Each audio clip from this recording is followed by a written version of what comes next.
Yo, can you guys hear me? Hello. Yeah. I can hear you Who the now. fuck's saying hello? All right, guys, welcome to BDA Boxing, the Boxing Debate Arena. I'm using a different mic right now.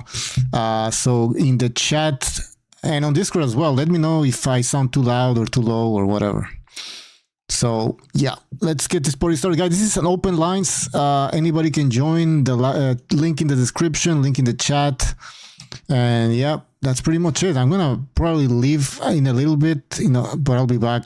So just letting you know. So anyways, let's just talk boxing here. Shout out to everybody in the chat. Quick Sloth, Baron Evola, Rap and Trucking Company, Bad Brother, more BDC. Sorry if I got your name wrong.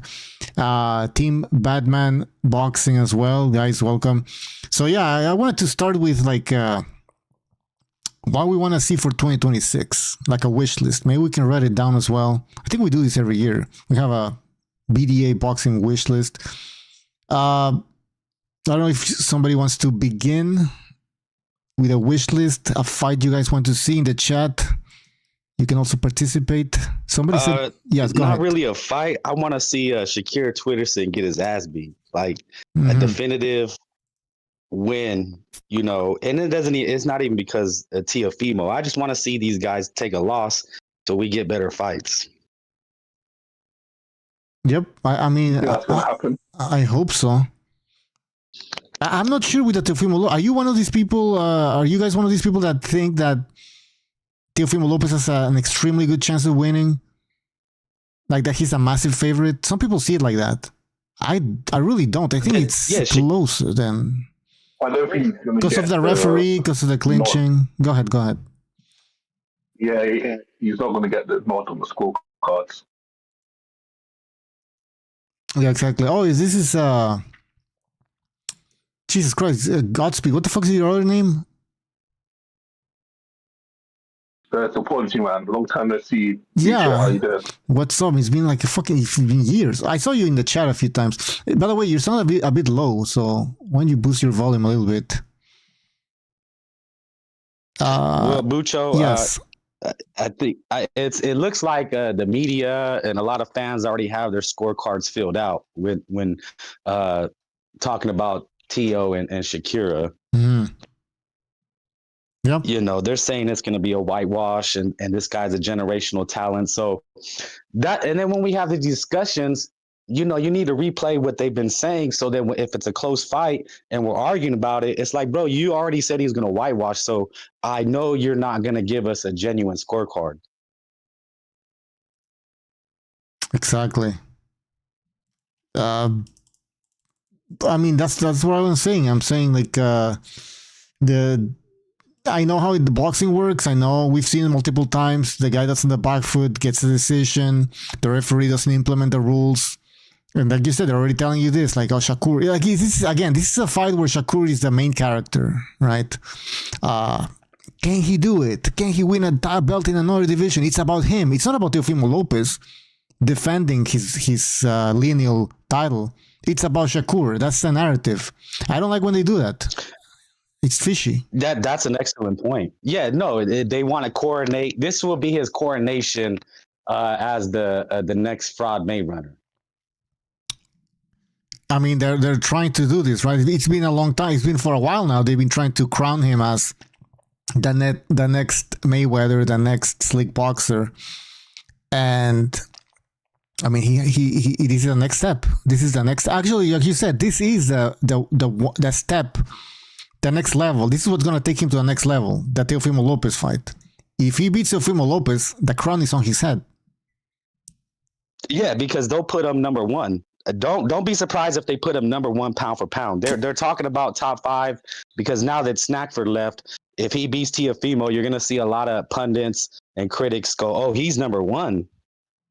They're going to put him number one. Absolutely. Even if it's a shit performance. But that's what I'm saying. Even if it's a god-awful shit performance, they're going to find some way to tell us that was a masterclass. So I want to say it now so we get the word out.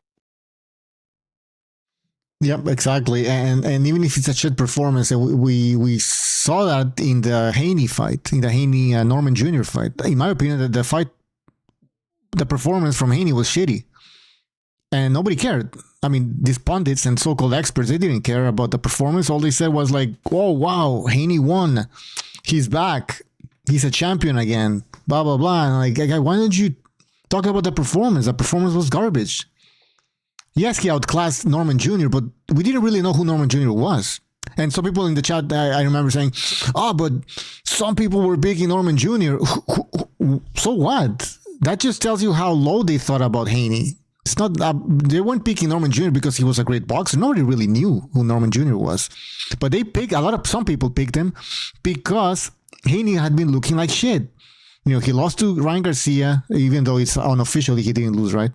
Officially he didn't lose, and then he looked like crap against a past his prime shot Jose Ramirez.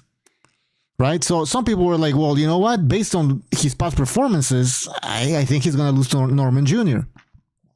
Okay, that didn't happen. He beat Norman Jr. But how did he beat him? By clinching, blah, blah, blah. And then, again, Norman Jr. was inexperienced. So it wasn't a great win. But I'm disappointed some of these so-called experts and pundits, they don't mention any of this. They just go with the narrative. Oh, he beat a champion. Okay, well, there's another champion at welterweight, the IBF champion, Crooker or whatever. Yeah. Well, are we going to all of a sudden start saying this guy's a great fucking boxer, great champion because he has a belt? No. So we got to put these things into perspective, Yeah, go ahead. Yeah, he hasn't recovered from the Garcia beating. I think that's permanently affected him. He still looks horrible. Yeah, no, he looks like shit, in my opinion. But we'll see. We'll see when it comes to now. Let's move back to Shakur. Yeah, Shakur. I think the establishment wants him to win. I don't know why, because the guy is not exciting. But Bucho, yeah. It's clear. It's the American boxing. They want an American. They were tired of having a Mexican as the face of boxing. They need and want an American face. That's my opinion. Well, is Teofimo American? I mean, Teofimo is American. Not the preferred American. There's a lot of nostalgia sometimes with these boomers. There's a lot of nostalgia with these boomers. It's Marvin Hagler, Ray Leonard, Ali. That's what they want. I remember when Ali was fighting. Yeah. Listen, man, I remember with Leonard, he was drinking straight up black coffee. Also, isn't Shakur with that gangster? I forgot his name. Yo, Godspeed, you need to go on. I think you're on speaker or something because you sound pretty bad. Am I low or? No, it sounds like. How does he sound, guys? Maybe it's just me. He sounds like he's got some maluki in his ears. I don't know, man. You sound like you're far away from the phone or something. Robotic? I don't know how to fucking describe this. What else? Yeah. So in the chat, more BDC says the boxing establishment is trying to create the next great black hope in the new generation. Well, I don't want to call it the black hope. They just want another Floyd, and they think that part of the ingredient to it's like it has to be an African American. And it doesn't matter if he's boring, but it does matter if you're boring. Like Floyd got away with it because of certain circumstances that we've talked about multiple times. But, in this day and age, I mean, you cannot recreate another Mayweather. You cannot have another boring boxer become a Mayweather. Just not going to happen.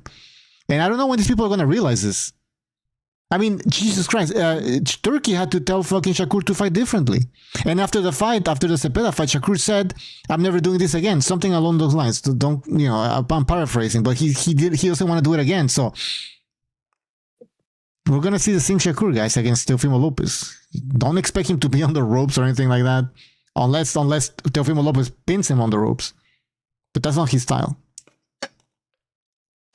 Yeah, and to clarify, it sounds like hate when I say I wanted to lose, but we know if he wins, then he's going to use the Fraud Mayweather blueprint, and then he'll just be able to cherry pick whoever he wants.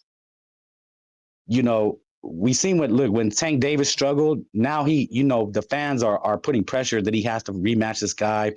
and then he's still ducking. But once they take a loss like Haney, then he had to fight. When Haney took that loss, then he had to fight the tough fight. He wasn't going to get paid millions to fight Sandor Martin, right? Because they gave him his loss, they took it away, but now fans are not duped. Like you can fool the fans once, but you can't. There's a saying. I'm sorry, I'm rambling, but what's the saying, Bucho? You can fool the people, all the people, some of the time, but you can't fool all the people all the time. Yeah. Exactly. I mean, at some point, I guess they're gonna get the message. I'm talking about the managers and these promoters. They're gonna get the message. I mean, there's a reason why Eddie Hearn is not working with Devin Haney anymore, right? Well, I thought it was because Devin Haney wanted to work with Turki Al-Sheikh. They've always wanted to remain free agents. I don't know, but I guess they have beef because what was it? I guess Eddie Hearn didn't. This is nerd shit, but Eddie Hearn didn't give Haney tickets to some fight, I guess, and he was pissed. And then he had sour grapes because Eddie Hearn didn't want to pay for Sandor Martin or something like that. Yeah, I think that was the story, the official story. I don't know. I think Eddie Hearn wanted to use Devin Haney to penetrate the American market. I mean, this is just speculation. This is my opinion. I don't know. I think he realized, I'm not gonna do it with this guy. Hey, yo. Yeah. That's what he said. You guys, anybody can join. Link in the description. Link in the chat. Open lines. Christmas special. What are people saying in the chat here? Chet Collins says Teo always seems to fight up or down to his opponent, so I expect a great fight. That is true. I mean, when he fought Josh Taylor, he stepped it up. But then again, Josh Taylor, how washed up was he? Yeah, but Bucho, that's the problem. What that guy said, not the person, but what he's saying, right? It's like it's like we're already being conditioned that Teo has to make the fight. Like when we seen epic wars like Manny Pacquiao and Marquez, we never had to say, oh, Marquez needs to make the fight. We knew both guys were gonna make the motherfucking fight. True. Right? Well, because no, you're right. But I mean, it's based on the styles, right? The styles is Shakur. Yeah, but how can you? I mean, Shakur he's also a champion, right? He's a well-respected boxer, elite boxer, as they call him. So, I mean, why is it Teofimo Lopez, like you're saying, that has to make the fight? I mean, why not Shakur? I mean, so what's Shakur doing in the ring? Because he can't. He doesn't have the ability to. Well, exactly, but they don't want to say that because then it sounds like, well, then he's not really that, he's not an elite boxer or what's going on here. Like, how come it's Teofimo Lopez that has to make the fight happen?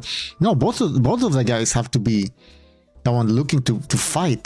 This is ridiculous, guys. This is ridiculous. This is like the Twilight Zone. How can a guy like Shakur Stevenson he get a that's pass? What I'm saying. He gets a pass. Exactly. He gets a pass, man. He gets the bus. That's what I'm trying to say. That's why I said this is my number one wish. There's no more passes left, my friend. I hope there's no more passes left. But no, yeah, it's Teofimo Lopez that has to look for the fight. He has to make the fight. He has to do this and that. Shakur has to wait.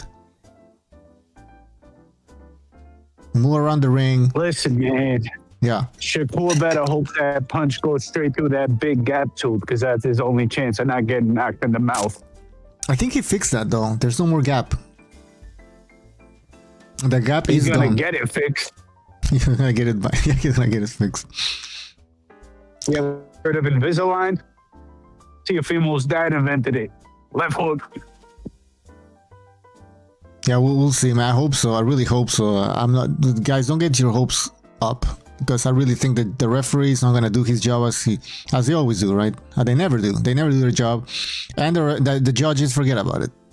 They see a guy in the back foot and they think that's boxing. He's controlling his opponent. Look, he's making him miss. Yeah, he's out of range. Baron Nivola says, yo, my Mexican cousins, you're not seriously thinking Picasso is going to win, are you? No, I don't think he's gonna win. I mean, let's be realistic here. Chet Collins, thank you for your super chat. He says, Merry Christmas. Merry Christmas all. Inoue Nakatani in 2026 is a can't miss matchup, and this Saturday in Saudi Arabia, it's going to be fire. Basically, yeah, it's going to be a good card, samurai card in Saudi Arabia. And Inoue Nakatani, I think we're going to get it finally. So it's going to be a great fight. Yeah, I'm going to write all of this down. Anything else, guys? Anything you want to say? The only fire that can beat you. What's that? Well, not because I'm a fan, but that butthole comes back. You know, I mean, this guy, they said he walks on water. He's Mount Rushmore, right? He's not even ATG. He's Mount Rushmore. He could beat he could beat everybody, right? He could beat Trinidad, De La Hoya. There's no question. And then he just walks off. I mean, it's weak as fuck. I don't get it. Well, he's 38. You know, he's old now. Oh, come on. You've been compromised. He's so old that he managed to move up 2 weight divisions and look like as big as Canelo, basically. And all of a sudden, he's old. He's too old. He's too old now. He was bigger than Canelo. Y'all haters. He got whooped. There's no point in seeing it again. It was a whooping, complete whooping. Why would you want to see a whooping again? This is what I keep hearing. It's like, yeah, man, the fight. Yes, Canelo, in my opinion, lost, but 115, 113, 116, 112. Maybe. I mean, still. I mean, can Canelo make adjustments? Oh no, he can't make adjustments. How do you know he can? Like, wait. This is like, you basically don't want to see the fight. Just say you're just making up excuses. He cannot make adjustments. How do you know? That's why that's the point of a fucking rematch. To see what can happen. Of course he'd make adjustments. Bucho, I'm gonna throw a monkey wrench. Like, forget about Canelo. Canelo's done. Let's just say Canelo's done, right? Right. Like, let that motherfucker defend that undisputed. See, they let him get away with dropping that belt. Fine. If you don't like the WC, fuck it. But there's still 3 other titles he paid. There's all these young, hungry contenders. And you know, they always talked about Canelo needed to pass the torch. We always hear about this BS. Like, I don't go for those narrators, right? But why does Crawford get away with? They want to beg Canelo, pass the torch to Benavidez or whoever, right? You know, Mayweather wouldn't have been shit without De La Hoya passing the torch. But this guy, it's okay. He doesn't need to do that. He doesn't need to feed the young hungry lion. He's already done it all, and that's the shit that bugs me. Yeah. I mean, in Crawford's mind, he's done, so there's no need to prove anything else. You know, it's possible that both Canelo and Crawford are shot, and people are gonna go, "What do you mean?" I mean, well, go back and look at Crawford against Madrimov, right? Maybe Canelo was shot, and Crawford looked good against Canelo because Canelo's shot, but like maybe Crawford himself is not even 100% because again, go look at that Madrimov fight. So maybe, that's why he doesn't want to fight Johnny Beck or whoever else, because he's like, you know what, might as well just go now with this victory instead of having struggling again against that type of another Madrimov level type of fighter. Rafael Garza Jr., thank you for your super chat, really appreciate it. $20, really appreciate it. He says, ring generalship is who controls the center of the ring, and when you control the center of the ring, if your opponent runs like Twitterson against De Los Santos, and the fight is given to an what's ASSS again? I will forget. ASS. Fuck. Anyways, he gave it to ASS. Isn't it just ass? Ass? No, I thought it was some. Oh, okay, I'm confusing this with another one. As via decision, that hurts boxing. So he's saying, I'm gonna read it again because I stopped. Ring generalship is who controls the center of the ring, and ring generalship is who controls the center of the ring, and when you control the center of the ring, if your opponent runs like Twitterson against De Los Santos, and the fight is given to As via decision, that hurts boxing. Of course, it hurts boxing. That's what I keep saying. These people don't understand. They need to talk to the judges. But then again, at the same time, they want Twitterson to win the fight. So why would they're happy with the decision, but they don't understand, like you said, Rafael Garza, that damage that they're doing to the sport, because now they keep pushing on Twitterson. He's gonna be in another main event, and he's gonna probably stink the joint again.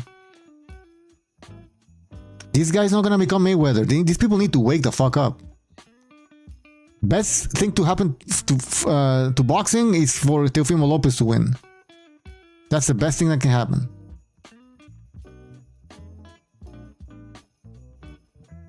What are people saying in the chat? Nonito caught Inoue with the right hand so many times. All right, I don't know if some of people think that Inoue is shot. I don't think he's shot, guys. He does get hit sometimes, though.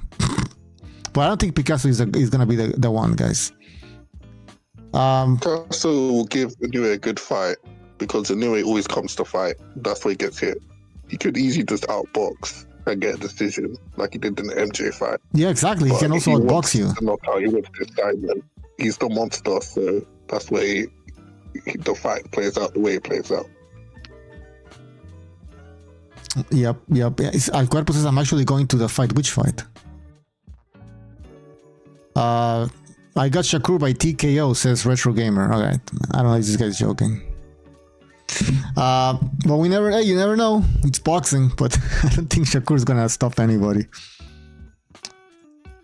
I'm multitasking here. I'm trying to write all of these wishes. I remember we had written this our wishes somewhere, but I can't find the fucking thing. So we're gonna have to start over here. Alright. So anything else, guys? Anybody can join. Everybody should join. Link in the description, link in the chat. Yes, go ahead. Who do you want to see Usyk fight next? Well, yes. Usyk wants to fight Wilder. I'm disappointed in that fight. I don't want to see that fight. Who do I want Usyk to fight? The Caballel. Give this guy a shot. He's on a good run. Yeah, same. What do you guys think in the chat? Usyk, who should he fight next? Well, I mean, realistically, can he just do what he wants? Because he already beat the guys he was supposed to beat. I understand that point of view, you know. How many... Okay, so since he won the unified... Since he beat Fury, he fought Dubois only, right? Yeah, yep. But that was because Dubois beat Anthony Joshua. Right. So it's not like he just cherry picked them necessarily. No, it wasn't a cherry pick. No, it was. I consider it's a legit title defense. You know, it's not a Wilder title defense. You know, when Wilder was defending his title 9 times, whatever. I don't know who he fought, but no, this was a legit title defense, a rematch against Dubois. But is that enough? Is that it? So this guy, you know, he wins the belts, gets one title defense. And now he can fight Wilder. I know he has. The background. I know he was a cruiserweight champion. All of that also comes into play, right? Yeah, but the other guys, man, they need to mix it up. They don't fight often enough that they could build their profile. You know, if this other mid-tier group with these guys like Caballels, Parkers, who else would you throw in there? Because that guy, the one they're all praising is Itayama. Is that how you say it? Itama. I don't know how you pronounce. Itama. Yeah, he's still just too green. He's too green. He's not proven. Wardley, he's proven, but I mean, I don't think there's any demand for that fight. He maybe needs one more higher profile fight to make a demand. Parker again, in my opinion. Give Parker a rematch. Yeah, I mean, you guys don't like to hear it, but look, if you're trying to chase this guy, you have to force Usyk to fight you. I don't know if that makes sense or if what I'm saying is propaganda, but does that make sense to you, Bucho? Like, sometimes you got to do that, even if you are number one contender or have a interim belt, you still got to make this guy fight you. Well, what do you mean you need to make him fight you? Like, I mean, outside the ring or like? No, I mean, like, you just have to keep building your profile. How easy is to build a profile at this point, though? Like Caballel. Okay, so do you think Caballel has built a profile? Not enough to make Usyk say, okay, I have to fight this guy. So what should he do? What should Caballel do in your opinion? Well, was he fighting some like tuna fight? Isn't that what he's doing in the meantime? I have no idea. But okay, but even if he fights a tune-up, you won't care if he fights a tune-up, right? All right. Yeah. I mean, I don't know. He has to fight one of these names. They just got to fight each other and eliminate each other. But like who? Give me a name. But that's the thing. I mean, there's really, that's what I'm saying. There's no names. It's like the Canelo. Well, let me give you a situation. So like Canelo's going to come back, right? Now, all these guys, Pacheco and Belly, Lester Martinez, all these guys could just sit and be like, look, if we fight each other, we're going to knock each other off and then we'll be fucked. Right? Like, yeah. Or they say, you know what? We need to fight each other. So we build our profile and then we knock each other off and then Canelo will come pick the winner out of that. Or they could play it safe. That's what I'm saying. Like, there's different ways you could. But Caballero hasn't been playing it safe though. All right. Caballero, he's on a good run. Sure, he could try to fight somebody else. Like, but who wants to fight Caballero anyways, right?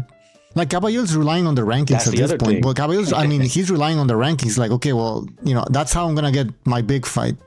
Going through the rankings, forcing people to fight me, because nobody's gonna pick him up as a tune-up fighter or anything like that, right? Like Joseph Parker decided to have a fight with Wardley. He didn't really need to take that one, but I think he underestimated Wardley. He's like, well, I'll just, I'll show up fat and I'll just get rid of this guy, stay in shape, stay active, and then I'll fight Usyk. And it went the wrong way for him, obviously. But nobody's gonna do that with Caballero. Nobody's gonna, just to stay active, I'll fight Caballero. Fuck no. And he's not even an attraction, this guy. So I think he's done enough to earn a title.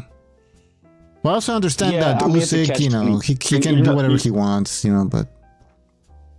Someone that's really good is Philip Hergovich, and then Frank Sanchez too. He has like the IBF. They can't line a fight up for him to like secure that spot or something. Everyone keeps saying no to him. To who? To Sanchez? Frank Sanchez. Yeah, it's another contender. I think he's obviously below Caballero, Wardley, and Parker. Well, I don't know. Okay, so maybe we should we should hope for Caballero to fight Sanchez or something. He should be in the mix, maybe. Well, they did. Oh yeah, it's true. See, it's a good Caballero. Listen, Caballero needs a title shot. Yeah. Caballero versus... I was gonna get you guys' thoughts on the. Yeah. Go ahead. Well, after this was the Mario Barrios and Garcia, and if you think that Garcia can like pull it off or make it look easy, or Mario Barrios against Garcia. I'm looking forward to that one. Yeah, I mean, I think Garcia should win that fight, but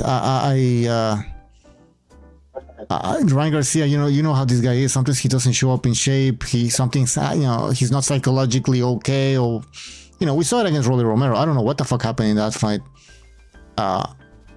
Can that happen again against Barrios? Of course. This guy's volatile. Yes. Hey, but when you were talking about Usyk, I think you're failing to give him credit. The fact that he fought Dubois twice and Joshua twice, man.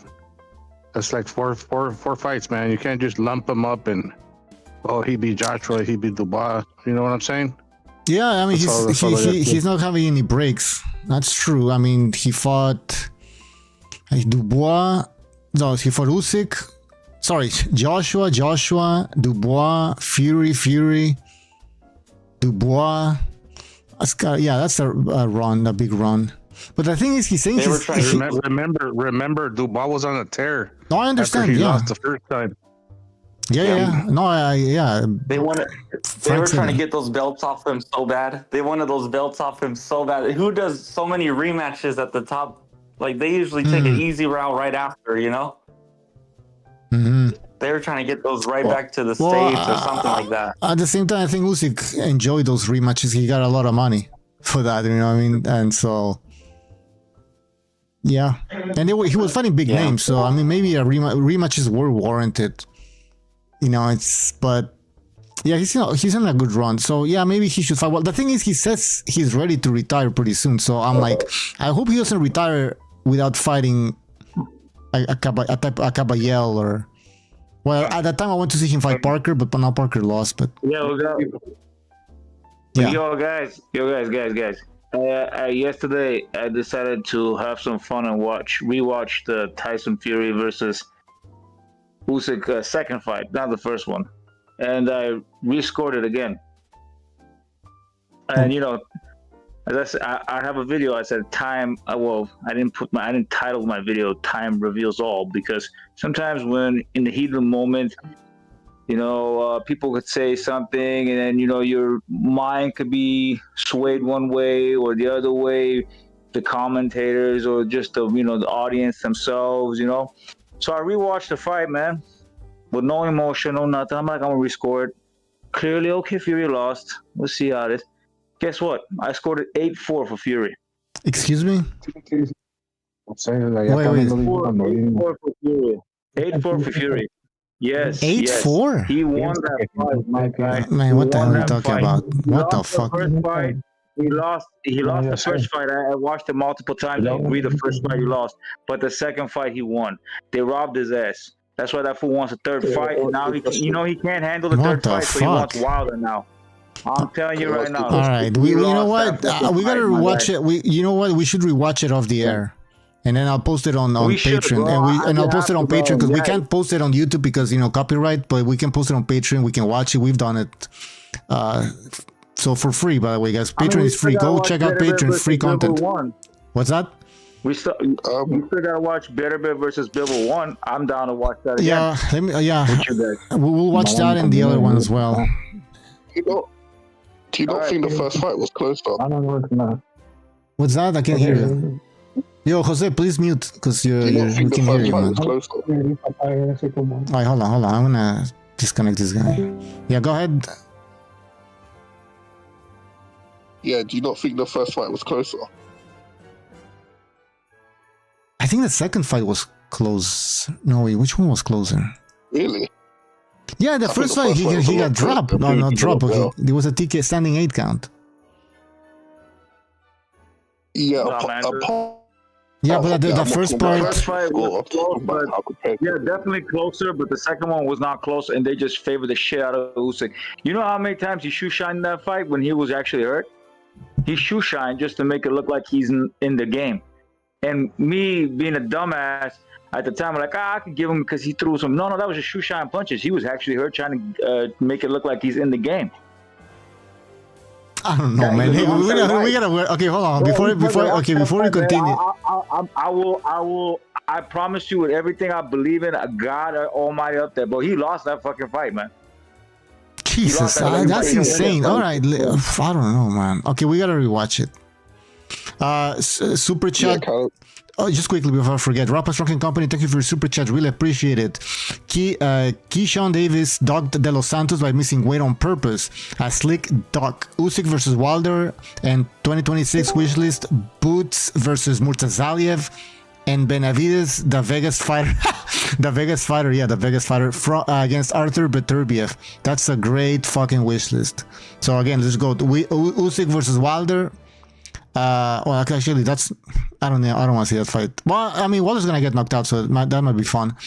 Boots versus Murtazaliev, great fight, and Benavides versus Arthur Beterbiev, of course, great list. Go ahead. Who was gonna talk? Yeah, it was me. Maybe I should rephrase my question.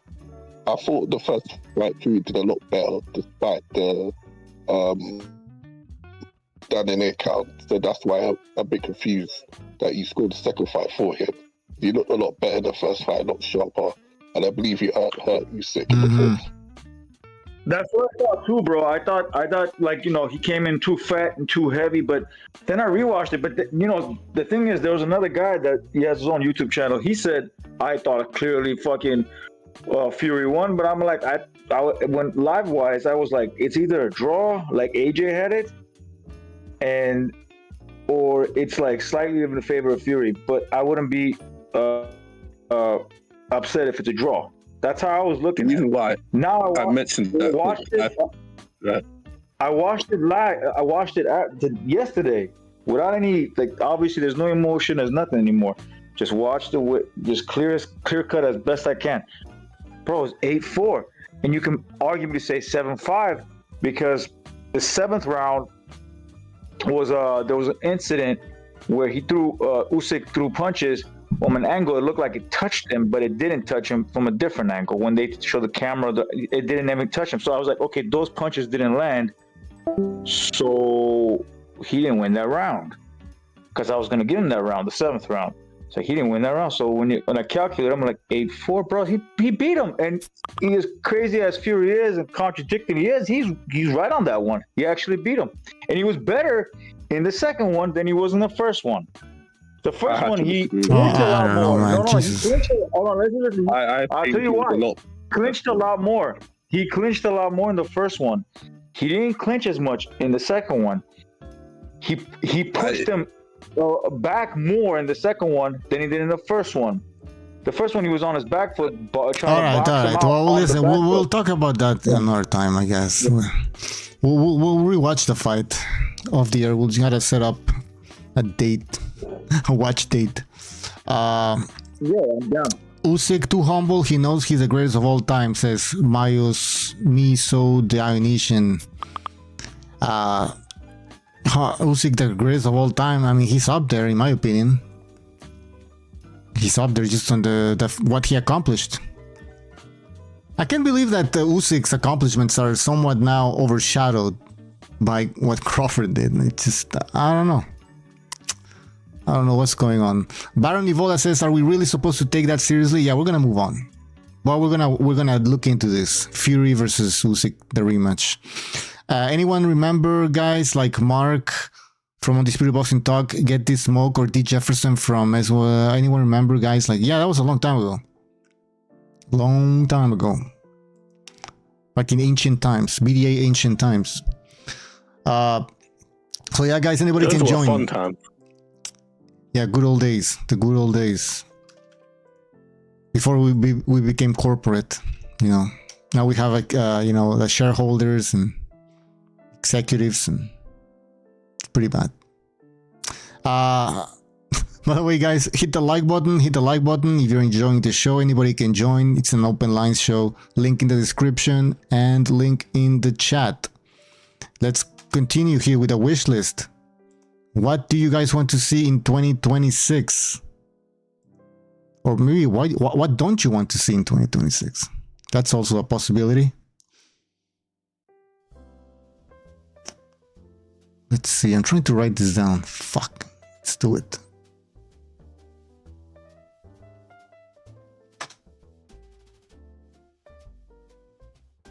Wish list. Somebody say Shakur loses. Yes, that's a good wish list. There we go.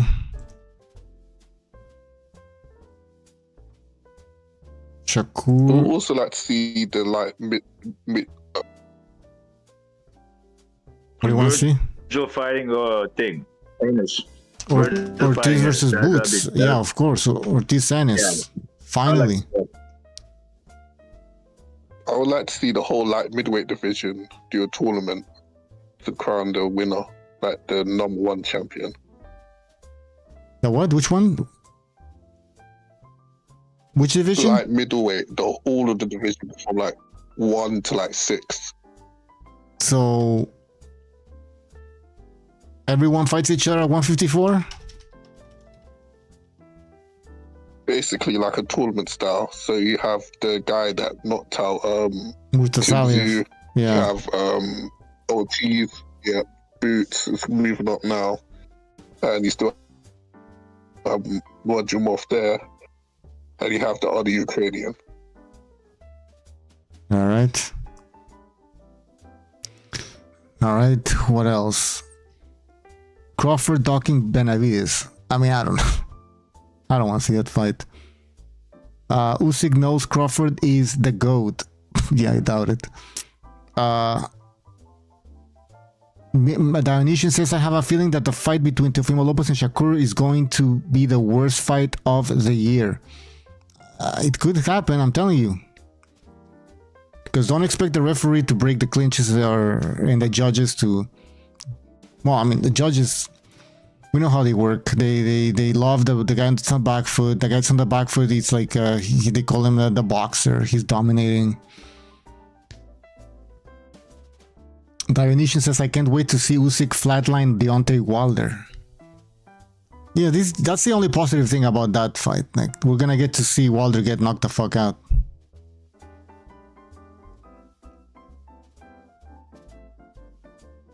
I've got a question for you, Butcher. Have you ever been excited watching Shakur Stevenson, like any of his fights? No, I got one. Anthony Joshua versus Fury. Is he going to take it? Is this ball's going to finally come up there to pull off the Fury fight? Because I'm not sure after that Jake Paul performance. I want him to. I want this fight. I want it.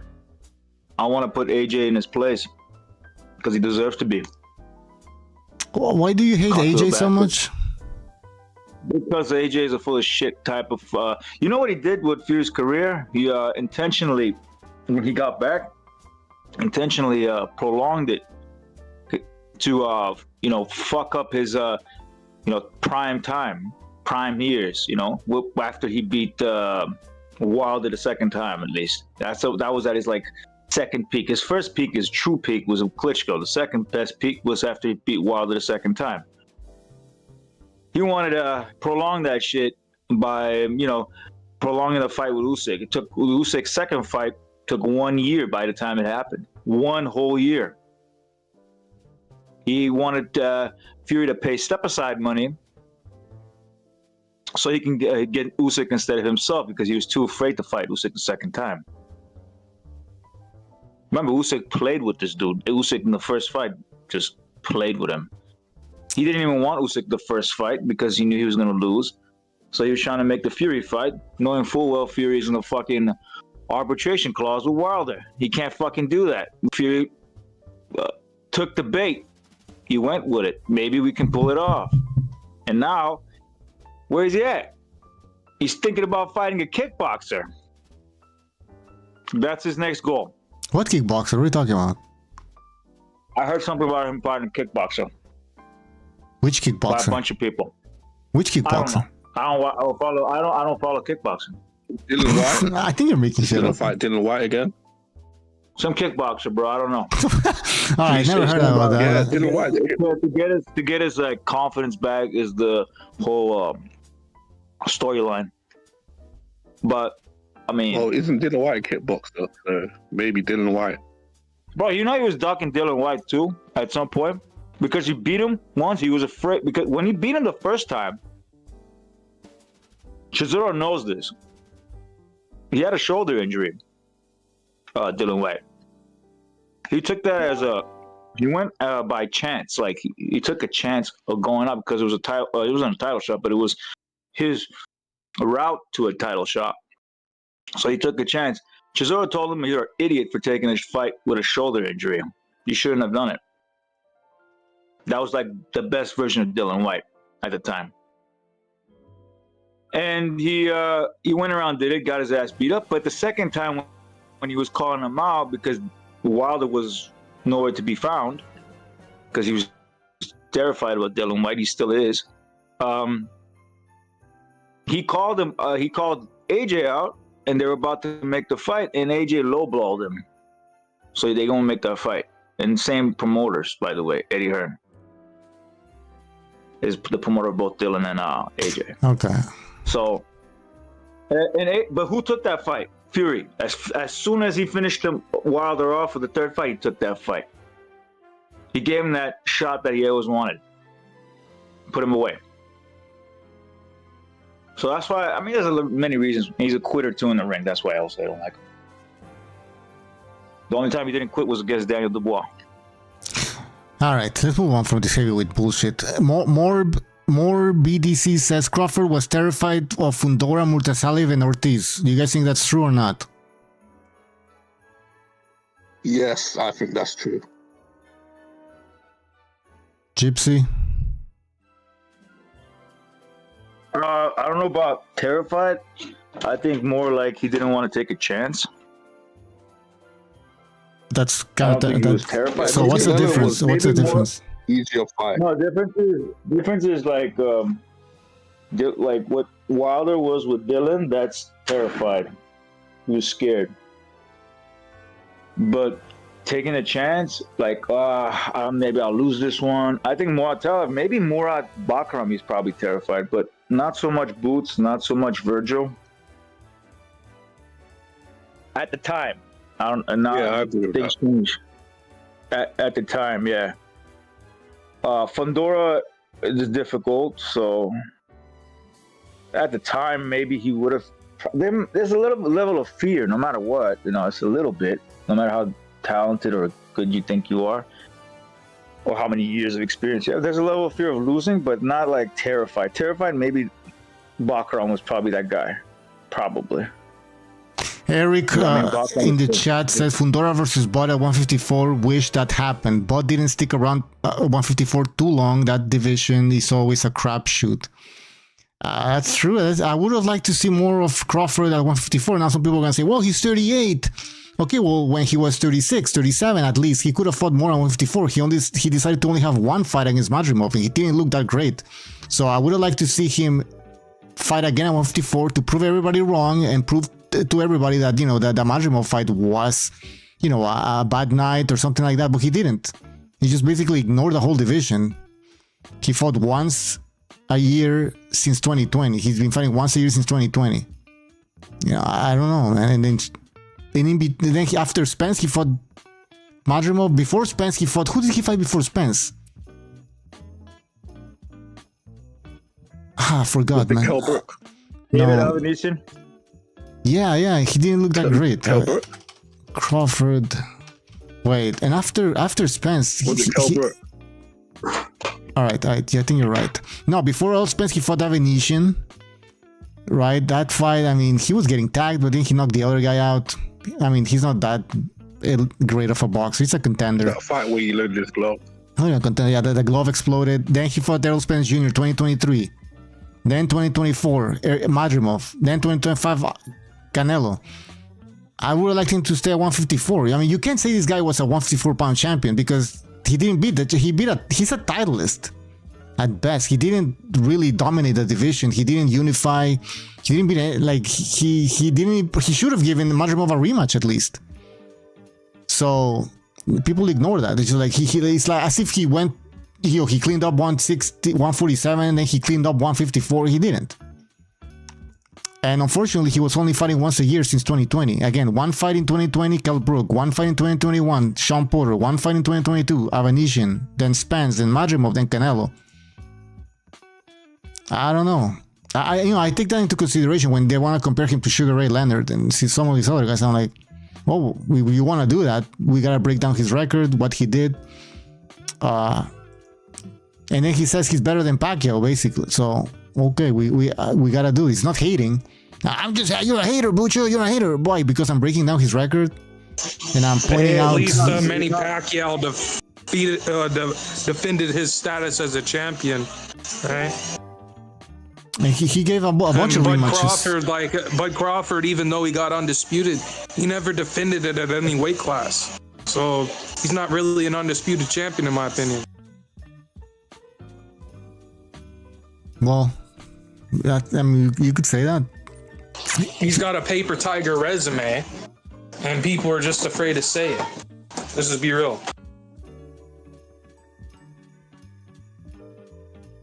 Listen, I don't know. If I start saying more shit, people are gonna say, "You're a hater, you're a hater." I already said what I had to say like multiple times in various shows. So all he needed was one more fight, maybe even with the lights of Canelo. Give him a rematch. Show something different in the rematch because obviously both of you guys are getting older. Maybe it wouldn't look so bad. But the thing is, you just ducked as soon as he said, you just said retirement as soon as he said, I want a rematch.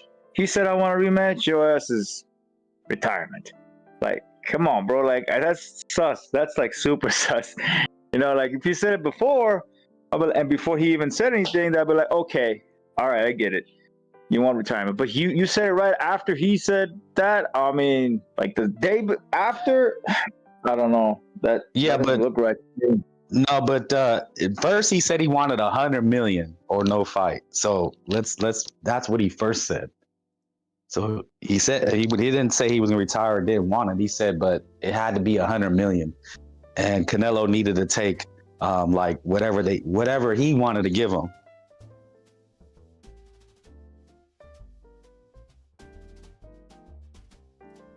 Arizona says, does Canelo want to fight a legend? Fight Demetrius Andrade. Yeah, exactly. He docked Andrade, though. He docked him. He docked Andrade. Yeah, no, listen. So should we add... Okay, so to the wish list, you guys want to add Crawford makes a comeback? Crawford? Yeah. I mean, if he'd fight a legit opponent, I wouldn't mind seeing him. It's not gonna happen, man. He's gonna stay retired. I don't think he's done. Once he did that, it's not. I don't think he's like Fury, who's gonna like, oh, I'm retired. I can come back anytime. He's not gonna do that. I think he just retired, and he's permanently retired. Because his chin. I'm telling you, man, Canelo rematch is not gonna be the same. First, and the second thing is, anybody else he fights is gonna be a problem for him because his chin isn't gonna hold up. You know, it's not like Canelo's chin. Canelo's chin is a one of a kind, like Golovkin's. It's a tungsten chin, bro. Like one of a kind. He doesn't have that chin. His pros against him was that he had a little bit more IQ, and with the longer reach, he was the bigger man in the fight. And for those reasons, he beat him. That and the styles also.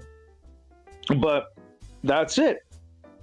Other than that, if you fight someone bigger than him, which is like Janabek or Shahriz or even Adames or someone like that, bro, like they're gonna have problems. You're probably gonna stop him because he just doesn't got the fucking chin to hold up. He might claim that he does, but it don't look like he. If it was the case, then you wouldn't be fighting at 100. You won't start your career off at 135 pounds. You would start your career off a little bit more heavier if you had a better chin. You would be a welterweight most of your career. If that was the case. In the chat, let Mace. He says, I'm guessing eventually he's talking about Bob Crawford. Eventually he'll fight Shiraz. That's the fight they're trying to set up. Oh, maybe he's talking about Canelo. Are you talking about Canelo or Crawford? Then he says as well, he also says, Bivol is quietly having one of the best runs of his generation. Is he? Let's see. I mean, he's had some good... What do you guys think? Bivol. Is he having one of the best runs? One more time. I think Beterbiev he's a better light heavyweight undisputed than fucking Bivol is, because Beterbiev... he's first of all, his fightings are more exciting, but that's beside the point. But he is, he fought him much older. He fought him much older than what he should have fought him. Bivol, that is. And, he beat him just the same as the other way around. I mean, like, Beterbiev won the first fight 116-112, and Bivol beat him 116-112 in the second fight.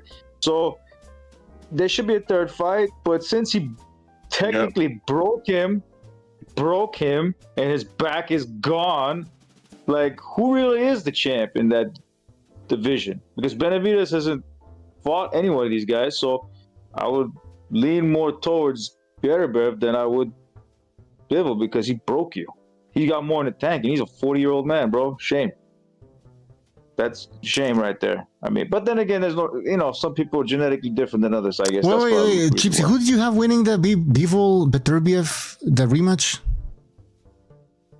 I had Bivol winning, but you're right.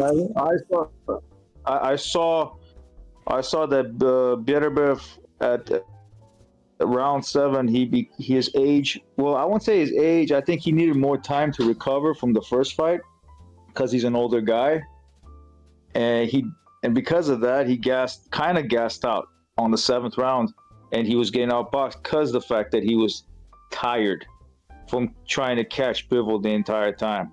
But the first fight, to me, he finished strong. He had 8 rounds. Bivol had 4 rounds. But second fight, I had the opposite. The exact opposite for the second fight. In the chat, El Cuerpo says, Team Canelo haven't made a statement about Bot's retirement. Canelo and Crawford are waiting behind the scenes while Zurdo and Benavides were given May. That's true. Okay, so Zurdo, Ramirez, and David Benavides are going to be fighting in May, apparently. So they're going to be taking over Cinco de Mayo weekend, apparently. Canelo and Bot Crawford. Yeah, but why? What's the point of Bot Crawford saying he's retiring? That's what I don't. I mean, I don't think there's a plan behind this. I could be wrong. You know what's so funny about Bud Crawford and his fan base? They say that he didn't show his best. Like, you haven't even seen my best. That's what he said. Like, and he this came off from some of his fan base's mouth, and I heard it from his own mouth as well. You haven't even seen my best. That wasn't even my best when he fought Canelo. I'm like, okay, we haven't seen your best. Why don't you go fucking test yourself? Well, he did against Madrimov. He did against Madrimov. He didn't look that great. To me, in all honesty, I'm not gonna. Everybody got their opinion. I think he played with Madrimov, and it made just to make it look like it's So he did it on purpose. He got hit on purpose. Yeah, that's what I think.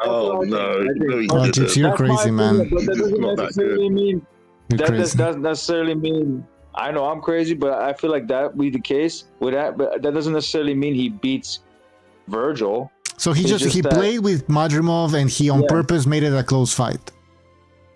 Yes, to make it look like his easy money for Canelo, so Canelo will bite on that. I think that's what it is. I think that's what happened. But I could be wrong. That's why Canelo, but knew it's not going to be an easy fight, but he was hoping that he'll break his chin. That was the goal, because him coming up in 2 weight divisions. But it didn't really work out for him. That's a different story. But yeah, Crawford says he hasn't seen his best yet. So if you haven't seen your best yet, why don't you go ahead and fight someone that shows us your best, like a Benavides or something like that, or even not even a Benavides. It doesn't have to be that big of a jump. Someone that we can go like, holy shit, yeah, we seen that's your best. Wow. Don't be saying shit like that. And like Roy Jones Jr., if he had no competition at a certain point, he would just go up and would try to test himself. He ain't like Roy, for example, like one of his idols that he likes. He's gonna say I'm the best. All right, yeah. But you haven't seen my best, but he never actually tests himself out. Like what kind of nonsense is this? What kind of bullshit, super bud shit is this? That's what I call it, super bud. More DC says Pacheco does well against guys his height and size. I don't know, he's been looking like shit in every fucking fight now. Terrible. Hurricane Hank says, saw the fight live at the venue. His head was getting smacked around. He's probably talking about Crawford Madrimov, I assume.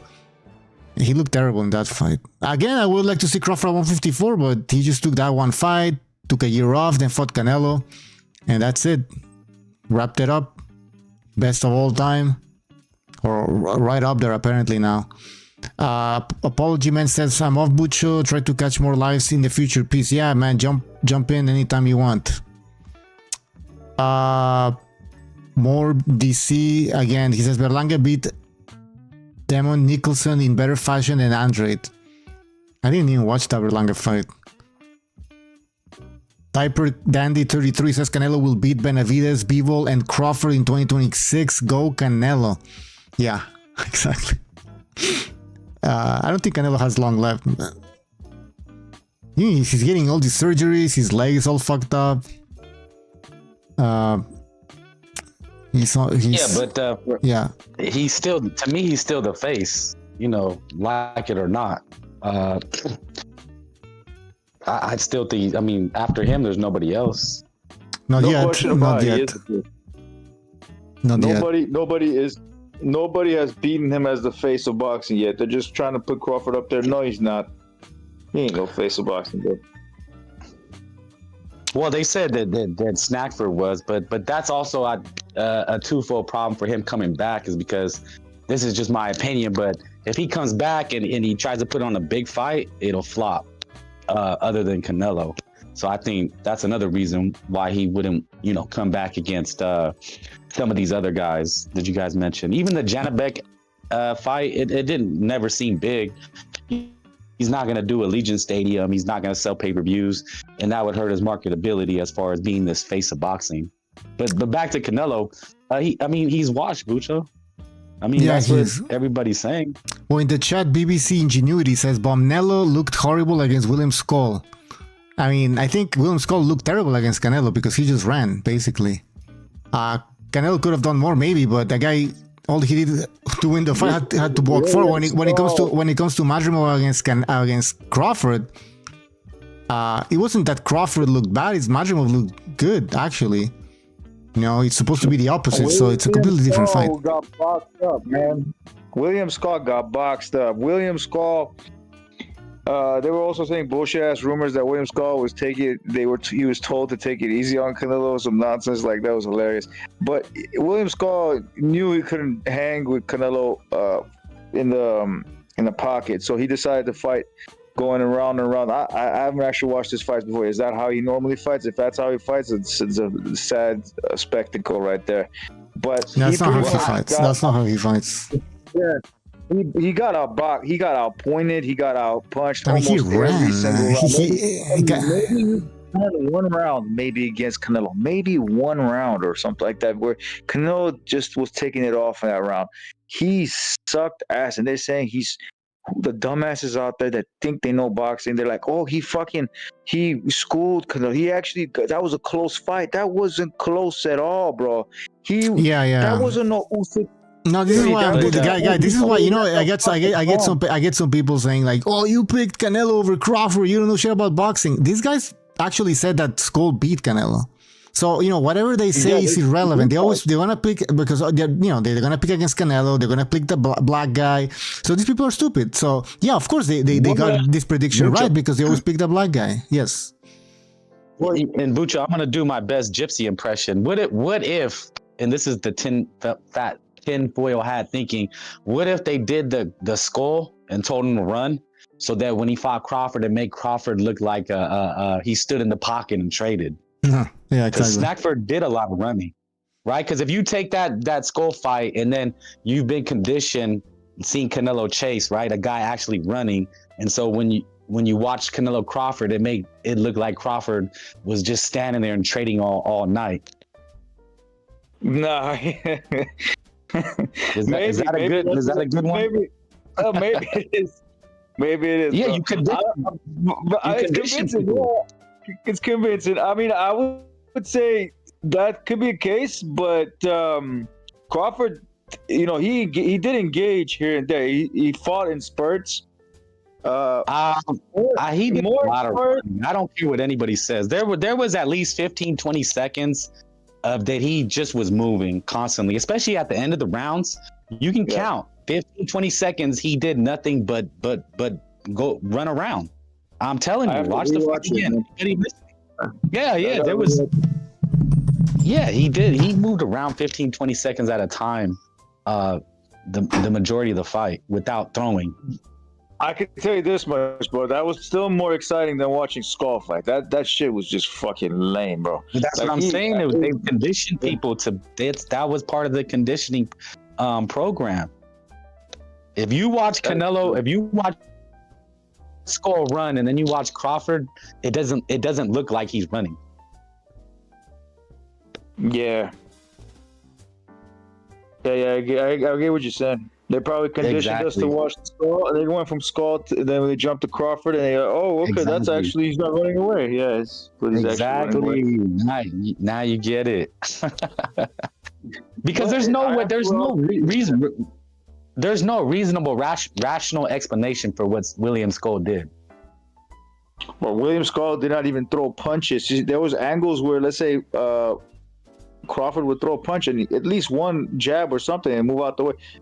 With Skull, there would be nothing.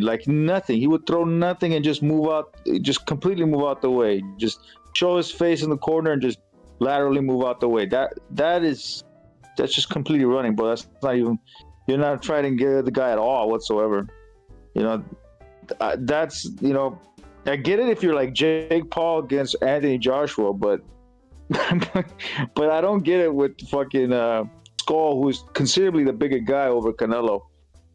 You can see it in every way, and he just.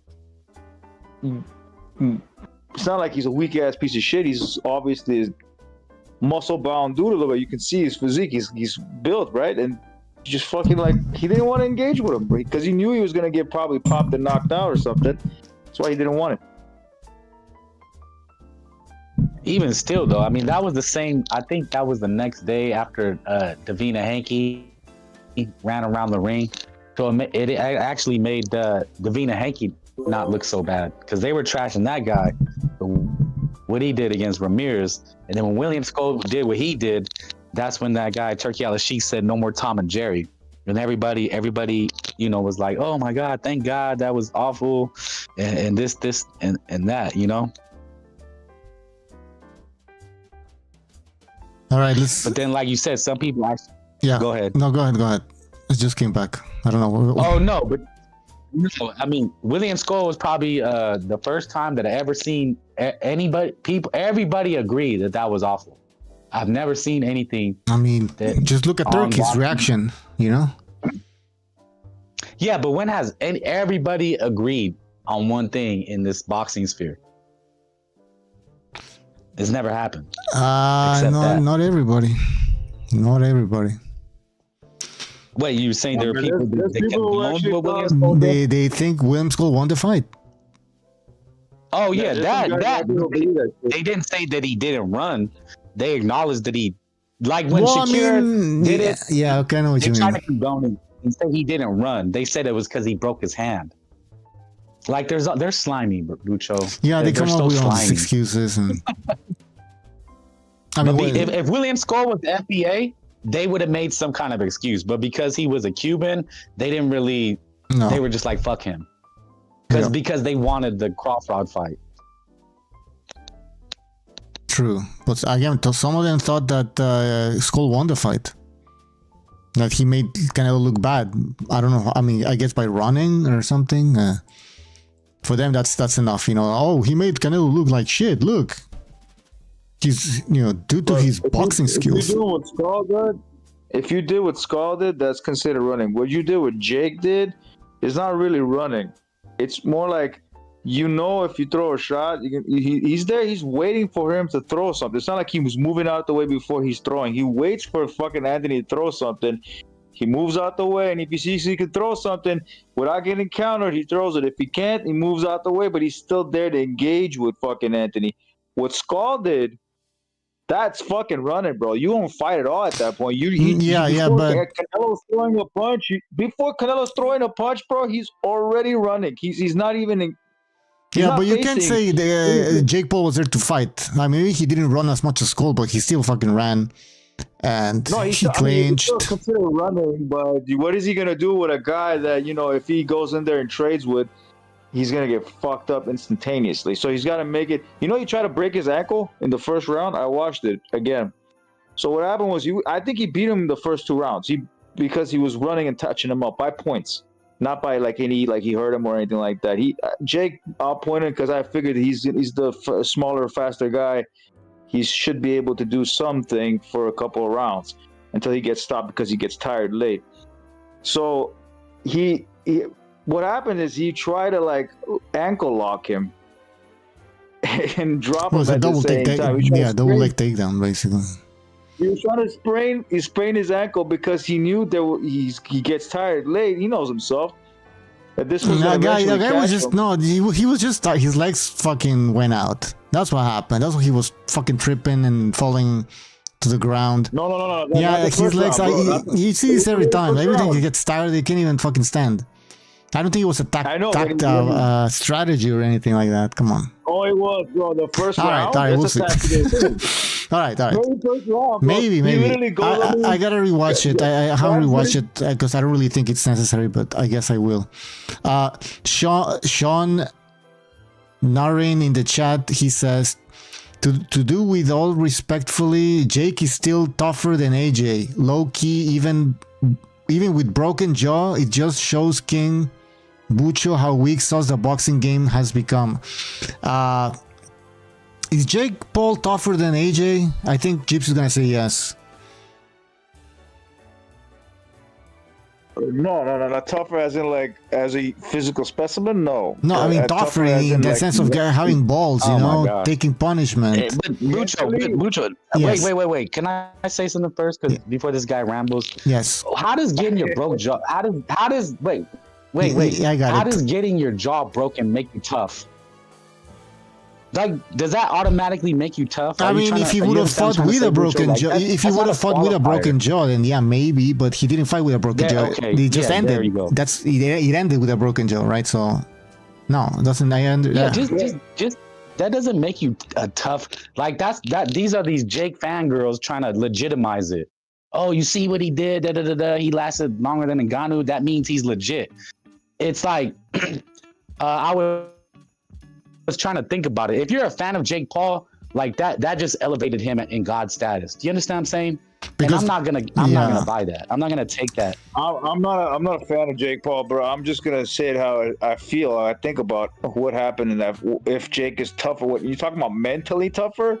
Is he mentally tougher than Anthony Joshua? Is that what you're saying? I don't know. No, in the chat, somebody mentioned that. Getting your ass kicked doesn't make you tough. No. He ran around the ring. If he was tough, he'd have stood in the first round and got his ass kicked like he should have. That's tough. Like, just go in there, accept your fate, throw your shot, your best shot, and get really knocked the fuck tougher out. would have been he would have traded with AJ. Even if it would have lasted 1-2 rounds, I would have. That's more respect to Jake Paul for trying to win the fight. But if he's just running away, like Ngannou, he stood his ground. He was trying to catch AJ. He was trying to land something big. He got knocked out early, but at least he tried to win the fight. Jake Paul didn't try to do any of that. He just was in survival mode. So, but you can't say that Jake Paul did better than Ngannou because he lasted 6 rounds because he ran. See, this is what people don't understand. He won 6 rounds, therefore he wins. It's not a race. It's about who tries to win a fucking fight. This guy didn't try. Jake Paul did not try to win the fight. You know, when you say tougher, right? What do you mean by tougher? Because I'll give you an example. Errol Spence and Crawford. I think Errol Spence mentally is tougher than Crawford is. Crawford is a guy that is more skilled than him. He has grit as well. He's tough as well, but I don't think he's tougher mentally than Errol Spence is. So that doesn't necessarily mean one guy wins. But what I'm saying, I gotta stop you because it's like we're trying to give Jake Paul this boxing Purple Heart, and it's a guy who just stood and made sandwiches. I'm not trying to disrespect anybody. What I'm saying is like Arturo Gatti and Mickey Ward, that's tough. And if you say that Jake Paul gets a Purple Heart in boxing, is disrespectful to any legitimate fighter that is actually tough and showed hard in the ring. So you understand what I'm saying? Yeah. And people say they try to tell you if you lace up gloves, you're automatically tough. Yeah. So what do you think? So Frank, what do you think about people? What about he giving credit for actually stepping into the ring with the former heavyweight champion? What about that? Should he get credit for that? Is he tough? And that's what I'm saying. They say if anybody laces. No, dude. You can hire a janitor, give him $500, he'll lace up the gloves and get socked in his mouth and go down. Does that make you a tough guy? It makes you like a scavenger. Like we can't just give everybody a Purple Heart because they got in the ring. It's disrespectful to the real Diego Corraleses that almost when we see guys literally almost lose their lives in the ring. That's who gets a Purple Heart. But why are we giving this guy a Purple Heart when he didn't earn it? He didn't because there's a lot of people. I know why they're doing it because there's a lot of people out there that were saying that this fool's going to go in there and get killed. That's why. Even if he runs away, he's going to get caught and killed. That's why they're giving him the props because even like Conor McGregor, which talks a lot of shit about everybody, he's like if he goes in there in the ring and he still trades with him a little bit here and there, which he did in little pockets here and he there. Didn't do it, man. Come on, he never traded with the guy, man. Exactly. No.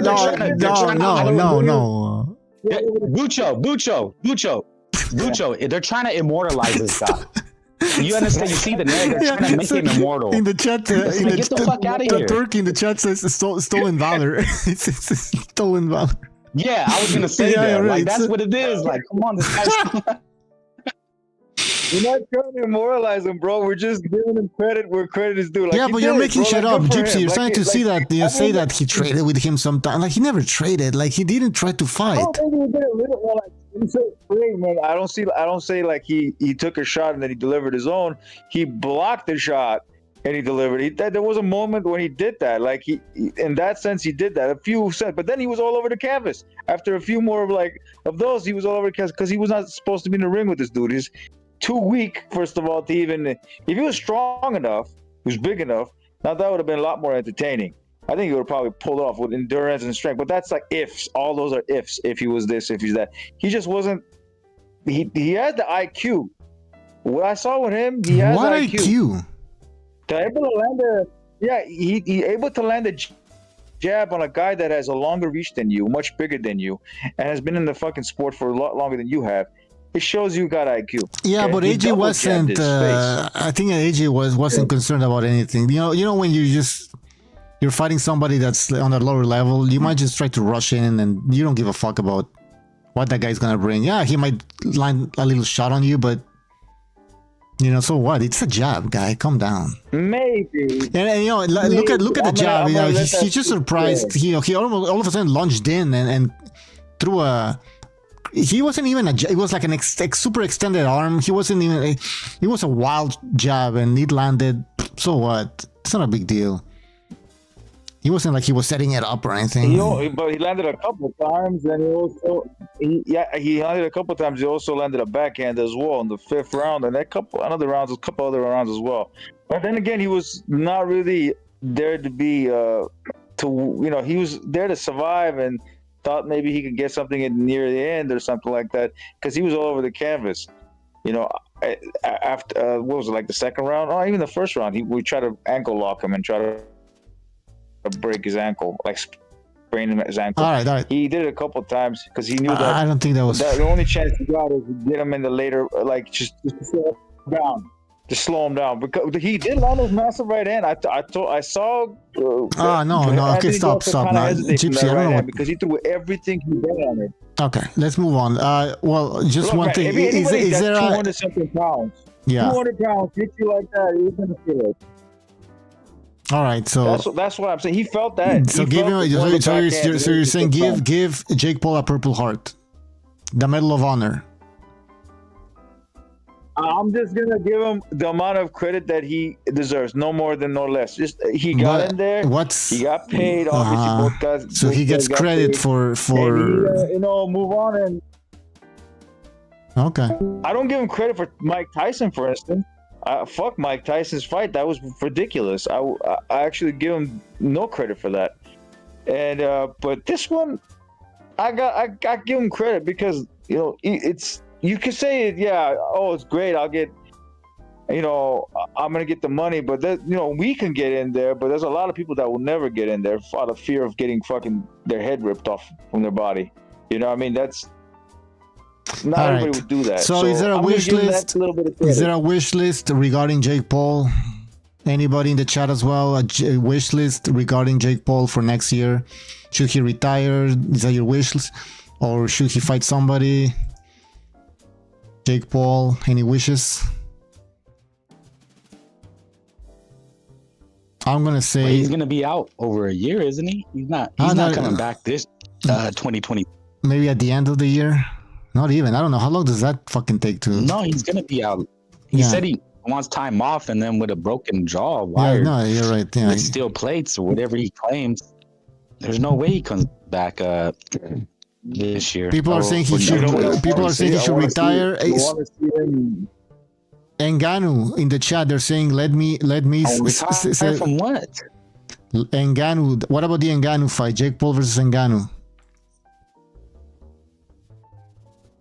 How would that play out? Ngannou will stop him late, not early. Yeah, will it be on Netflix? Lay him out late. Actually, I think Jake Paul can run for 8 rounds. No, I don't know. He probably get tired again. No, he could really outrun that Ngannou guy. We gotta. Nah, man, he's gonna get caught again. He will get caught, bro. It's bound to happen. And he gets so tired after like the 5th round. He's gonna get caught, and Ngannou's gonna put him out. I think that's what will happen in that fight. Guys, we have a great wish here from Phil Miles. He says, "I wish ex-MMA fighters stop boxing."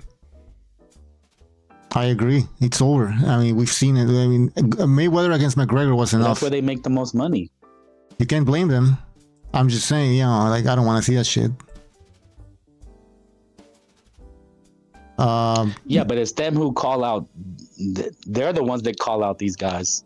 I understand, and I understand it's there's money and they call him out, but as a spectacle, it's not entertaining. It's You know what I want to see? yeah. What? You know who I want Jake to fight? I want Jake to fight his own brother. I want his brother to get his ass fucking beat the fuck up by his That's not gonna happen. That's what I want to see because I feel like no, it will happen because they're planning this shit out years later. They're trying to make it a massive fight, you know. But I don't know if the older brother has the balls enough to fight him. He just likes to claim that he's always the better of the two when he has the much to show it. Because he gets tired. He gets more tired than Jake does faster. Even though he moves better, he gets tired faster than Jake, and he doesn't hit as hard as Jake does. So that's why I want to see that fight. I want to say Jake is going to knock his ass out if that fight ever takes place. All right, in the chat. That's what I want to see. In the chat, Sean says Andy Ruiz took a dive in the second fight rematch. It makes sense now. Right, boxing fights. Okay, I don't know. He says, "God bless Jake Paul. He good guy. He helps children in Christmas." Well, I mean, good for him. But I mean, we're just saying that, you know, to give this guy some sort of massive credit for fighting AJ, I think it's an exaggeration. If he would have tried to win the fight, then yeah, I'll give him credit. But he didn't try to win the fight, and I know he was fighting AJ. But that's the whole point. I mean, that doesn't make sense. So he needs to get credit for just stepping into the ring to fight AJ, or should he get credit for actually trying to win the fight? I think I give credit to a guy who tries to win a fucking fight. All right. Jake Paul next big fight is John Jones. The whole idea behind sports. Yeah. Yeah, the whole idea behind sports is competition. It's literally to be competitive, right? Why do people get pissed at the top fighters when they cherry pick, right? Because it's like, bro, you're fighting somebody that is clearly not going to be competitive, and if they don't get that person out of there early, then they get criticized. Exactly. So that guy was not. He was not for 1 second competitive. There wasn't a second that he was actually competitive. Yeah, it wasn't competitive at all. Maybe you should say there was no 20 seconds that he wasn't competitive. Maybe a few seconds he was competitive. Sean says, I want to see Jake versus Bud Crawford. Okay, in MMA. Okay. King Bucho, UFC, White House, Big Bro. Man, this is very cryptic here. Yeah. Jake versus Bud Crawford, maybe a wrestling match. Yeah, go ahead. That top rank finds a home. You know, it's crazy. Somebody they've been out since like July, wasn't it? Was it August or July? Somewhere around that time. And what about what about now Golden Boy? Apparently they're gonna leave the zone. Apparently that's a rumor, or it's a rumor, but still, where would they go? That's so like there's not many places where this like top ranker Golden Boy can go, right? Like, where can they go? I don't understand. I can't think of one. Well, who's gonna be in charge when that old man dies in top rank? You know his son-in-law. Oh, his son-in-law. Yeah, LeBeuf. I don't know what the fuck his name is. LeBeuf? That means beef in French. The beef. Oh, he's got a French wife? Is that what happened? No, the guy is named... I don't know. His name sounds French. Beef. It means beef. The beef. So I don't know where they're gonna go. Al Cuerpo says, rumor is Vito Corleone told Jake in his dream while shaking his shoulders, you can act like a man, don't clinch legs. You can act like a man, don't clinch legs. What? I'm not getting it. I know it's I think he probably he's talking about the moment where he slaps him. Oh, like yeah, okay, yeah. Yeah, he's talking about that moment. Come on. And slaps the shit out of him. Wait, you guys are live? Is this a show? Yes, we are live. We are live. Anybody can join. Link in the description, link in the chat, open lines, jump in, give us your wish list for next year. Wish list, yes. Wish list? Oh, I got one. Hmm. Inoue Bam or Inoue Junto. That's my wish list. I heard that Inoue is calling out Bam now. Yeah, he is calling out Bam. Inoue versus Bam or Nakatani. Inoue. Actually, any of those fighting, any combination of those three people fighting is a great fight. It really is. Why doesn't Inoue go up and wait now, bro? It's too much now, man. If you imagine, hold on, Gypsy, imagine. Can you imagine Inoue against that Mexican guy? What's his Espinosa?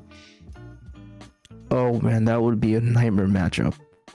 He would look weird. For him. Maybe his chin is not gonna hold up. That's probably why. Yeah. Because he thinks his chin is not gonna hold up. But I think, I mean, look, I saw Fulton with the Foster guy, man. I was like, dude, he could have stopped him. I mean, yeah, you outboxed him, but anyway, outboxed him and stopped him. I mean, he has a shot going one more weight. Just one more weight, he can do it. And that'd be epic because he'd be doing now three weights. He's old now. He's old. That's probably what it is. He's at the end of his career. Yeah, that's probably right. But he could. It's not like it's impossible to do one more. But maybe he's not trying to risk it. He doesn't want to get that one L and then be like, oh, you're not as good as Crawford is. That type of shit. I think that's probably what it is. People are saying 126 is his limit. Might be his limit, says Bray. Yeah, I think 122 is his limit. Maybe he I mean, I can see like a Nick Ball he could defeat, because Nick Ball is not that tall compared to fucking Espinosa, but there are some featherweights there that are too tall for Inoue. Too big. I think who is at 126? It's Choo Carrington, Ball, Espinosa, and who else? There's one more.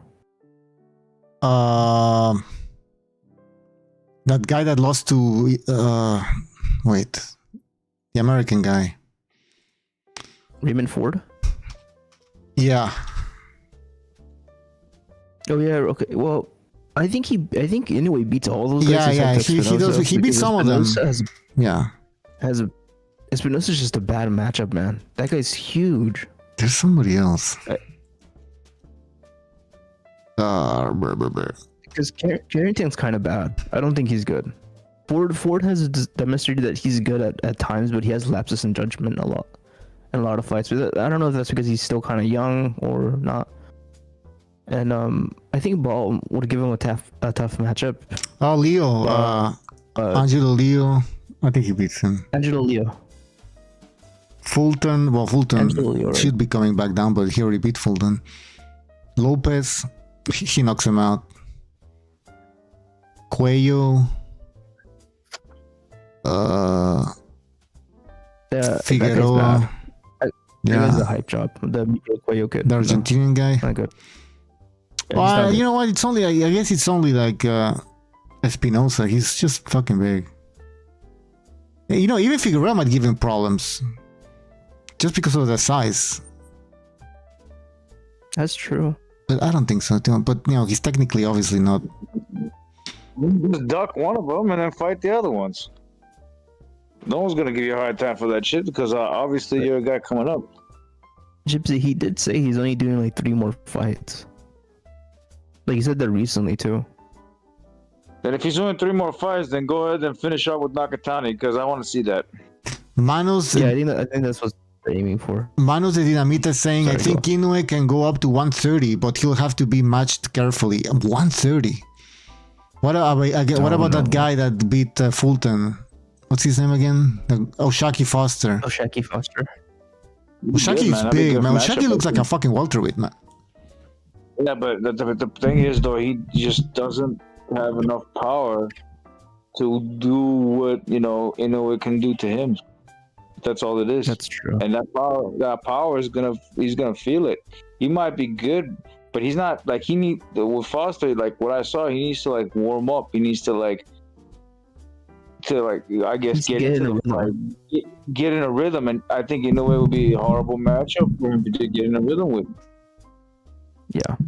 Yeah, I mean, I don't know. I think it'll end up exactly like Inoue has power Sorry, at bro. 130. Do you guys think Inoue is gonna bring power at 130? I don't think Yeah, he goes his up to power 130. goes up with him. We don't even know he has power 126. I think he stops at 126. I think he wants the Junto fight. It may be Ball because him and Nick Ball have been talking shit for a long time. And then I don't know what other third fight he would take. What up, Bucho? What's What up? up, people on the BDA? How we doing? What Hello, up, Chippo? What Revolution. up, Vessel? What's up? Any I'm a little wishes disappointed. about what? I came on the show. I heard from YouTube you got a nice little music playing in the background while the people are listening, a little Christmas jazz. And I came in here, it's fucking cold, man. There's no music going on. Oh yeah, you can't hear the music, guys. Yeah, it's gonna be. Yeah, you can't. Sorry. A nice little guitar, a little The jazz, Christmas jazz. it was like a nice little fucking little hangout vibe. But no, next year, man, I just want to see fucking Fedora get some badass fights. I want to see and it really, it's like a hit list, man. I want to see some knockouts. I want to see Tank finally get knocked out and Haney get beat up. I don't care who does it, man. I'm gonna write Tank has a big fight. A big fight, and by big I mean, well, Put parentheses in the ring because you don't ever know. yeah, what you're will right. happen In the ring. In the ring. Something of goddamn circumstance, really an actual test, not somebody who they pitch. Oh, it's gonna be fucking Roach. It's gonna be Frank. What was that guy's name? Frank what? Frank Martin? Frank Martin, yeah. Yeah. Frank Martin? Jesus Christ. Yeah, these were like kind of no-hopers almost, and one of them almost beat him. Roach. I think your wish will come true. Yeah. You guys want to see? Would you rather? He's gonna go away. Hopefully. I should I write want to this see down. a rematch between Roach and Cruz. Yeah, I was I want gonna. to see that rematch, man. Would you rather see Roach Cruz 2 or Roach Tank Davis 2, the rematch? Which fight would you rather see? Man. Roach versus Tank or Roach I'd rather versus see- Tank. I'd rather see Roach. Nah, man, the Tank is gonna win that one again, bro. I think Tank is the better boxer between all these guys, even though he's a fucking wanker. It doesn't change anything. He's the better boxer. But I'd rather see Roach. Yeah, Wank Davis, exactly. I'd rather see Roach fight Cruz because that's a better matchup. But the Cruz don't look like he won none. I'm sorry to say, he don't look like he won one. He said, I'm not like Tank, but he's talking about Ryan Garcia and shit like that, bro. Come on, man. You gotta honor that shit. Bro, fuck that bag, bro. The bag will come with the fucking big fights. Just do it. Gypsy, this guy hasn't been paid shit though. I understand where he comes from. You do realize this guy hasn't been paid shit throughout his whole career, right? Like nothing, absolutely nothing. He didn't get paid. He didn't get a Tank fight. He didn't get paid with, what was the numbers? BDA said it last time. He got paid like 80,000 for Tank or some shit like that. He got paid nothing for Yeah, that. apparently, yeah, something like that, like under 100. Yeah, it was disgusting. So this is the first time that he's actually has a chance to get a bag. Why not, dude? Isn't the same thing with Roach though? Roach has the same situation, doesn't he? Or no? I mean, that's Well, why he Roach was a wants the Tank champion though. fight. Before They he paid fought more. Tank, he was a champion, so he was getting paid more. I don't think he was getting paid millions, but I think that both are same probably payday wise. I mean, they should just go out and do it, man. listen, in terms of excitement, Roach versus Cruz 2 probably will give us a little bit more excitement, although they have to do something about that clinching, because that was unacceptable. Well, they engaged a lot. They threw a lot of punches. There was clinches, but there were there were moments. I mean, they threw a lot of heavy shots. It wasn't perfect. Both sides. When it comes to Tank It was a Davis, decent fight. I like it. who can Tank Davis fight besides Roach and Cruz? Well, I think with the PBC going, I don't know if there's protection plan anymore for these guys. I wonder whether they're gonna end up being going to Eddie Hearn or Top Rank or Oscar or Yeah, I don't know. Tank Davis What should TKO. be his cousin, Keyshawn Davis. Whatever the Davises. The Davises should fight Davises each other. I mean, see what happens. Which Davis will come on top? loser leave town, man. We can only handle one Davis. Yeah, we can only deal with one Davis at a time, bro. We can't do, All these So we gotta meetings and shit. Hey, when's Tio and fucking Shakur? January 16th. Hey, that's a little wish list. That's an early one. That'll get the year started off right. If fucking Shakuchi gets fucking knocked out. Yeah, that's not gonna happen. That would be great, Yeah, though. I would add this to the wish list, Bucho. Hmm. I want more of these young guys to fight each other. Can I just say that? Like a lot of these young guys just gotta start fighting each other. Stop hiding. Yeah, I'm running it down. Yeah. Young boxers Yeah. fight each other. Yeah, like right now in heavyweight, I mean Torres and Wardley don't want to fight each other. Torres or what's his name? What's the other guy? Otama. Aitama. Yeah, the Otama. They talk shit. They It's- talk shit on that's Twitter all the time, interesting. but they never fight each other. Well, I Like mean, Wardley's on another level at this Wardley. point. Wardley's on another level now, right? These guys now a contender. But Otama and Mandatory. Torres, they're around the same level, right? In terms of Wardley's a- skill, I don't know, man. No, Wardley's proven, right? I But mean, Tama's better in skill. From Aitama baseline is, like this, but yeah. Wardley has more has been proven with better chin and better competition. Other than that, Wardley is a dog, bro. I think he fight anybody. That's the next guy I'm excited to watch in the heavyweight division. Butcher, could I add to that list? Yes. I want to see the Catterall get a world title shot after like winning against. He's on another win streak after losing to like Barboza barely, and like he always got How like do the you short spell end, you know. Yeah, yeah. Jack Catterall comeback. I never know how to spell this fucking name. Catterall. Catterall. Yeah, Catterall. Catterall. He gets a title Jack shot. Cat. Yeah. Well, then who did he lose to again? After I forgot. Barboza. Yeah, he lost against Barboza. I'm not sure if he lost Right. that fight. I haven't rewatched it, but he dropped him once at least. I have to watch that fight. Yeah, People they told me go that a knockdown. Okay, he but had a knockdown in there. How the hell you gonna lose? I mean, I don't know. I don't think Barbosa doesn't have that skill to beat Jack Carroll. But then again, this guy's been robbed twice, maybe once for sure, 100%. But Yeah, he got twice. robbed against Josh okay, Taylor. so And now, and yeah. now he's sitting down on his punches more. He's actually trying to like mix it up because he knows he's getting robbed so much. He's like changing up his style a little bit. But who was Isom though? I remember. Okay, so Isom beat Josh Taylor. I mean, he retired Josh Taylor basically. This British front was one. The bottle retired Jack Taylor or Josh Taylor. Sorry. Yeah. So I mean, Josh Carroll. So you guys are saying that he deserves a title shot at this point? Yes. I We mean, want I a revenge guess. tour. A revenge tour. He's coming back. All right. Well, if you guys are convinced, I mean, there's 4 belts in that division, right? It's not like anybody has unified it. I don't believe. Let's take a look at the champions. Yeah, but anyways, yeah, give him a title shot. Fuck it. He should have been a champion after he beat Josh Taylor. So give this man a belt. Give this man a belt. Let's see what people are saying in the chat. By the way, guys, anybody can join. Everybody should join. Link in the description, link in the chat. And please hit that like button. It really helps us out. Let's see. Here's a link. In the chat, people are saying, Al Cuerpo says, Fulton is a technician compared to Nick Ball. Maybe, but Nick Ball beats him up. Sean says, in 2026, King Bucho, I want to see Emiliano Vargas and Junior and heavyweight Torres step it up, big bro. Yeah, that's a good one. That's a good one. Emiliano Vargas needs to step it up. I'm gonna write it down.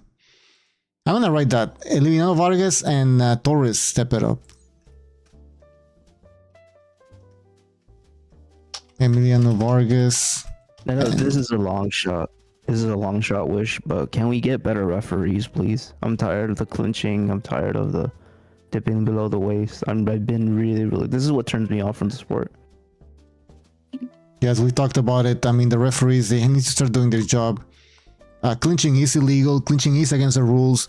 I was rewatching Roach versus Cruz, and in round 3, the referee warned Cruz about clinching. So it does happen when the referees want to apply the fucking rules. So yeah, people are like, "Oh, it's part of the game. It's okay to clinch." Then how come he's already fucking telling Cruz in round 3 to stop it, to stop clinching? Go watch Vladimir Klitschko versus Brian Jennings, 2015, I believe, in Madison Square Garden. The referee told Vladimir Klitschko, "You gotta stop holding and clinching," and then Klitschko didn't know what the fuck to do. He started to panic, and the whole fight changed. He started he lost. He couldn't dominate the fight anymore. He wasn't dominating anymore. So, yeah. You can go back in history. Check out Lennox Lewis and Huggin Henry Akinwande, man. Mm-hmm. The most that was egregious. A lot of clinching. It was a DQ. No, that's what Fury pretty much learned from Klitschko. He's like, "Oh, that's how you've been winning your fights? Okay, then just gonna rinse and repeat, do the same thing to you in your own backyard." Really, it was a boring ass fight, but he pretty much embarrassed the shit out of him. He almost stopped him in 11 too. That's the story. But that's that win that people just like discredit, and I discredited it too the first time I watched it. It's actually a much bigger win than anything Anthony Joshua's ever had in his entire fucking career. Why do you always bring AJ, man? No, I'm just listen all the way. Listen all the way before you just criticize it. Because he never beat a champion in their own backyard like Usyk and Fury have. He's never done it. He's beat it in his own backyard. It doesn't count, man. Beat him in their own backyard for once. You got a chance with Ruiz. That was not even a champion, but he was a really good contender because I thought Ruiz and Parker were the shit for me at one point, but people discredited them. But you got your chance and you didn't. You got your ass kicked in America, and then the second time, what happened? You didn't even give him a rematch in America. You fought him in Saudi. Shame on you, bro. That to me, and you didn't even knock his ass out. Like at least Lennox knocked Rockman out out cold. You didn't even knock this dude out, bro. Like you boxed circles around him, and like you were like surviving. So you hate Anthony Joshua. So wait, what's gonna happen in the rematch? Sorry, in the rematch. What will happen in Fury against AJ if they fight this year? Which apparently they will. What will happen in that fight? If they fight? Yeah. If that fight, if Fury stops him in 9, he stops him in 9 rounds. I mean, this is all guessing because of age. Fury is not a type like Anthony Joshua who's constantly. He works out, but he's not like a juice set, if you know what I mean.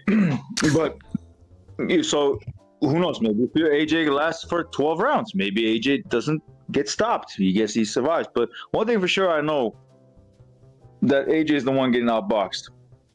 That I can guarantee you. Bray in the chat says Fury didn't beat Klitschko in Ukraine. He beat him in Germany. He beat him in Germany. Yeah, I know. Yeah, he's home. He's back. He was fighting in Germany the whole time, like, most of the time. And they also gave him like rounds where he never even won a single goddamn round in that fight. And I've seen that fight maybe 4 times. He didn't win a single round. I'm like, maybe my eyes are deceiving. Maybe he won the 12th round. Maybe there was something there. But no, he didn't win a single goddamn round. Gypsy watches that fight, Nika. Exactly. You know it. Nah, My Dionysian says I could see Abdullah getting knocked out. Needs to work on his defense. Knocked out against anybody or against who's he fighting next? I think probably that British guy. What the fuck is his name? Abdullah Mason. Man, I always forget this guy's name. The guy who fought in the undercard. Eddie Hearn's guy. Fuck, somebody in the chat, please remind us. I know what he looks like. I just don't remember his name. He looks like a generic British boxer. Yeah, he's got a funny haircut. That's all I remember. He's got a funny haircut. Dula Mason, next opponent, I guess. Oh, one more thing about AJ. Should I say one more thing? Because it's fucking Sam random. Noakes. yeah. Fighting Sam Noakes. Sam Noakes. Like, you know, when you guys you guys talk about him like it's like, oh, he has Parker, he has this. I mean, that'd be the same thing as saying Dylan White has a better fucking resume than Fury does. Because if Dylan fight a whole kinds of He players, probably a lot does. of Yeah, dudes he does. fucking- Yeah. Look, What's wrong with that? I Like, actually think he probably does. Gypsy, did he beat all of those guys? Probably not. But he has a good resume. Come on, dude. Yo, this is Gypsy. You gotta understand. Tyson Fury doesn't have a good resume. It's a thin resume. it's a very thin resume. It is very thin. All right, so He's got Gypsy, what is And I'm not hating. I don't hate Fury. I don't hate Fury. Like I have nothing. I'm glad he beat Wilder. He gave great moments in my life. You I know, like Fury actually. great moments. Yeah, his best wins are what? Klitschko and Wilder. That's it, right? That's about it. Yeah. Yeah, Dylan, and Wilder, like they ain't shit really. Like we hated on Wilder. No, until, like, Chisora's not a good got win. beat. That year. He broke Wilder. The first time he beat Chisora, it's a good He win, I broke guess. Chisora. But it's not like. Chisora. Yeah, no, I don't think anyone counts Chisora as a good win. That's just a whatever win. Like, who didn't beat But, Chisora? no, Who didn't beat they- Chisora? Gypsy, who didn't beat Chisora, man? Like, Didn't beat I mean, when you have to go to Chisora, that just knows you have to like. Really look okay, at well, you know what I mean, man. Chisora. He's got nobody else. I mean, he's a contender. It's a guy. It's a good win, but it's not like it's not a Joshua win. It's David not. Price didn't beat Chisora. Oh yeah, yeah. Oh my gosh, David Price. That's a fucking, yeah. I mean, the dude had a guy named John Oh, I'm really McDermott. scared of as a Joe. current- This Yeah, guy's just trolling us now. Yeah, the dude Can had a we rematch move with on to John something McDermott. else? Yeah, let's move Tony on. lost. This is all Gypsy shit, man. He's obsessed with AJ. Come on. I'm not obsessed with AJ, man. I just, I just don't like AJ, bro. He's obsessed with the black genetics. That's what he's obsessed with. You have a negative obsession. Exactly, negative obsession. Stewing. Sitting there stewing about him. No, you know what it is, bro? Because like they said that like his career is better, and I was like, you know what? Is it actually better? But he doesn't have a win like Fury does. He has one. Fury has one win that he doesn't have, and he probably will never risk a shot like that ever in his entire career, and that's beating another man in his home backyard. He never has that. He just doesn't have it. Better story. Even a Ruiz caliber guy on his own backyard, he doesn't have it. That's like a symbolic. That's a symbolic fucking thing, man. That's well, you know, he never represented for his hometown. Like what does that mean? Like? It's some dumb, No, that's different. he could man. never Hometown's go to another different. man's Hometown's your home. backyard and settle it there. They're fucking Like, welcome. He never took a shit at somebody else's house. He only takes shits at his own house. It can make a difference, bro. Because I noticed going to like a different country, your body doesn't react the same way. Can we move on though? Like, there's actually Yeah, move like, on. cool things In the after chat, Tom. In the chat, Tom says Mason stops Cordina. Noakes is a tough guy. Mason stops Cordina. Yeah, he stops Cordina. Noakes is a tough guy. He is a tough guy. Mason was getting tagged a lot in his last fight. Now he was comfortable. I think. Yeah, the one thing that saves Mason is his size advantage at that weight class. He's going to be significantly bigger than just about everyone he fights. Yeah, at this point, yeah, he looks big for the weight. I would want to see some upsets for the year 2026. How about that for a wish list? Can we have always that? want to see upsets. Let's write it down. I feel like we didn't have that many upsets this year. And whatever can shake the whole vibe of, you know, protecting your O. You know what I mean? Guys that, you know, you can respect a young fighter who got one or two, and people are, you know, he's still building a fan base regardless of a couple losses. Like, I don't know what's got to happen specifically to cause that, but I think that's been the biggest problem for a while, man. Protecting that. Have you guys ever talked about how? You don't see the matches get made. Yeah. You see guys avoiding fights because of it. Oops. I say, Bucci, did you ever talk about how TKO said that they're gonna, in their organization, they're gonna have rule changes and even a new ring and maybe even change the dimension of the ring. How crazy is that? Like that's pretty wild. Yeah, I don't know what they mean by that. Like, Yeah, what? they didn't specify, but they're like, we need rule changes to make the. I like this though. Okay, a smaller The ring. quote is the right quote. Yeah, is to make it more entertaining. We want rule changes and Okay. make the fight happen more. So let's speculate. okay, let's sounds good. speculate. Let's speculate on that. Change the ring. What could it be? I can imagine They're them making it smaller. making a smaller ring, using a smaller ring. That'd be great. They'll make it. I want to see that First- one, that goddamn Turkey Al-Ashik was talking about that shrinking ring, man. He's talking about that one. Oh, that yeah, in like a between video game. It'll get smaller. Yeah, Yeah, I was like, that's Yeah, crazy. that was ridiculous. That's completely fucking. that's preposterous, amazing, man. man. But yeah, what's the Hey, smallest ring Woodchuck, size you see in Woodchuck. boxing regularly?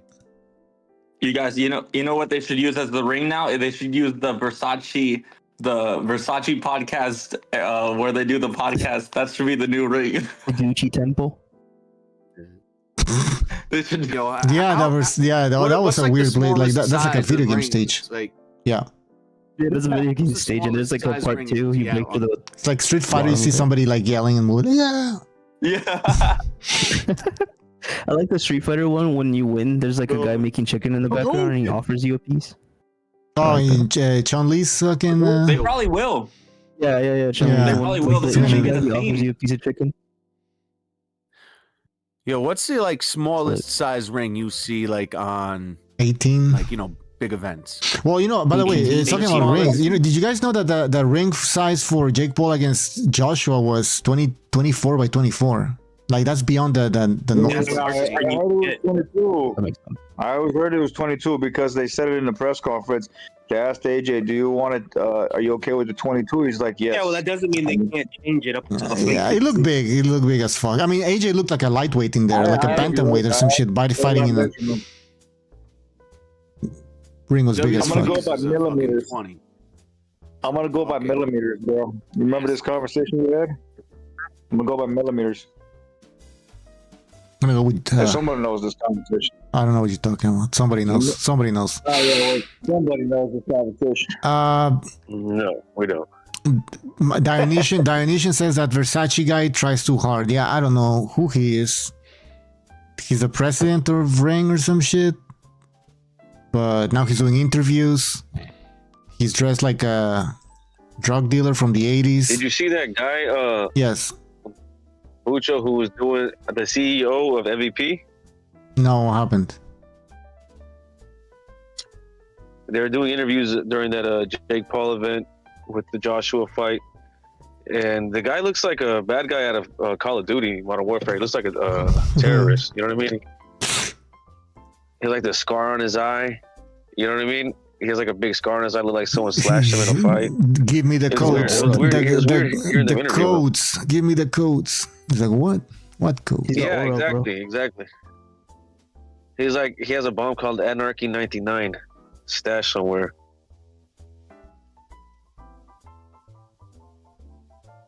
I gotta look. I'm trying to look it up. I don't even know. He's a what? The CEO? The president?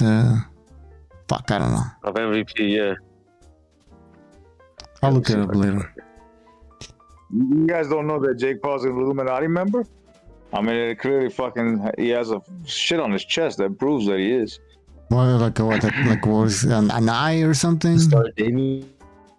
You mean? He's Oh, you mean because you were? I heard he's Jewish. I already know he is, even without all that shit. But I already know an Illuminati member based on his actions. But the tattoo, is the biggest indication, one of the biggest indications that he is. So, like, don't be surprised with his like promotional management or whatever. Is a guy like that, it could be even worse for individuals.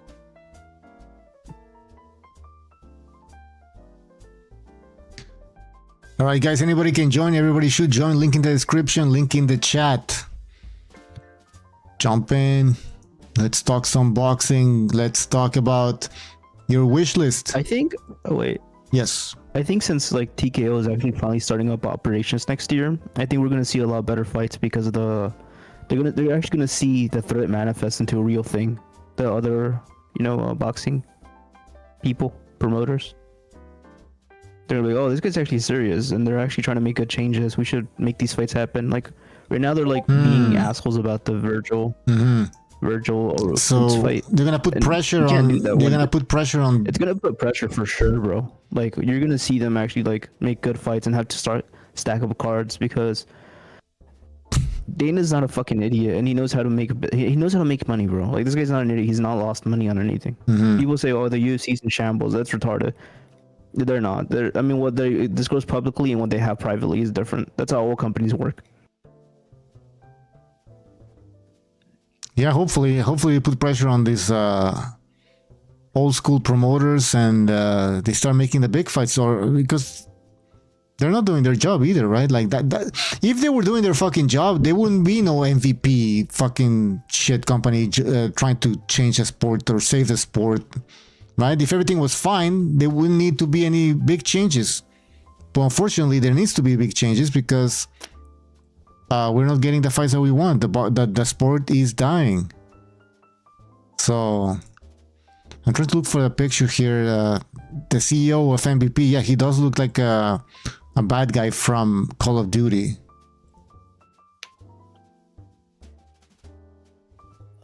It's almost like he looks like a terrorist. Yeah, I don't want to put words in your mouth, but yeah, he does look like a terrorist. We're gonna get in trouble. We're gonna get in trouble here. Now he looks like some ex-Soviet fucking. Anybody with a beard. Yeah. Anybody that has a beard that that has a little bit of a dark tone to his skin, man, automatically labeled as a terrorist, bro. Yeah, we're living in the post 9/11 era. No, he doesn't. Post 9/11 era. No, look, I'm telling you, man, that is 100%. The guy just looks nefarious, bro. He just looks like he's up to no good. He does, but there's a lot of guys that look like that. They're not like that. But then there's also guys that look like that. They are like well, that. he's organizing these fake fights for Jake Paul. So you think he's a nice guy? I never thought he was a nice guy. So what are you doing defending him? I'm not defending him. I'm just saying anybody with a fucking beard, they automatically got a shield up right now, bro. You're like trying to say, "Oh, bro, people good." Relax, bro. Relax, bro. I'm saying send people good. Hey, Sobers, give us one wish for 2026.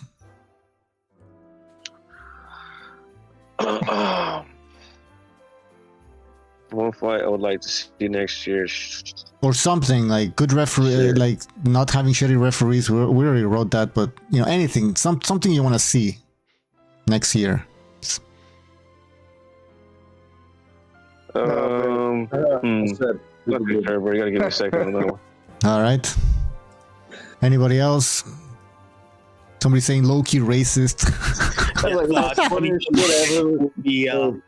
2026 is Canelo's take-back year. That's what. You wishing for that? I don't really give a fuck. Who said that? Quentin, did you say that? So he's gonna win another middleweight world championship. 2026 is gonna be a new crowned heavyweight champion. We're gonna see a new crowned heavyweight champion. That's what I want to see in 2026. Not like retire Usyk and we have a fresh batch of fucking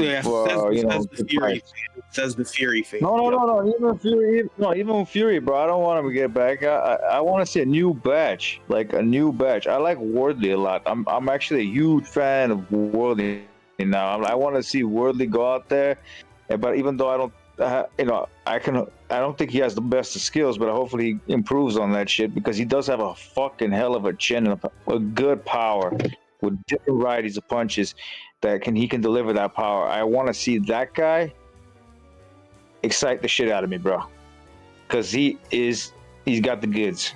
He's got the goods. I want to see him fight all kinds of guys, all kinds of. It's Caballero. But I think most of the time I'm still the future. Most of the time I'm still the future, but I would like to be proven wrong where most of the time it gets fucking starched by Wardley. I would like to see that. That'd be cool. But whatever. New batch of heavyweights. Forget the old. I still think it's Caballero. Caballero is the number one like heavyweight outside of Usyk. That guy's just different. Even Caballero, yeah, I'm down for that too. Caballero, I like Caballero as well. Caballero, Wardley, Moses. Who else is there? There's probably one There's more. Torres Jr. Have you ever fight Torres? I mean, this Torres guy. Jr. I agree. This guy hasn't been stepping it up, man. Yeah. Yeah, that guy's been fighting cans for a long time. I want to see Torres get that rematch with what's his name? The guy who beat him in the Olympics. Jalalov. All right. I would like to see Torres versus Jalalov next year, bro. Yeah, that's a good. Mexican? Is he Mexican Torres or what? How do you spell his name? Jollibon. Yeah. Like a quarter or something. I don't know.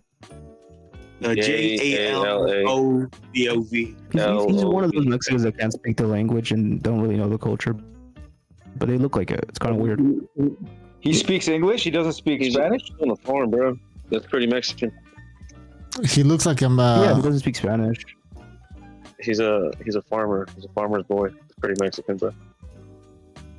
Yeah, he represented. He works the US. land. He works the land. Like, what do you think? He's picking strawberries and shit. Like, he's at the field. Maybe he used to. You know. I didn't say he never was know. a strawberry picker. His dad has a ranch, bro. He grew up rich, man. This is a rich kid. What are you guys talking about? I don't know. All right. Is he waving is he waving a Mexican flag? No, I've never seen him wave a Mexican. He wrestling, bro.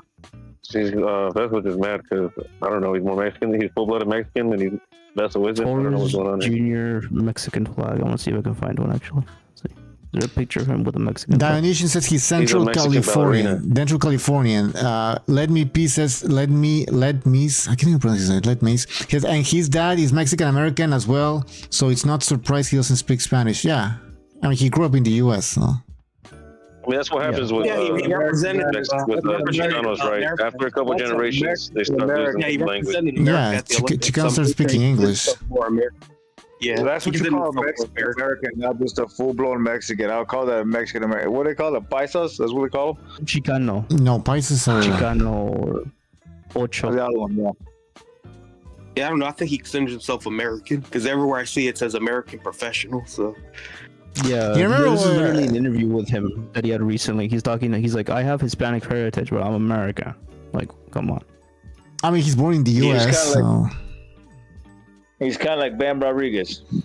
Yeah. it's the same thing with Well, Bam. no, Bam It's thinks his own he's thing. Texan. Apparently, I'm Texan. These people who think that Texas is a country. Tejano. Tejano. Ryan Garcia. It's like Ryan Garcia. When I was in Well, Texas, I don't know what's up bro, with this identity crisis going on with these beaners. Yeah. Yeah, right. He just say I'm a fucking beaner. Because Fuck everyone it. else sees you like a bean. Here, bro. Exactly. Maybe you don't look in the mirror and see that, but that's what everyone else sees. Yeah, exactly. It's like first it was the sad people, now it's the beaners. That's kind of huge. Dude, what the fuck? Yeah, this is good genetics right there. he's a Jew. Now some people think he's a Jew. That's why we call him Maga Torres. Yeah. I knew a Torres in Texas, bro. He didn't think of himself as Mexican, even though he spoke Spanish. He thought of himself as a Texan. It was weird, man. It was Yeah, just the no, weirdest fucking shit ever. those are the weirdest one. I'm Texan. Like yeah, you look fucking Mexican. Chicano. Beyond Mexican. Tejano a la verga. Well, yeah, okay. Fuck Torres. What else? When it comes to Bivol, when it comes to Marco Verdes, Bivol and Madrimov, any wishes with these guys? fuck man. Fuck man. They're waiting too Oh, long. I see people fight Benavidez, bro. Vivo might announce his retirement next year. He might not even fight. Yeah. Bro, Hey, bro, I bet you that back surgery got him shook. Some Yeah, serious bro. shit. I know, bro. Like back surgeries are nothing to be How to shake a come stick back at. from that? Yeah, Yeah, it's like how to come back from Lomachenko had a back surgery, and he never. I think that was it. We never heard of him from there. He said came out and said retirement. So I think people was going to come out with retirement statement probably next year. You're not going to hear a fight. He broke his back. Spinal. You guys think Spinal. Viterbi in next year? Who's what? Do you guys think Beterbiev fights again next year? Yeah. He's got a surgery too. Did he pull out of his own tune-up? What happened with that? Yeah, he pulled out of the what was it? The that recent fight that just happened. The not Norman Haney, the Benavidez yard card. Nicholson, he pulled out Nicholson because he wants Benavidez, and Benavidez is ducking him. Clear as day. He pulled out because he got injured. So he also had to have a surgery. I mean, he's gonna have a fight. Come on. Against It's who? an excuse for him to I don't know, man. He's older than Bivol is. We're worried about Bivol retiring. You think Beterbiev has another one left in him? I think he's taking a page off of Crawford's book of fighting a lot less when you're getting older and fighting like once a year or something. So when he's like, "Oh, Nicholson, that might take a little bit off of me. I want to beat Benavidez." So he probably pulled out a fight with a bullshit injury. I don't think that was a real injury. I think it was a bullshit injury so he could fight Benavidez. That's the whole point of that. I think that's what it's. There's no like gain in beating Nicholson anyway. Like Nicholson is just a guy that just came up. Like there's nothing there for him. So Benavidez is all the glory right there. You know, you beat Benavidez, or Benavidez beats you. For him, both ways, it's all the glory. But Benavidez don't want that shit. I mean, What does Benavidez want? He wants to move up because I think he's having a hard he's time fighting making already. weight. That we know. He's fighting Zurdo May something next year in 5 months. I think he stays at cruiserweight. That's the thing. I think he should. And he should. I mean, why move back down? Yeah. If he wins. Division to unify too. Yeah. Then he'll. Does he fight Opetaya? Does he fight Opetaya? Do you guys see him fighting? Opetaya's not that good. Yeah, Opetaya's not that good. People are saying he's been exposed. Opetaya's over here going life and death with Brady's. I mean, what do you think someone with a little better skill will do against them? I don't know, because Benavidez, yeah, he rests a lot of. You'll beat him on. Really? Beat him by decision. You'll beat him by decision. Benavidez will beat Opetaya by have decision. We ever seen? Have we ever seen Benavidez fight somebody that big? Yeah, you guys are out of your mind. Opetaya would knock that dude out. You're so exaggerating. You guys think he's fighting Caleb Plant. You guys think he's fighting Caleb Plant again? Crazy. I'm sorry, that's crazy take, Quentin. Opetaya is really not that good, bro. Listen. He might. Yeah, go ahead. You got Benavidez not beat Opetaya. Get off his nutsack, bro. Come on.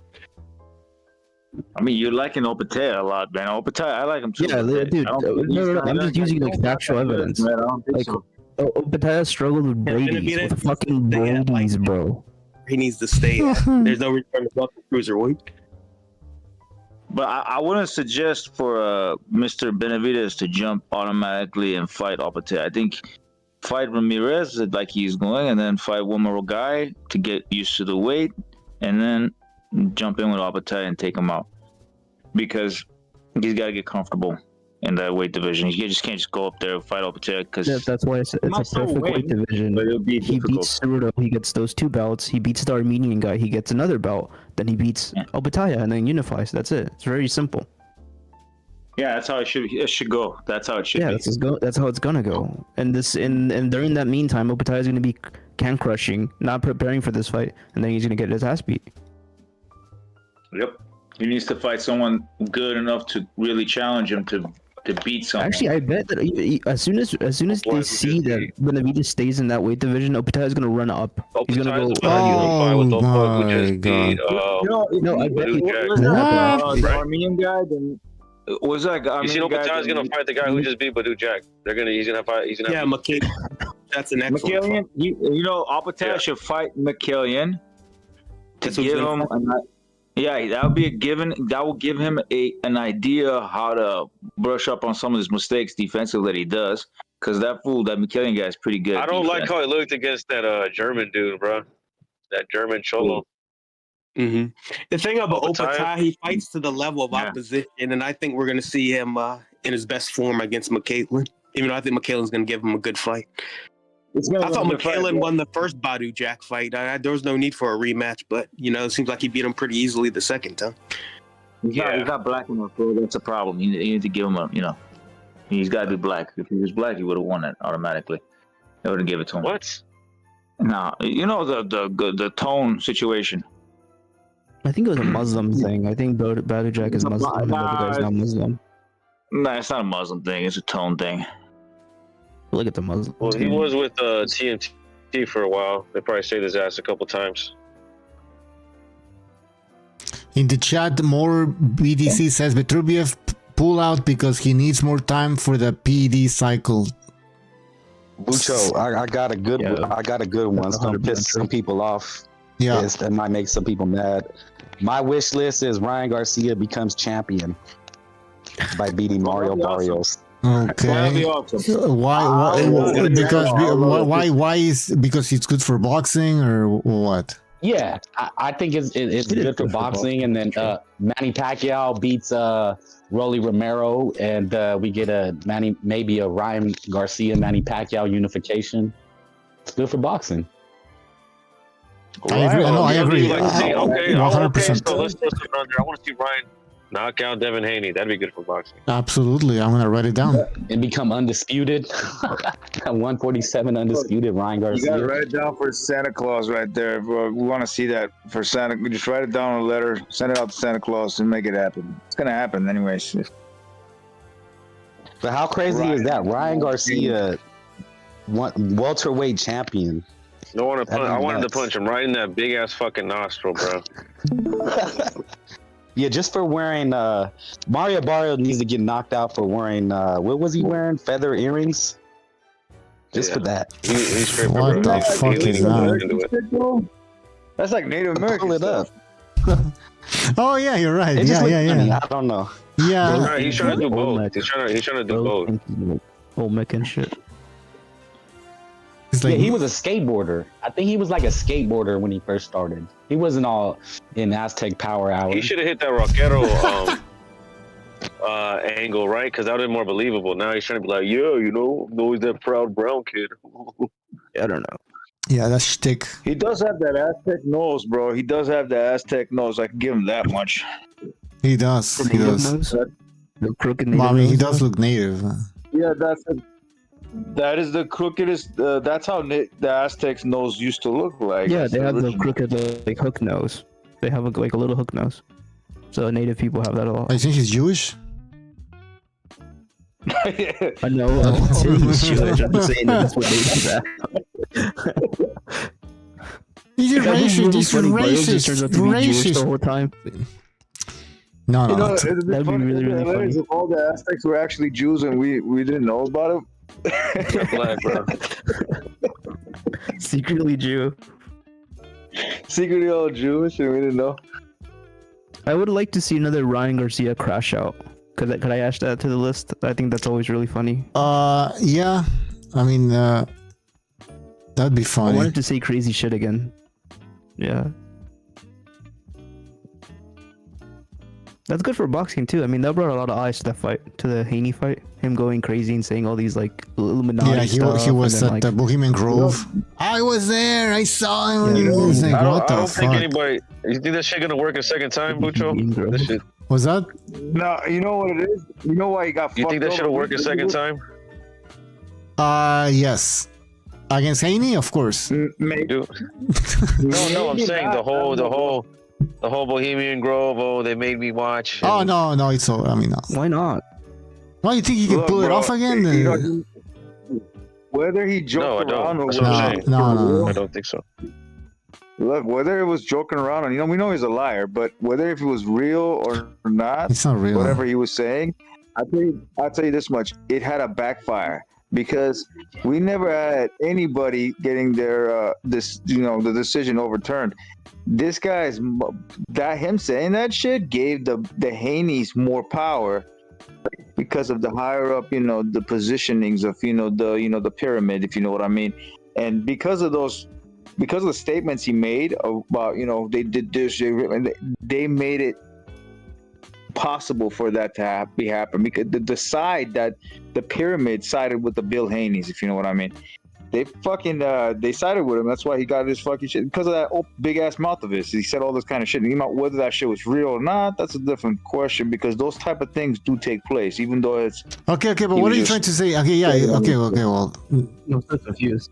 yeah, okay. So those things, in your opinion, do take place, which we cannot talk about here. Saying that he should have not called them out. Yeah, we're not gonna talk about that. I'm just saying, yeah, his mouth. Because of those reasons. All right. I'm so confused. Maybe if he hadn't said that and he knocked out Haney or beat him like he did, he probably wouldn't have been caught with that the drug and this decision overturned. Maybe saying they took away the win because he talked against the powers that be. Maybe. I'm not saying 100%. Yeah. That's probably. That's what I'm thinking. Yeah, I believe you actually, unironically. I don't see how it could all be true though. So what he was saying was legit. All of it's true, but I mean, come on, let's or be was real. he just clowning around and being a goofball? Like I don't even know anymore. I think he's just clowning around being a goofball, and it pays off. Bro, if you've been around, like he has the popularity he has, he probably seen something. He probably over-exaggerated. You hear he things. Exaggerated. Yeah, hear things, seen things, exaggerated the crap out of it, or actually something might have happened to him. We might have, but we don't know that because he's such a fucking liar. And if he wasn't a liar, we would have easily, believed him much more easily. I should say, not easily, much more easily believed him. Yeah, I mean, I suppose. I guess there's no way to prove any of that, though. Now he's like the only boxer like popular like that too, with like such a reach on the social media. So like, I was just gonna say that because he's hanging around. He's on a different level now, bro. He's hanging around with these guys like Neon, Aiden Ross. Those are his boys. He's on Kick. He's on all these other platforms. His reach has grown exponentially. All his fans are not boxing fans now, but they will tune in to watch his fights. I'm still saying, man, dude, if that guy can just get his fucking head straight, he would be the biggest money cash cow in boxing. Ryan he needs to get his head straight. That convinced Jay and Logan. No, he wouldn't because he's not a good fighter. That's the most important part. If you're not good, good fighter. You don't even have to even be entertaining. Look at fucking Mayweather, bro. You don't have to be entertaining to be the cash cow. Devin Haney's not good either. Ryan is the guy that convinced. Ryan is the guy that convinced Logan and Jake Paul to be boxers, bro. Just not think about it. He's the guy that convinced these two Illuminati members, by the way. And Garcia and Oscar De La Hoya without the skills. That's Ryan Garcia. Ryan got skills, man. Stop shitting on Ryan because he ain't fucking black, bro. Come on. He got skills. He just doesn't fucking train. Man. He doesn't. Let's be real, man. Let's be real, brother. Damn. I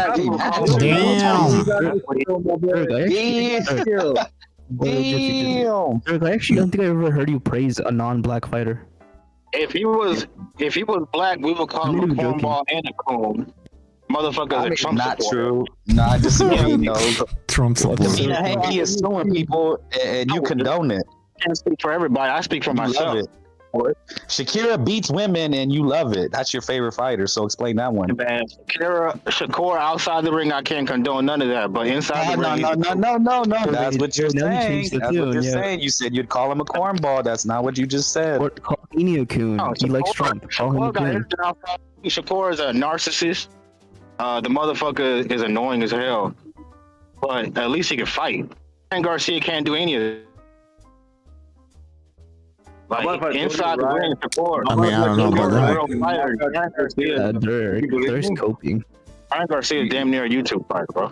A YouTube fighter, Ryan can knock out Shakur Stevenson. Would you believe me? A YouTube fighter beat the shit out of Haney, bro. That's crazy. How bad is Haney? He had 0.00 something of Osterin, so. Yeah, actually, a legal amount, by the way. If he would have declared it, it would have been a legal amount. We went over this. So you're the one that just called him. You just called him a liar, and now we're supposed to believe him that he didn't cheat. Really? You're contradicting yourself. I didn't call him a liar. That was someone else. I didn't call him a liar. One of y'all did. Whatever. Yeah, but that was not me. No, but the amount of Osterin. So what they're saying is the amount of Osterin was legal. The problem is that he didn't declare it. Yeah. Yeah, he didn't clear it. That's the problem. Look, bro. Ostarine or no Ostarine, Ryan Garcia is not a good fighter, bro. Yeah, Well, then what is Devin Haney then? Haney. Then what is? Do you think Devin Haney is like a complete bum? I want to hear you. I want to hear you say that. Devin Haney, I don't like Devin Haney. I know you don't like Devin Haney. I just want to hear you say Haney's not a good fighter. He's not a good I fighter. said He that a lost million against times. It's times I gotta say it. Okay, just for the record, Dirk, on the air. Dirk, if Ryan is not You know I don't like Devin Haney. I know you don't like him. I'm not saying about like him. I'm saying about his skill level. Okay, on the record. Just trying to get like a clip. Ryan's not a good fighter. What? Why did Tank drain him? Why did Tank drain Ryan if Ryan's not a good fighter? Why did he drain him? I mean, bro, Ryan Garcia, let's be honest, him and Devin Haney are too big for Tank. They should be at 147. What do you mean too big for Tank? Apparently Jake Paul was not, Jake Paul was just fine, huh? Just fine. Fuck Jake Why Paul. would he do that, bro? If he sucks so bad, if he sucks so bad, he should make an example out of him, bro. There should be no reason to drain that dude, bro. There should be no reason. Because he is a threat. Because he has skill. That is the reason why. And with his size attached to that, it's a problem. Okay? Let's not kid ourselves and say he don't got no skill, bro. Let's stop with that cap, bro. That's a big-ass cap. Him dropping Haney multiple times, that's skill. That's not the fucking drugs talking. That's the fucking skill that made that shit happen. Say whatever you want to say. His left hand is, you only got left hand. He got more than left hand. He got a left hand, he got a right hand, he got a stuff. His chin, his only problem with Ryan, you want to know what his problem is? If he's not defensively secure, he doesn't like responsible. He's not defensively responsible. That's his problem. Offensively, he's pretty good. No, you're wrong. There's a lot more than that. The motherfucker don't have a good jab, even though he's got a long reach. He don't use his jab at all, and even if he does use it, he's not consistent with it. His defense is terrible. He doesn't have any footwork. He's an average fighter, bro. He's physically gifted. I'll give him that. Fast hands, a lot of power, but other than that, bro, what else does he have? He doesn't have a jab. He got a jab. He uses it, but he doesn't have a good jab. He uses Mario Barrios got a better jab than Ryan Garcia. Hey, I don't know about that. Hey, Dirk, do you have a wish for? Do you have a wish for next year? I think you think I'm saying because he's Mexican, bro. Bam Rodriguez. Yeah, we know you're a racist. We know you're a racist. But that's who you should be clamoring for. Bam Rodriguez, not this fucking clown Ryan Garcia. Do you have a wish for next year? Oh, go ahead. I'll ask Dirk for a wish. Boxing wish. Bucho would admit that Crawford schooled his boy, and he can finally stop coping and making excuses. What's the coping? There's no excuses. The CompuBox numbers tell the story. The watching the fight tells the story. Absolutely no coping. There's no coping here. All right, go ahead, Frank. Oh no! This guy, Derp, he's talking about this and Ryan Garcia, but this is the same guy that said Roman Villa was a beast. No, remember, he that's has to the say same that. guy that hyped up. Yeah, it's like, so how can you take someone seriously that does that? He's gonna trash Ryan. Fine, okay, I'm not gonna knock that. But this is the same guy who wanted to tell us Roman Villa was a McDonough 2.0. Am I making that up? Now you're putting words in my mouth. I didn't say that. You did, motherfucker. You was on here hyping Roman up. You said McDonough 2.0. Yes, you did. Stop. No, I did.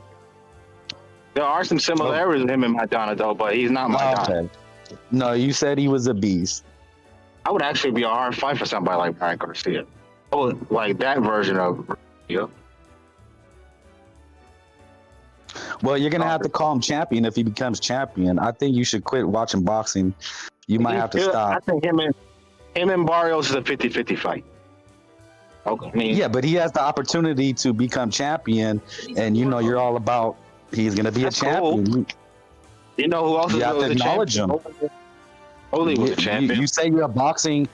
I think you think of yourself as like a boxing head, right? Like not just a fan. Like you try to analyze it. Am I right? I'm not a boxing head, but I do like boxing. No, but you try to break it down and analyze it, right? Not just a fan. Yeah. Like you don't just. Okay, so you have to acknowledge him as a champion. You understand that, right? course. Okay. And he would, but Okay. I still don't think he's that good. That's just my opinion. But see, that's my problem is that nobody said that he was great. Nobody got on here and said we weren't hyping him up. I just said I want to see him become champion. Well, I wasn't referring to you, but one of the guys on here said that he would be the biggest star in boxing if he got his shit together. I'm saying no, he wouldn't.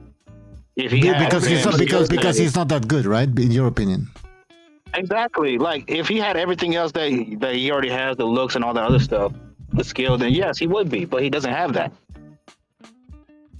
So wait, so Dirk, seriously, Ryan Garcia said, "Fuck this, I'm gonna take my career seriously," and he sharpened up on his fundamentals. You don't think he could be a pound for pound fighter? Because it's too late. He's like 27, 26. Like, bro, you are what you are at this point. And it's not a 21-year-old prospect. And not to mention this guy. So what is he right now? He's 36-0, and he's fought nobody. Goddamn, like he's not that bad. Like I don't. What are we doing? What are we doing? I mean, he fought. Like, there's a asterisk on that fight. The best fighters you can literally put on his record are like average dudes, right? Most of his resume is average. Yeah. Okay. Okay. Well, think about that. So he has 36. He has 36 fights. Who in the fuck matters on the entire resume? Hey, in the chat, in the chat, Fluke says Ryan might become undisputed 147. Be careful what you say, Dirk. Let me laugh at that real quick. Hilarious. You never know. Happen. You I never think know. Virgil is the better prospect, and they should have them fight. They're kind of like gauged to do it. Virgil and Ryan Garcia? No, Virgil and Boots. Oh, why are we talking about Boots? We talk about everything. Yeah, exactly. And that's exactly what you should get.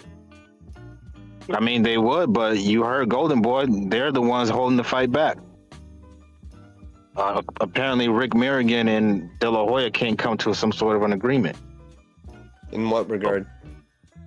I guess Merrigan, Virgil's manager, wants more money. And Golden Boy is like, no, this is what we have on the pot. Take it or leave it. We'll figure it out.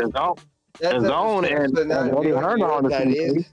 what they call like a staging, where you test like how much like what you think is in the pot. It's like, now we can't afford it. They probably could, but it's probably more than they wanted to do, right?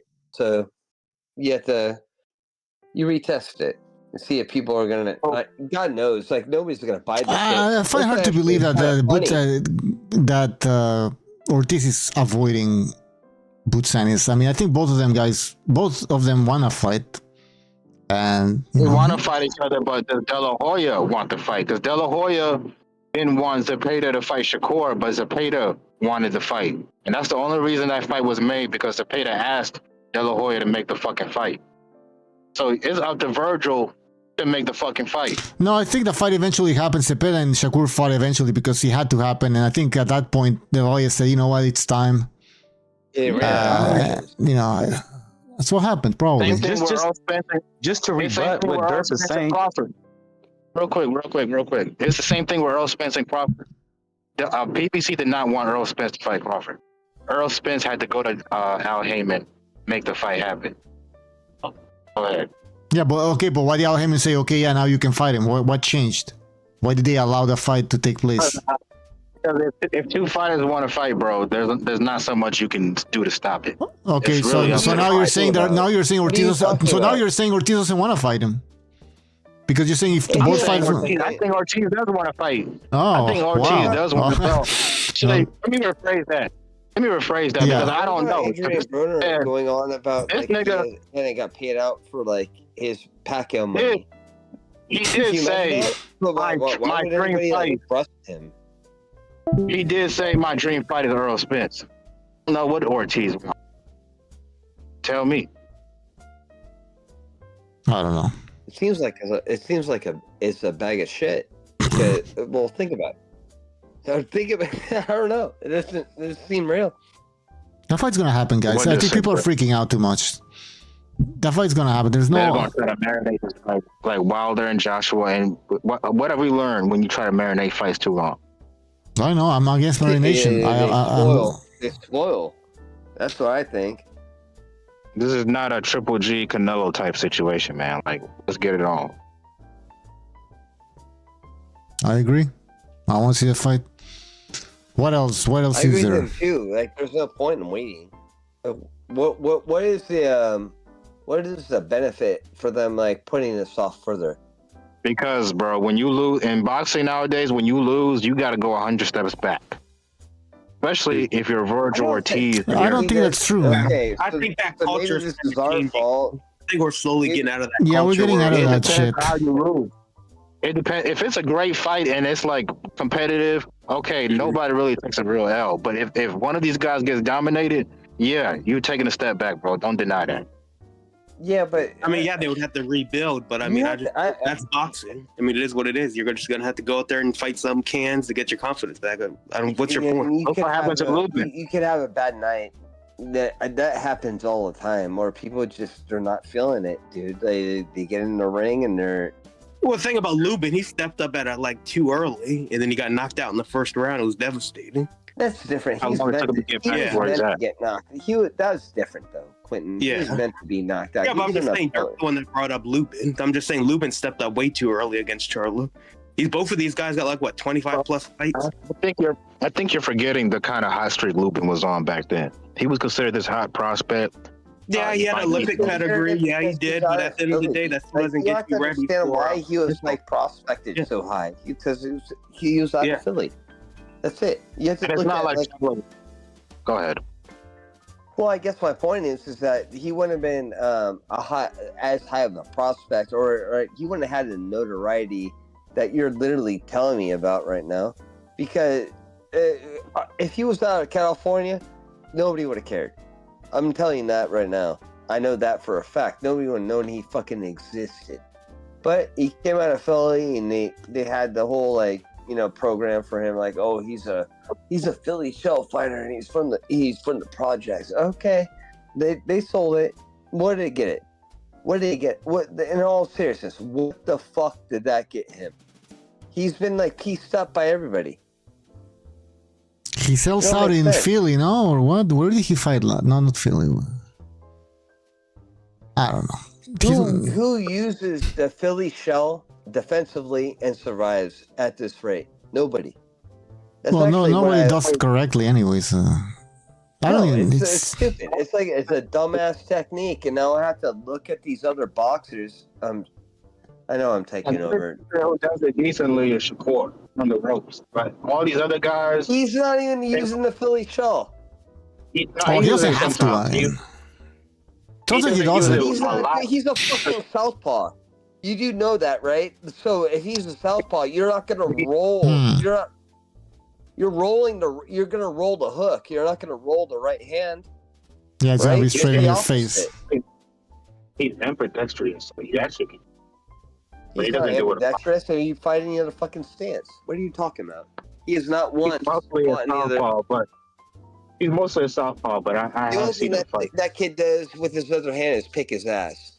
So, Shakur, whatever the fuck his name is, he ain't good. You're crazy out of your fucking mind. He's not. I He's agree. not that good. Hey. Well, think about it. Look at it tactically. And what are we talking about right now? He can't harm anybody. Nobody's scared of him. Nobody's like, there's no kind of threat. Like, think about it. If you get in the ring, oh my God, I'm gonna fight Stevenson. It's like, it's almost everybody. It's like going to the beach. I mean, Bivol and Usyk aren't knocking out everybody. They're still great boxers. Are you sure? Usyk was putting the screws with Tyson Fury. I don't think. You know what's kind of funny? I don't think you like to use that context a lot. You like to use other fighters that like to fight, but you're a guy that you're trying to do doesn't fight. There's Shakur does nothing fight. about him that fight. There's nothing. There's not one iota of him that fight. Well, how far do we have to bend our minds back to make this make sense? Wait, and by the way, didn't Shakur say after the Cepeda fight that he didn't want to fight like that again? or don't expect him to fight like that again? Why did he say that? I'm only gonna do it once. I only have one in me. Why would he say that? The shrimp dick fucking like persona you would have to have is like, I only got one of these in me right now. He's like, if I'm gonna fight, it's once. Fighting toe to toe every single fight. Is that Black America personified? You guys can only do it once. It is not smart to fight that. You can only do it once. What do you mean? So, but he dominated the guy. So how he's not smart? What do you mean? I mean, he dominated, and you claim it was exciting. Why not do that again and attract a bigger fan base? But now he's saying, I'm gonna start doing what I did before the Cepeda fight. I'm gonna start fighting the same way. Little girl hands. Running or what? What's the deal here? Hands. He broke his fist in his last fight, throwing a body shot. All right. He can box. He can. I'm gonna throw a body shot. That didn't hit where it landed. I broke my hand. He's a bitch. People like that are not. They're not fighters. They're more like, how do you say it? They're just pugilists. If that makes sense. Yeah. He LARPs. He LARPs as a fight. He LARPs and he boxes. But he tries to do the bare minimum, but the thing is, the referees, the judges should do their job. They let him get away with running or clinching, especially Haney. They allow him to clinch a lot. But my question is this though: Shakur Stevenson, can he become the face of boxing? We talked about this earlier before you guys jumped in. He has a great chance of taking his career to the next level if he beats Teofimo Lopez. However, it depends on how he beats Teofimo Lopez. Right? No, I don't think there's any aspect where this asshole becomes the face of boxing. He doesn't fight. So, let's say he knocks him out, then maybe. I mean, if he knocks Teofimo Lopez, which I don't think so. I don't think it's gonna happen. But what if he knocks him out?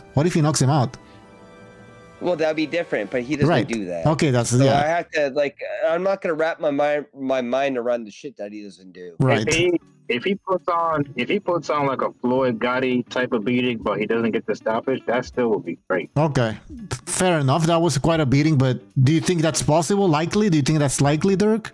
No, I don't. I'm asking Dirk. Where this guy does anything. Well, I'm with you, Quags. I'm with you. He's scared to get hit. This is why he doesn't hit hard.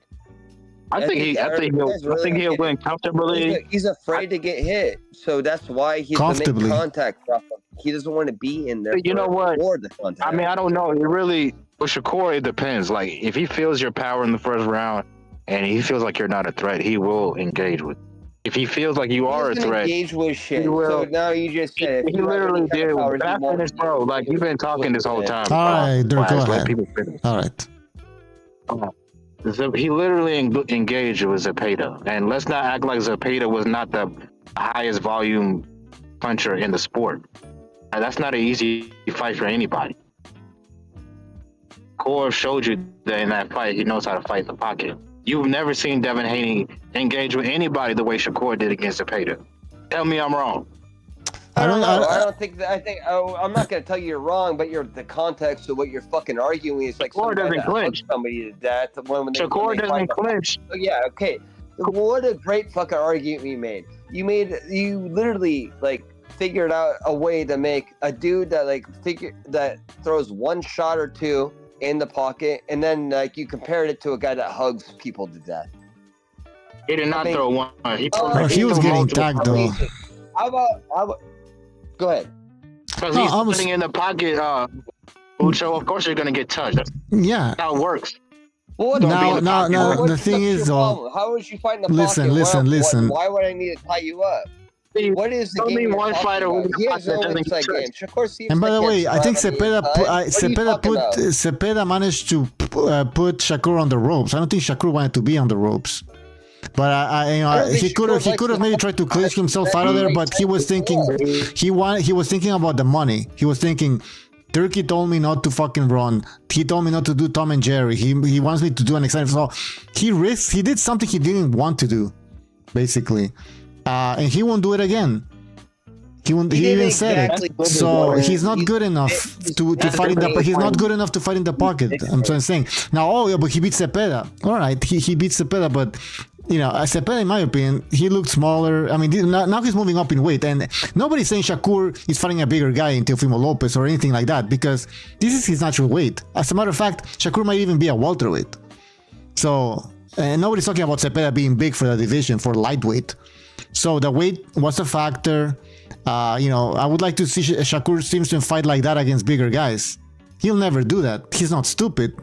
No, he's gonna be fucking. He's more than scared. His whole entire career has been fighting smaller men. Think about this. He was at 126 for like the better part. He started at 120. He's a faggot. He's a faggot. He is a faggot. Exactly. Exactly. He is a faggot. Yep. No, we're on YouTube now. Yep. Yes. Wait. They're breaking up, Dirk. I think you're driving, so. No, you're good. No, he said all he had to say. That dude's a like fucking we had enough of you, Dirk. Basically. Fight anybody. Think about it. Think about this logically. This guy went around. He started at 126. He had stretch marks on his shoulders. Why would you have stretch? Like you're a fat woman. Like you're pregnant or something like that. He's like, what he posted going on here? A photo of You're himself at 175 the other day. He's a diabetic fat fuck. What? He posted a photo of himself at 175. Yeah, 40 pounds over the Are weight you limit. Come on, man. fucking kidding me? Amazing. What an athlete. Can you imagine like bending your mind and like literally putting your head between losing your legs 40 pounds? Fucking piece of Holy shit. And you really think he's not doing anything to cut that weight? Come on. Who cuts that weight without using anything to do it? Come on. All natural, baby. You're gonna get fucked up doing that. It's genetics, guys. It's genetics. He's a faggot. Okay, can you stop saying that word on YouTube, man? And then I always say like, you're fighting at that weight, like the fucking F word. Unless you let yourself go, but you should not be 40 pounds over the weight limit you fight at. That's crazy. He's queer. All right. You're not on my gutter stream. He's proud. He's proud. He's proud. He's very proud. That dude is a fucking walking queer, and we have to literally watch him fight. Why? Who in the fuck would pay for this asshole to do what? He doesn't do anything. It's like watching. It's watching amateur boxing on. It's less. Like, can he become a star though? Because I mean, nobody would do that, right? You put a gun in your mouth and just blow the remaining brain matter out of the back of your head. Nobody wants to watch you tap shit out the whole time. Like he's the biggest piece of shit that we've had in boxing in probably the better part of like 40 to 35 years. Oh wow. Wags, let me tell you something that'll make you laugh. So they were sharing a tweet of Shakur Stevenson's, I think it was today or yesterday, and he's saying, how come no one ever told me Marvin Hagler was so cold? He got a steady jab, he knows when to fight when he needs to, and he's got that dog. So this dude's never seen Marvin Hagler fight, bro, until like maybe yesterday. Can you imagine that? Can you imagine the context of being such a good fighter and have no idea who fought before I bet he watched Floyd. I bet he watched Floyd. I bet you that's what everything he is. Dude, I hope he gets his head split open on his way up. Dude, in all seriousness, people like that need to. We need to exit these assholes off this fucking planet right now. Hey, Quag, that's weird, isn't it? You're a softball fighter and you don't fight. No business making money. Fuck these guys. Hey, Quags, that's kind of crazy, isn't it? You think like other southpaws, they would watch like legendary southpaws fight to take something from it, right? Crazy. Well, he had no idea he existed, Quentin. How come no one ever told me about Marvin Hagler? What? Who's that? You don't understand like things that exist outside of them. Can you imagine being a black fighter and you don't know who Marvin Hagler is? How dumb do you plan on being? That's insane. He's real popular with the white boys. Quack. That's why. Stupid knuckle dragon. He's real popular with the white boys from Maine, you know?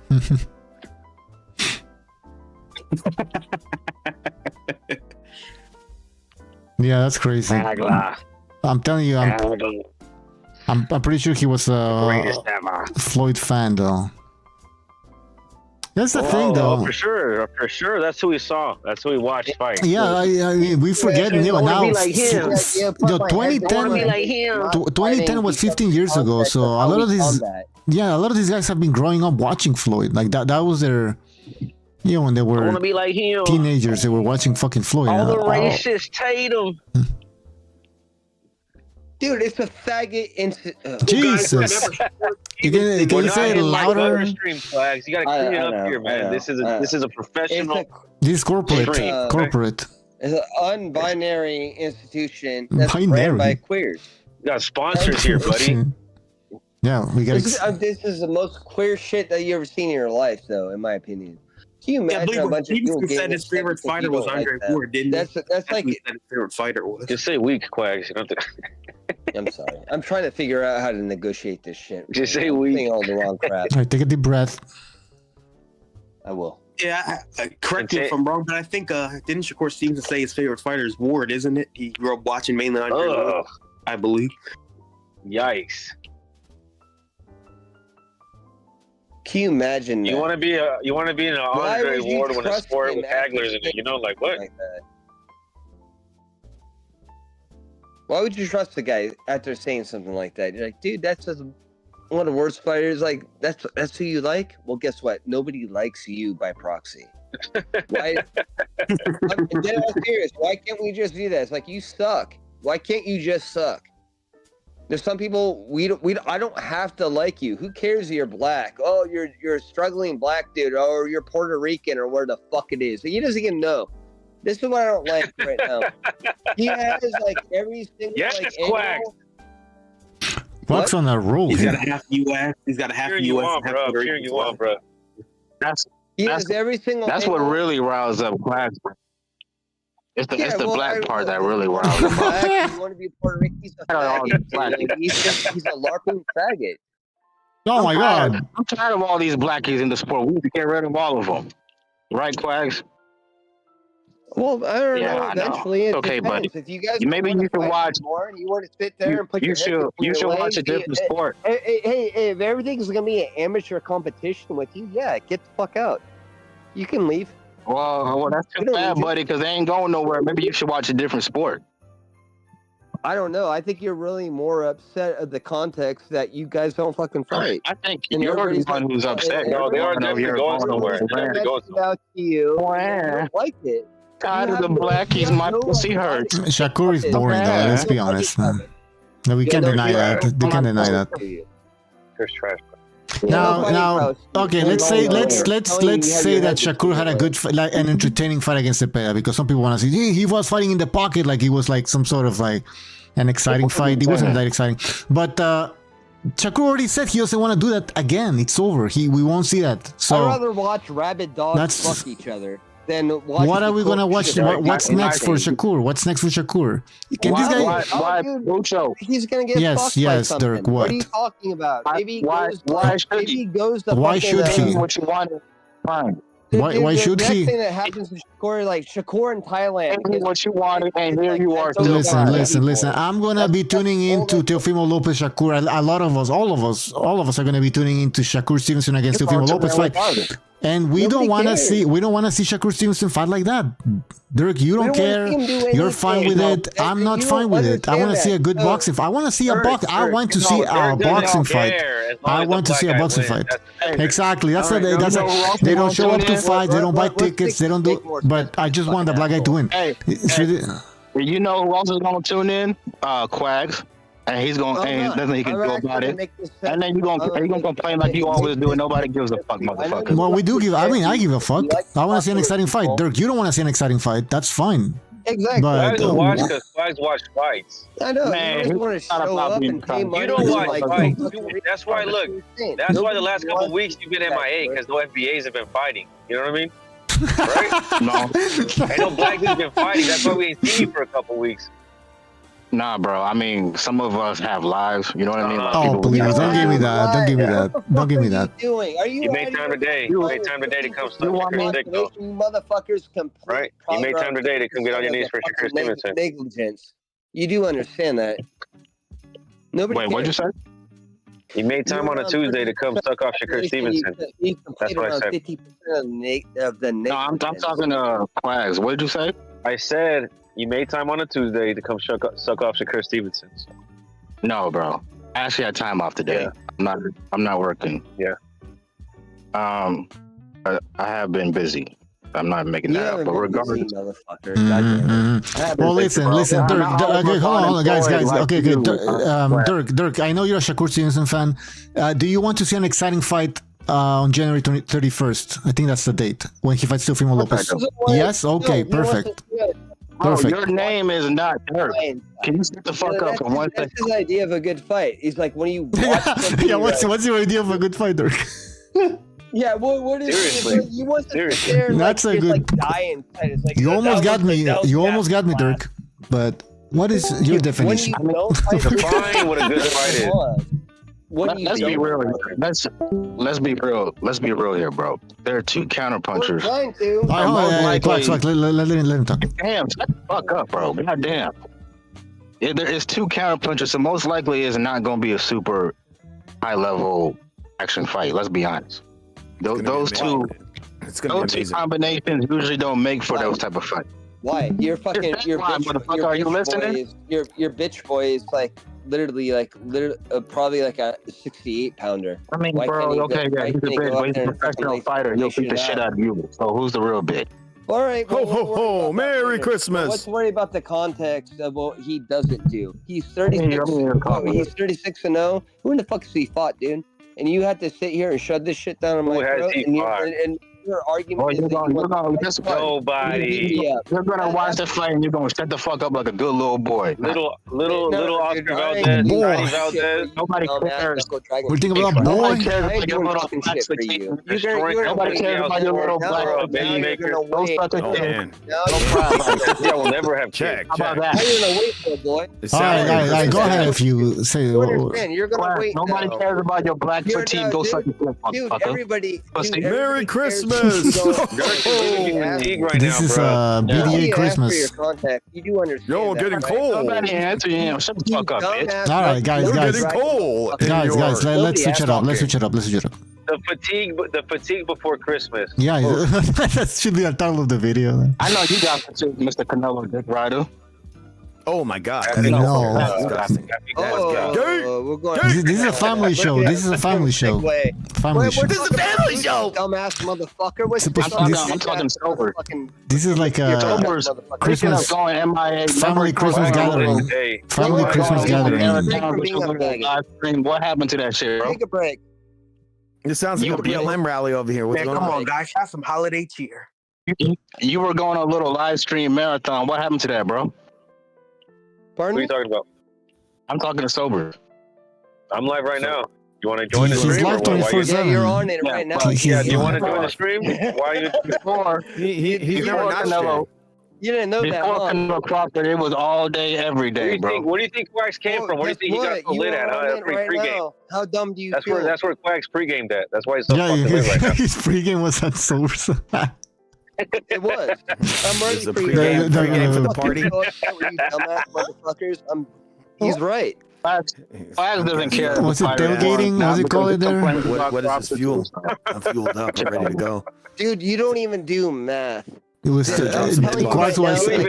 You should get. It was Quacks was tailgating at the Source channel. Quacks calls it N-bomb fuel. That's what he calls it. God, we have Julio. Here we go. The N-bombs. The N-bombs are coming. They're coming any minute. Have another beer.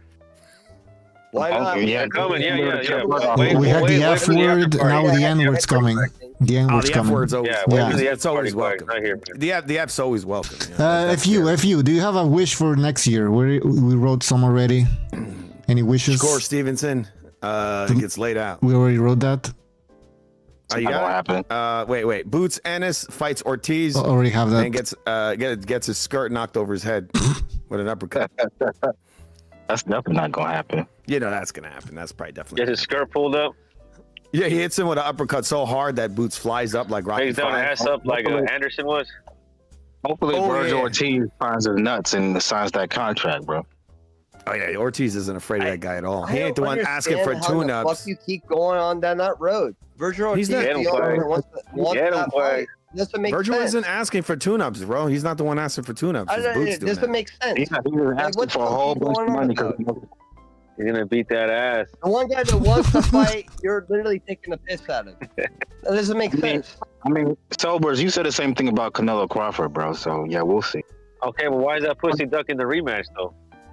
He already beat him. There's no need for a rematch. He's like, I have nothing to Cleanly. prove. What the Ziggler? fuck are Why is he you ducking that talking rematch about? though? You Matter of fact, let's rematch put that money on that one too. motherfucker. Let's put money on Bergman. No. We're not doing this shit right now. He's a bitch. I mean, he's You know why? retired. Because his Retired. fucking drug dealer's gone. That's why. No. Because his fucking drug dealer's gone, bro. You got a lot of nerve, bro. Considering Canelo's been caught cheating. If you're the reigning champ, you rematch. He's been that exonerated. motherfucker. Don't be a piece of trash and be like, Do your oh research, my God, clown. oh my God, enough Do your drugs that research, I can't clown. do it once. No, you're gonna have to do it again. Yeah, he was exonerated by the WBC. That's a stand-up If you're so organization. nice, you have to do it twice. You know. Wait, I'm gonna retire right now. If you're so nice, you got to do it twice, bro. Everyone knows that's the rule in boxing. Dude, in all seriousness, I think a lot of. How you let a welterweight come up to your weight class and beat you? He's not a welterweight guy. You saw a size difference. There wasn't any. Crawford ain't breaking shit. What's the matter? And Bomac said this guy. Bomac said Crawford could have fought at 168 a long time ago.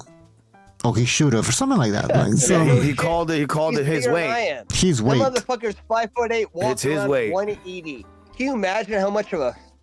I almost did it. Listen, it wasn't such a big fight. I think he deserved a rematch. Now, of course, Crawford fans are gonna say it's a whooping. There's no point in a rematch. But I mean, who are you to decide, right? Like, what he is. He wasn't. Can you imagine being such a two-faced piece of trash that you literally, like, you fought at 135 your entire? Oh my God, I'm such a good fighter. No, you're not. You've been that same size your entire life. It's an amazing transformation, isn't it? To You're go that weird. much Well, weight. we saw metamorphosis. 38 years old, Jack. It was like at 168. Larva state into a butterfly. Yeah, he did cheat. yeah. He's clean. He's clean. That's 100% clean. You know that, right? I know, and they want to use the context of like using like the Pacquiao argument. Well, what about Pacquiao? Well, I don't know. Maybe you weren't born on a fucking island and you were starved to death for the better part of your career. So what was Bud doing this whole time? Let's literally look at, was anybody denying this asshole of food? No. Look at his wife. Was anybody denying this guy? It was anybody in that household denied the food. I'm telling you right now, they had a calorie content probably of the better part of like what you would want for the Western Seaboard. Just based off Bomac eating all his food. Eating all his food. Yeah, he was all Bomac again. Don't eat anything. I need for dinner. He's just a little guy. He's just a little guy. He just don't know. I let him eat. I let him eat. Piece of shit. He's a piece of shit that LARPed at 135, and he took. Think about this. Think about the guys he beat at 135. They're 126ers. So the guys that he beat up at the little weights are little guys. Like guys, a lot of his accolades are hilarious if you really look at them closely.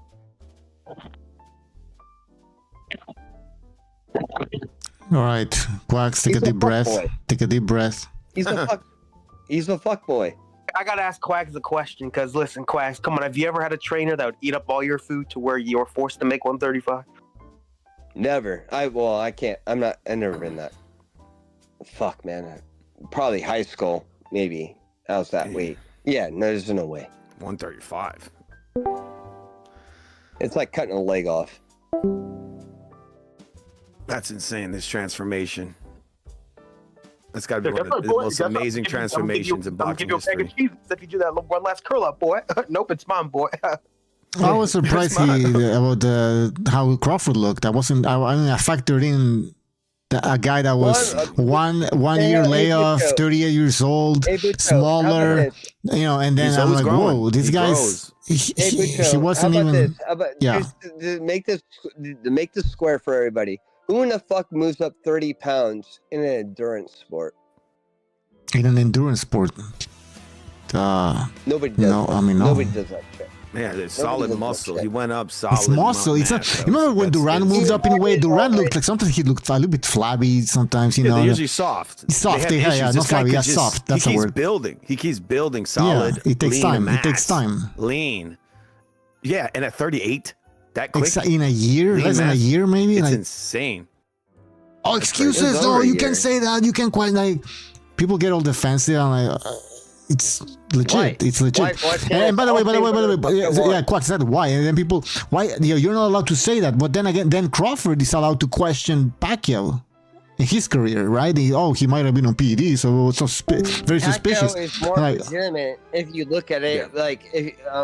Dead serious. Like, think about a guy that came up from 112 that didn't eat, that was starving to death, and the next thing you know, he's like, oh well, why did he move up so many weight classes? Because he had money and he was eating. I don't know. It seems logical to me. It's like, why did he move up so many weights so quickly? Well, maybe it was like in conjunction with him like being the fucking feed himself properly. Yeah, no, for sure. You see where he lived and everything? I mean, no. Yeah, I can see that. No. Yeah, then people are like, oh, well, why didn't you just stay at 112? Who in the fuck at a grown-ass man stays at that weight? Yeah, No, you're taking everything off your body to be there. No, he had his base value as a child. He was 112. And then, guess what? He made money and he started eating. And he got exponentially better. No fucking shit. No shit. Well, I find it interesting that Crawford he questions Pacquiao's career and not anybody else's, like Mayweather. Taking IV shots before fight. Imagine EPO. being such a fucking yeah. Dude, fuck Crawford. Mayweather. I hat off to him, but Pacquiao. Fuck Crawford. Think about exactly what he's talking. Think about the context. He's taking advantage of everyone. His 140 career was like fraudulent, in my opinion. I don't think if you guys watched the Postal fight, think about he was getting outboxed that entire fight, and he's like, "Well, this ain't working for me. I guess I have to resort to wrestling." He's a faggot. Oh my God, Quacks, please. I'm sorry. But yeah, we watched the Postal fight. Oh, did we off the air? We did. We watched it over and over again, dude. Like, yeah, you were there. Yes. He looked like shit. He looked like trash. Yeah. He's a pussy. And I'm not down on it. Okay, guess what? You beat Canelo. In a flash fight, in my opinion. Like, I don't even think Canelo took it seriously. That's why if I was Canelo, it's like, did you get hurt? No. Well, then if I was him, I would be up your ass for this fight back. It was a calculated move, but the thing is Crawford against Madrimov, he looked like shit in that fight. There should have been a rematch, but because Madrimov's not a big name, whatever. Exactly. Let's just move to the next big thing. Crawford's so motherfucking important. Can you imagine?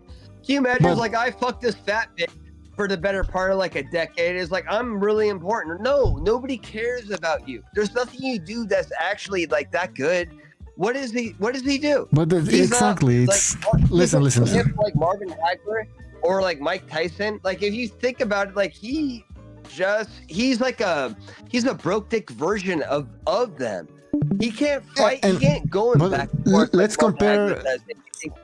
He can't do that. This is what he has to stay and stand. I would have liked to see Crawford stay at 154 a little bit longer, because he only stayed there for one fight, basically the Madrimov fight. But let's take a look at Pacquiao. Let's take a look at Pacquiao. Now Pacquiao went all the way to 154, I think 152, because the fight against Margarito was a catch weight, but whatever. Yeah. His limit was 147, 152, whatever. But he had multiple fights at 147, one fight at 154.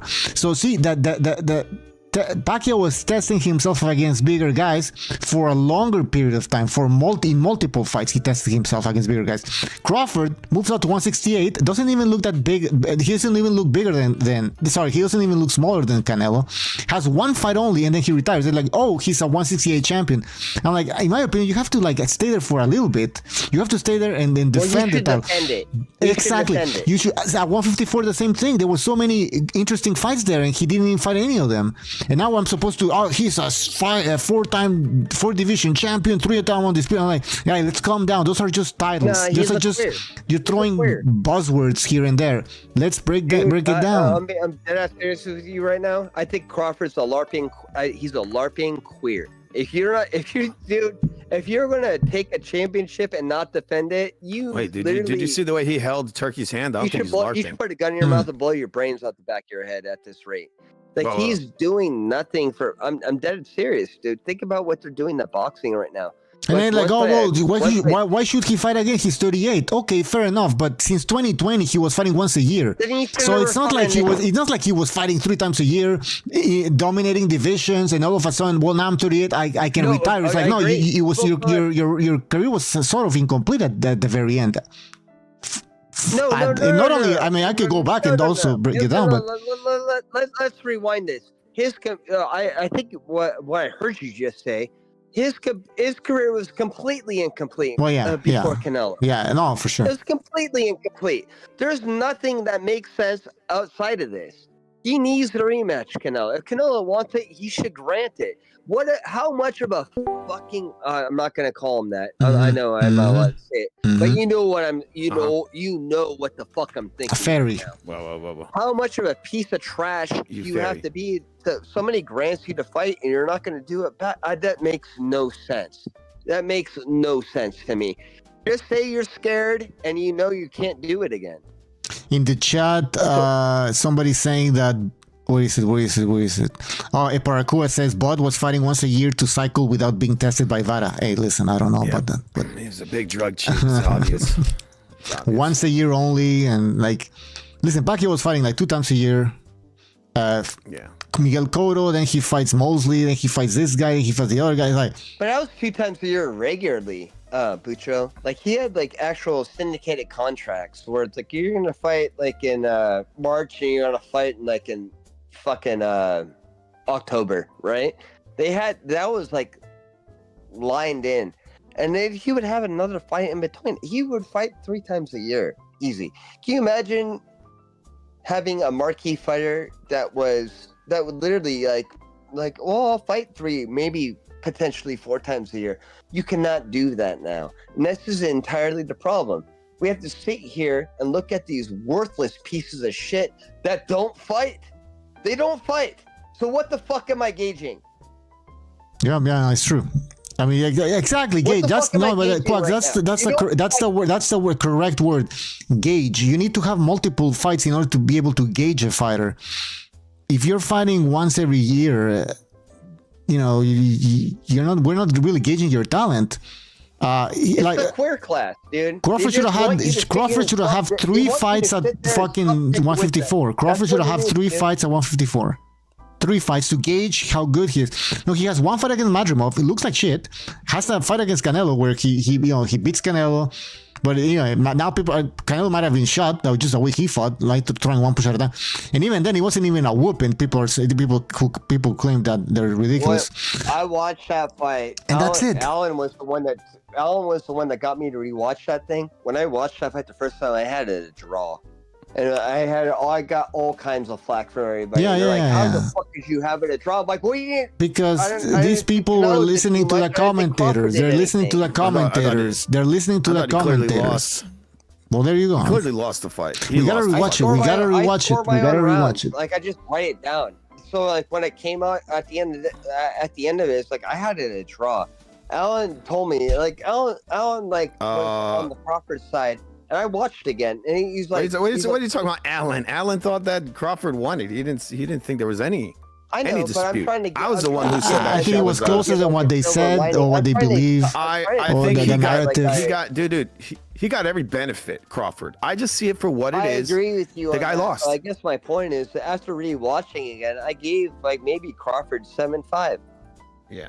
I get 1 round. It's not a whooping. This is ridiculous. People don't know shit. I mean, you look at the first part of the fight. You're coping. You're. It's like they get mad because you're stating the obvious.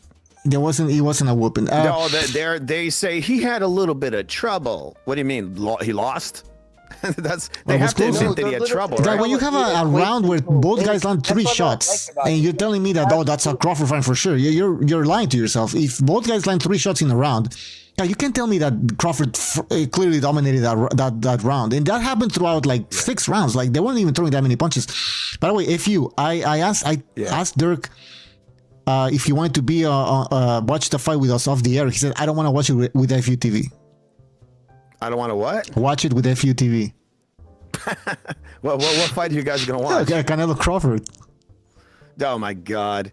Yeah, man. Remember we tried to watch the Madrimov fight with him? We tried to watch that. Dude. Remember we watched Madrimov? Well, he left. Crawford with him? I mean, he has something to do. I don't know, but yeah.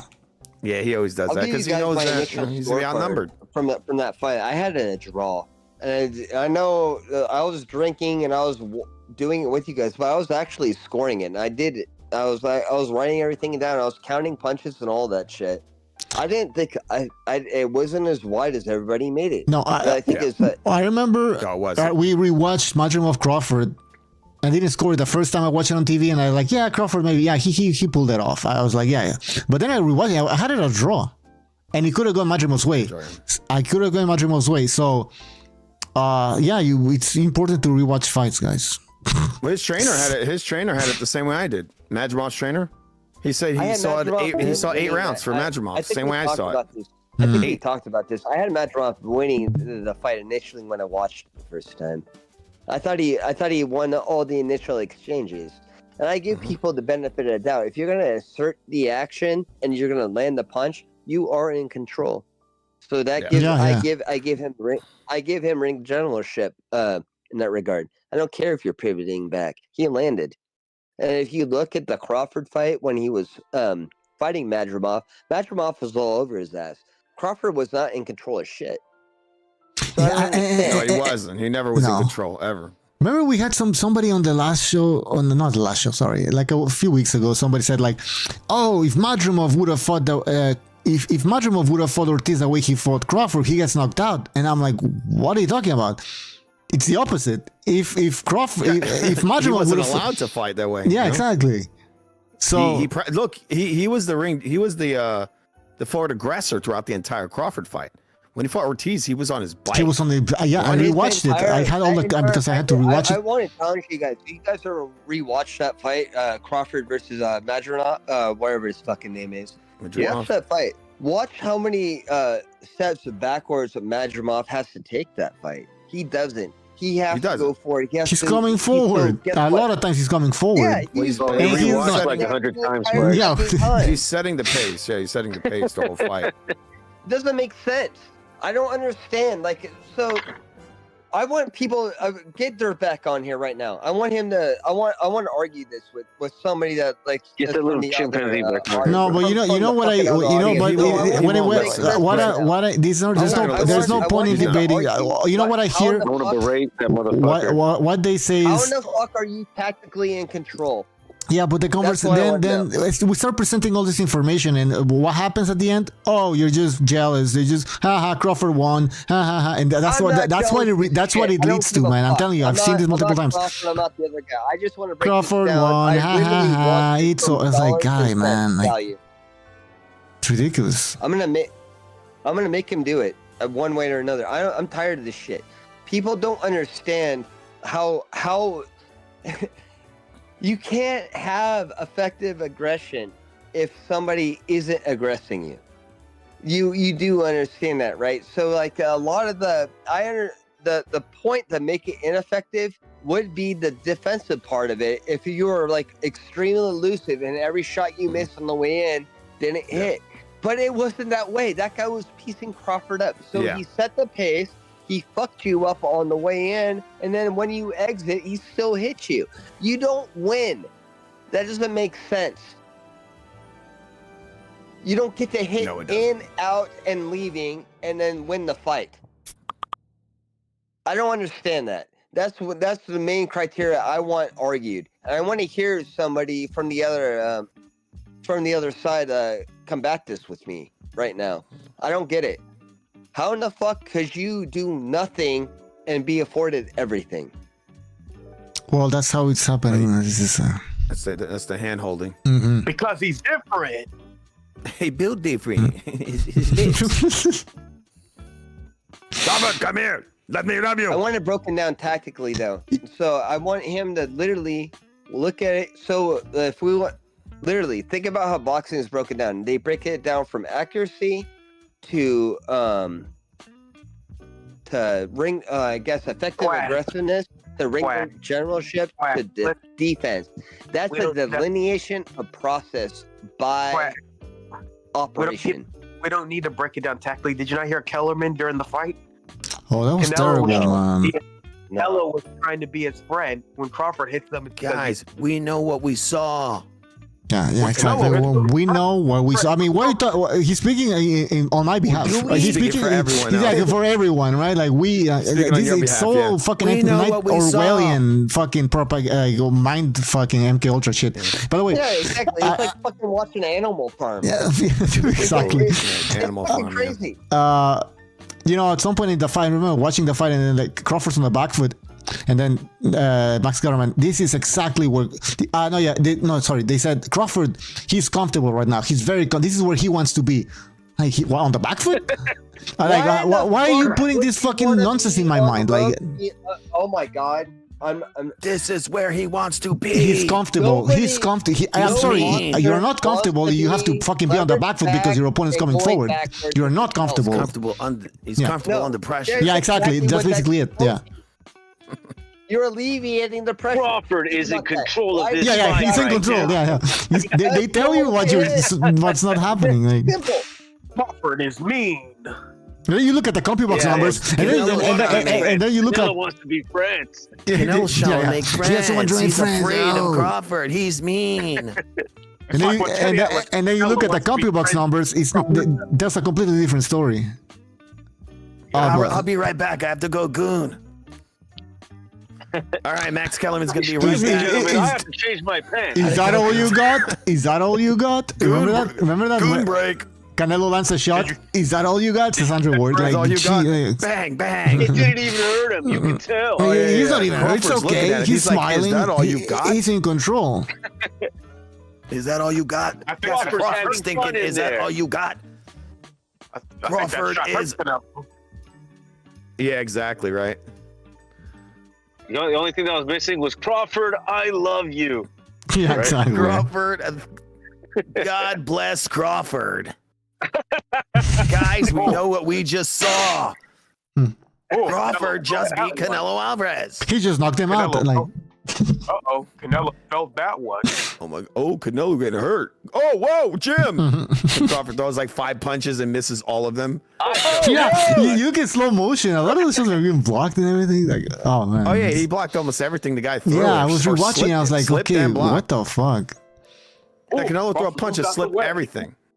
But they never praise his defense. Never. No. When Crawford missed, it didn't say anything. When Canelo missed, whoa, look at that. No, they said landed. That's what they said. He threw a jab. Good jab. Hey, you guys know that Crawford's retired? They said like a million. We know that. Nah, that's what they say. I mean, I will see. Find out tomorrow too that he's retired as well. Is he retired? No, what a loss. What a loss. Or is he trying to get more money? No. He's retired, bro. Like you're gonna find out tomorrow that he's also retired because Ring Magazine always tells you that he's retired for like the past fucking few weeks, bro. They just constantly like, he's retired, bro. King of boxing, yeah. We miss him. We're gonna miss you, Dude, Crawford. it's fucking hilarious. We can't get enough of you. The Crawford era is now over. It lasted 3 months. It lasted a few. Yeah, exactly. It's like, what the fuck? When was that Crawford era? Because I fucking era missed has it, begun man. at 38. Hey, I remember when Crawford was fighting. What? What'd you say?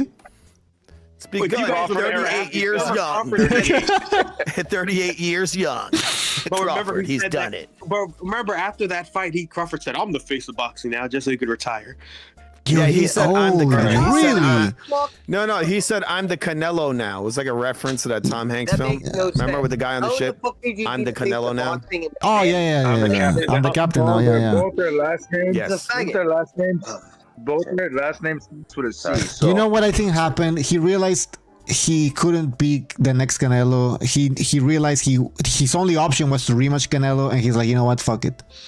But I really think that he thought that after the fight he was the face of boxing. I thought he really believed it, and he realized, reality sinked in. Well, this is what happens when he loses all that money. You'll see what happens. Look, hold on, wait. Look, hold on, Gypsy. Look, the same thing that happened to Shakur Stevenson happened to Crawford, right? He has all these people at his job site, at the gym, at the the top rank, desk, whatever, sucking him off, telling him he's the greatest thing ever. And then he goes and starts saying some stupid shit on social media, saying Canelo could never sell out a stadium without someone like me, and blah, blah, blah. And then it just takes a couple people everyone just starts dogpiling on him for saying something so stupid. And he has his little meltdown on Twitter, right? And then a week later, Canelo makes his intentions clear that he wants that rematch. And then a week later, he's done with boxing. Yeah. That makes sense. Yeah, if you look at Crawford's negotiation tool, Crawford's having the worst week ever. Stop talking over the top of each other. Yeah. It could be a negotiation kind of tactic, It could be a negotiation tactic. We don't know. Maybe in a couple of months we'll Crawford, see. If you close your eyes a little bit and look at Crawford's name, it kind of changes to Canelo. Kind of, but not really. What are you talking about? Like if you really, because it starts with a C. Yeah, I know. If you take it and you write it and you fold it in the right way. Listen to me. Hey guys, I'll be back. Keep it clean, please. Not hear each other. You're talking over everybody. Mm-hmm. That's what we do. That's what we do.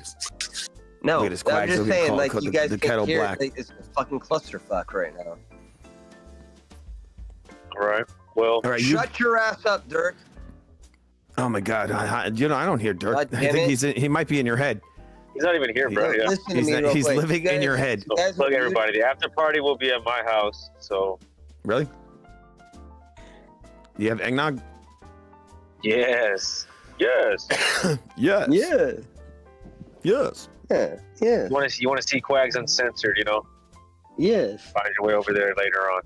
He's gonna pull his shirt up. Like remember those videos back in the day? Yeah, you're probably dying for it, huh? Yeah. The Girls Gone Wild, remember? Oh, wow. You're dying for it. Little boys gone weird. What's your problem right now, dude? You want to see how ripped I am, huh? Boys Gone Wild. Little boys gone wild. Those are good ads. What is this? Fluke on queer. So what do you guys think about Okay. I think they're whispering about Inoue versus Bam. I don't think that's a good fight for Bam at all. I think Inoue would beat his ass. I think a better fight would be Junto and Bam. But Junto's already fighting Inoue. We'll see what happens after that. Be the same thing. I think Junto will beat him as well.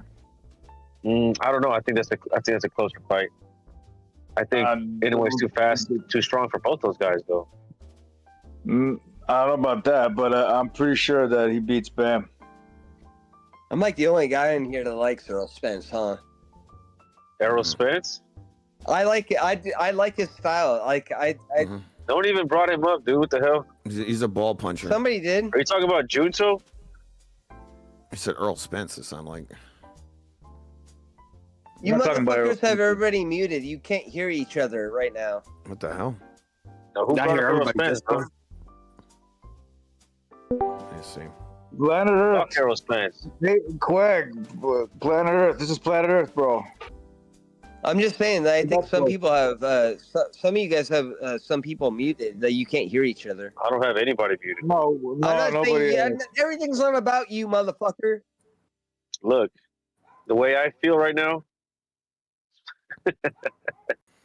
What about it? Now I hear everybody. I'm just making it about me because he said not everything's about me. How do you feel? How do you feel? This is gonna turn into a Little Boys Gone Wild episode. Yes. Somebody's gotta get that. You like it, don't you? Are you making a math equation with that? What the fuck are you doing there? What's going on here? Who are you talking about, Quag? Yeah, Quag's need to cool it, bro. We're talking about Nakatani versus Inoue. And then you started talking about math and Errol Spence. He's talking about someone that's not Beautiful Mind. The movie Beautiful Mind right now. Oh no. Oh, that was a good. You know what I liked about that movie is I fell asleep, man. I didn't watch it. wife He's doesn't like, realize that story was about me. fucking insane. That was fucking awesome. That's the best part of it. Like, she's I'm a beautiful horrified. mind. That's Like, me. I never fucking handle it. Oh shit, they ripped me off. It's like that lady that thinks she wrote The Matrix. That story's about me, motherfuckers. I'm Neo. I cracked the code. That's another one of those movies though. You can only watch that shit once. I've seen it many times. About you, don't you? You're so bad. You're so vain. What? No, you guys ever heard that song about? Yeah, we heard the song. It's like how you depicted it. You're so vain. I'm horrible. I'm horrible with lyrics, but I put it out there a little bit. Yeah, you're so vain. We'll work on that. You probably think this so song is bad. about you, don't you, don't you, don't you? You're so bad. You're so bade. What? Bad. Bad. He says, no, he says you're so vain. No, you're like bad. No, you're so vain. That's what he says. Vain. I thought it was Or she bad. says it's a woman. No, vain. Like vanity, you know. You're full of yourself. You son of a. Is about you. Yeah, I know. I think bad sounds good. You know, they did a remake of that. Johnny Depp actually played guitars. Johnny Depp. He's a guitarist. That's what he did before he acted, though. He's a musician. Yeah, he did it for the film adaptation of the film. What was it? It was based on an old soap opera with vampires in it. Forgot the name. I guess my point is that he was a musician before he was an actor.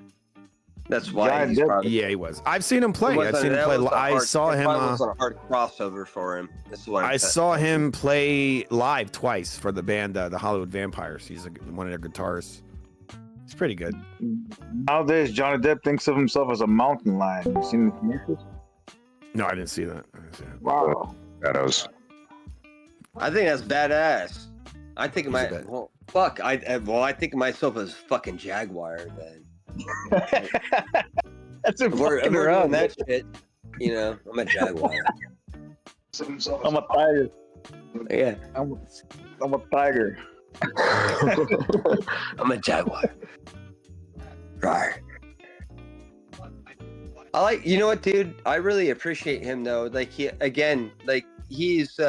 some guys like have like the acting prowess, you know, and they have it. Like some guys, what they call like can you sing and dance? He can sing and dance. He had the other aspect of it. So he was a real entertainer. That's cool.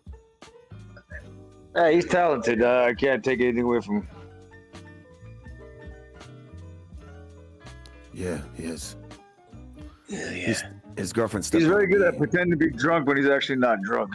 Yeah, he ain't drunk. He's just trolling his fucking ex-wife the whole time. He's like, I don't know. She's like, didn't you say you were gonna choke me to death in front of your friends? He's like, I don't remember that. Like, can you imagine? But she's so stupid. Like, she's bringing up things that were like contextually would be off her memory, and he's like literally refuting it. Like, no, don't remember saying that to you. How dumb is she? It's like you're gonna do that in the court of law. That there's nothing binding there. Stupid bitch. What I heard? The funny thing about that whole trial was that she shit on the bed. Because she had something, she was pissed at him or something like that. What do you mean she shit on the bed? She shit on their bed. He literally shit on his bed. Yeah. And then she left it like that.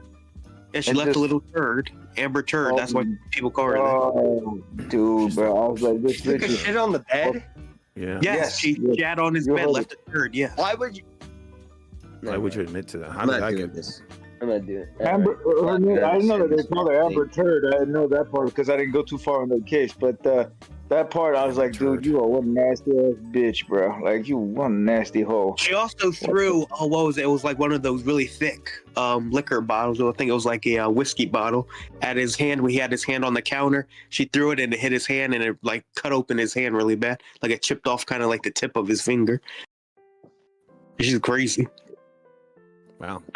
Yeah, I mean, she was bumping rails in the courtroom. I mean, all you gotta do at that point is tap her once and leave her alone. Never see her ever again. The problem is that he's a skinny little ass dude. Can you imagine her having that fucking attitude with like any of us? You're just like, stop. Don't throw that shit at me. I'll throw this back at you. Like, the problem is with a lot of these women, in my opinion, is that they think they can, like, we created a society as men. We bent the rules so far the other direction that women think that they run this shit, and they don't understand that they have no skin in this game. They didn't build this planet. You gotta give them the illusion, bro. You have to give them the illusion that they're in charge. In reality, you're in charge. That's the difference. That's how that works. You give them the illusion. So that becomes less hectic and less problematic. Now, you're married, aren't you? Yes, I am. You have to know the right. Well, I appreciate your perspective, if that makes sense. I'm not married, but I understand where you're coming from.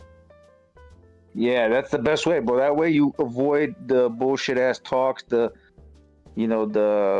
headache disputes and all that kind of shit. You pretend that they're in charge, but they're really not. And then you realize, like, oh shit, we're not in charge. Yeah, exactly. Hey, you never were. It was an illusion. It's only an illusion. All right. Well, that's how you're gonna play it, dude. I think I can roll with that. And so I guess it's all about your paradigm, right? How much you let them control. Yeah, that's exactly what you do. All right, guys, you do remember this is a boxing channel, right? I know. We went to like a therapy session over here for a second. Not anymore. Yeah, exactly. Now we're on. What can we talk about? Who's the? What's the interesting topic that we could bring about before Bucho comes over and shuts it off? I'll tell you what I want to talk about. I want to talk about how much of a piece of shit faggot Boots Innes plans on being. I don't get it. Are we on? We're not live anymore. I can say what I want right now, right? No, we're still live, bro. No, you're live. Bucho just stepped away. I didn't know that. All right, my bad. Well, I want to know how much of a piece of trash this guy wants to be. Like, think about it. He has 36 fights. He has 36 fights. Who in the fuck is on that resume? Just remember what the dude said before he fought that one guy, whatever his Lima or whatever, Lima Peru, whatever the fuck his name was. Remember, he said he wants 2 to 3 tune-ups. So all this bullshit that they're negotiating on Ortiz fight is not going to happen. I mean, he said he wants tune-ups. So, like, why would you think he's the one, like, Ortiz? Dude, his entire fucking resume is tune-ups. What are we doing right now? His entire resume is tune-ups. Well, his fans are fine with knock your tune-up out in the first fucking round. When does he not have a tune-up? It's like, the shit is stupid. Exactly, yep. He's a fucking queer. Oh, we know that. That's why I like it. You have video clips in the situation of him being a queer? FUTV got some videos, huh? Oh, FUTV does have a video of him making some weird sounds. We'll just leave that. Break it down, Phil. I believe he's gonna get knocked out. He said I was taking it all in. Virgil's gonna be disowned by Philadelphians. Not Virgil. Sorry, Boots is gonna be disowned by the Philadelphians. He should. I don't know if they embrace him. He's a sorry ass piece of shit. He doesn't fight. Who the fuck has 36 fights and I literally can't name people on your resume? What is that? What the fuck is that? He's a bum basher. It's crazy. Fuck him. mean, the names that he has is Lipinets, and then Karen, whatever his name is. And Karen twice. Yeah, I know. Crazy. And then who else?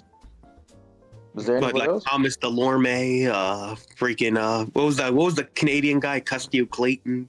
Like, just really no name guys. Like, just his freaking resume is retarded, man. Oh, sorry. That's it, man. Yeah, that's weird. On point. I don't know anyone else that he fought besides those guys. Everybody else has been. In my opinion, I think he's the worst prospect. And I considered him, I know he's a champion, I considered him a prospect. Still, he's a faggot. He's a complete queer that won't fight anybody. Clearly, we have to sit here and go through the rose bushes like, well, who's up next for Boots? I don't know. How about anybody in any fucking division? How about that? How about any motherfucker that's like breathing? Why don't you find somebody that literally can fight? But they don't. They line this piece of shit up for people that literally can't fight. I think the next fight he's gonna have is He's been built. The British guy, Witters, whatever his name is. If he doesn't fight Virgil, it's gonna be that guy.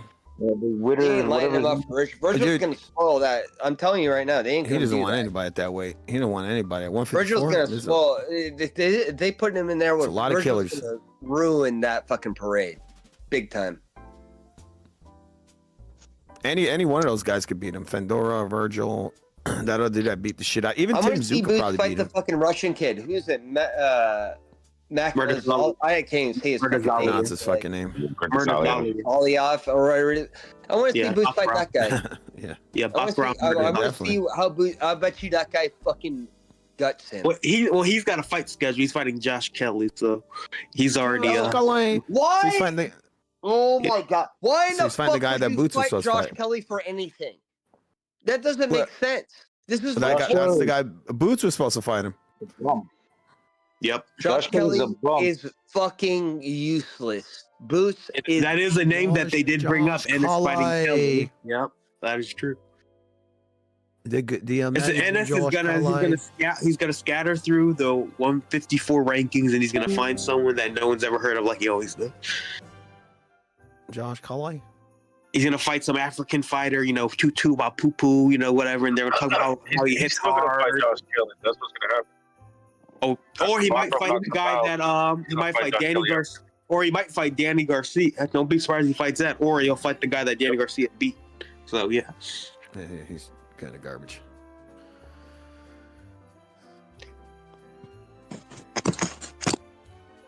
Hell, Thurman, he hasn't been doing shit right. He was supposed to fight Fundora. Maybe Thurman will fight or something. What do you guys think of Murad?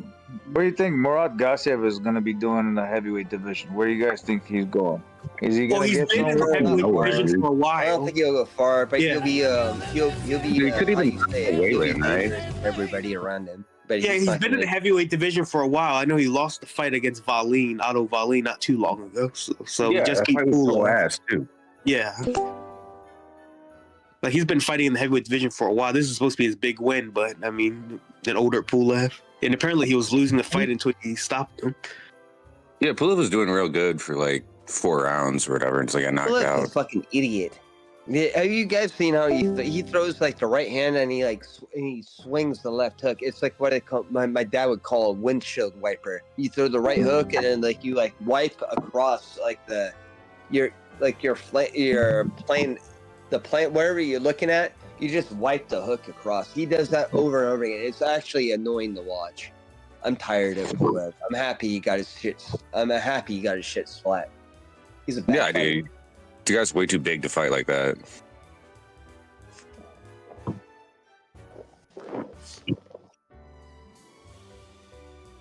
But that goes to show you, though, this is how bad the heavyweight division is. We're talking about cruiserweights that were life and death with Breedis. Breedis was probably arguably the best cruiserweight from that division. I mean, outside of Usyk, I think Breedis gave Usyk a fantastic fight. Yep. If you really look at it properly, that whole division, it's more dangerous than the fucking heavyweights are.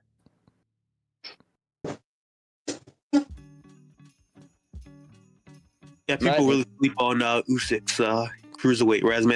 It's actually a really, really good resume. I think Michael Hunter is a really good win. Michael Hunter is a damn good fighter. What weight was that? That was at cruiser. Okay. He's not. I guess Michael Hunter's not a bad cruiser.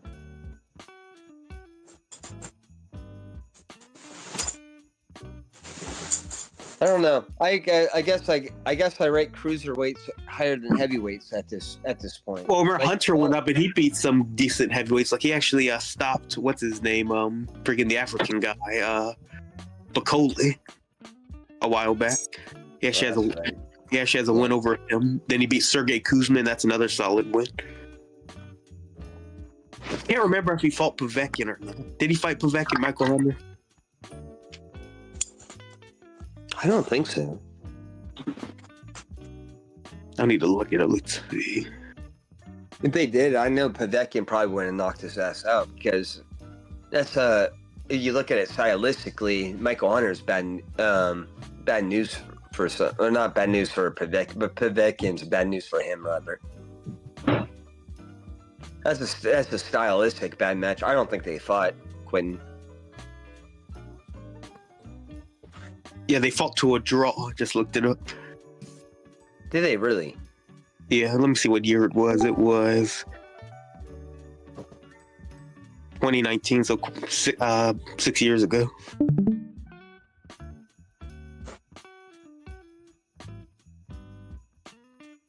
So that was 19. Yeah, you're right. So they did that in the so that was the COVID fight. A little bit before COVID. I'd say about like a month before, because COVID happened, February or March of 2020? I think. No, COVID happened in the 19 before that, but nobody knew. Well, the lockdowns didn't start. Yeah, well, I think in December 2019.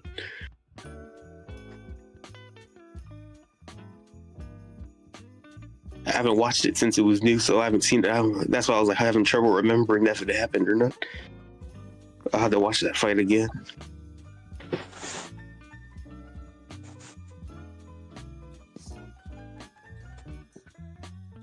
I'll be right back.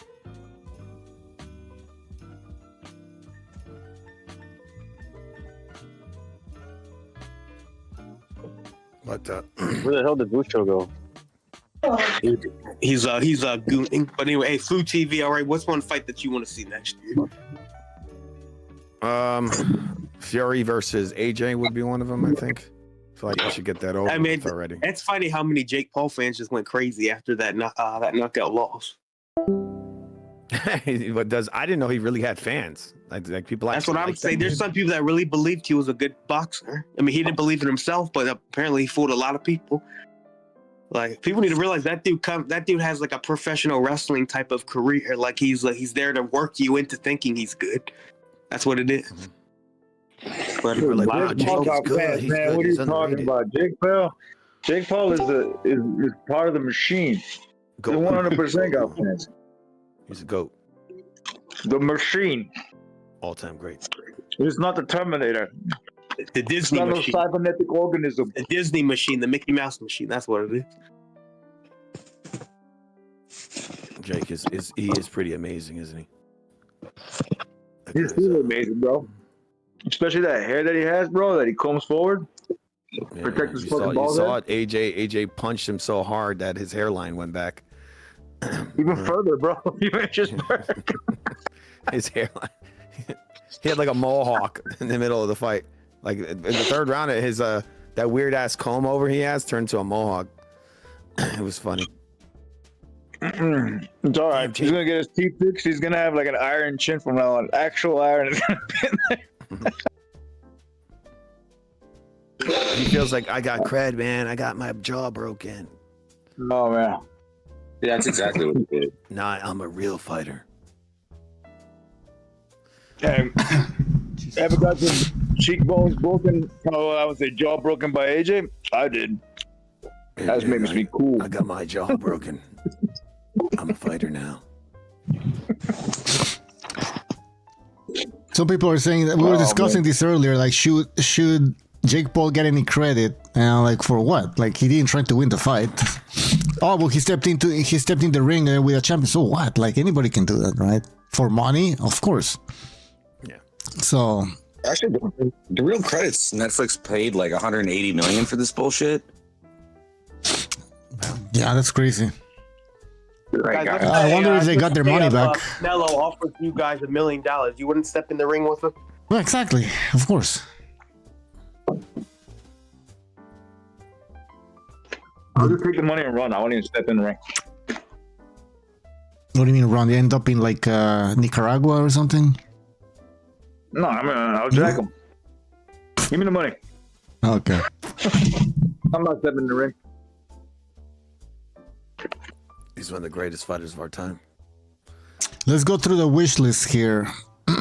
What do we write? We wrote Crawford returns, MMA fighters stop boxing, Inoue versus Bam or Nakatani, Tank Davis has a big fight in the ring, Roach versus Cruz 2, Catterall gets a title shot, better referees, Bivol versus Benavides. What else? But you didn't put mine in. I said Canelo gets his super middleweight title. I mean, the belts are split now, I guess. No, the WBC, I don't know who has it. That's right. He's ranked #1 by the WBC. Yeah. Shiraz. Canelo wins the super middleweight championship. Well, Turkey has plans for Shiraz. So he's gonna. If you want to become the champ, you gotta go through Shiraz now. Yeah, Berlong's gonna have to knock that guy out to get a win. That's what's gonna, because that's who he's fighting next, right? Am I wrong, or has he already fought him? No, he's fighting. No, Berlong is not fighting. He already fought him. Yeah, I'm confused. What's his name's fighting him?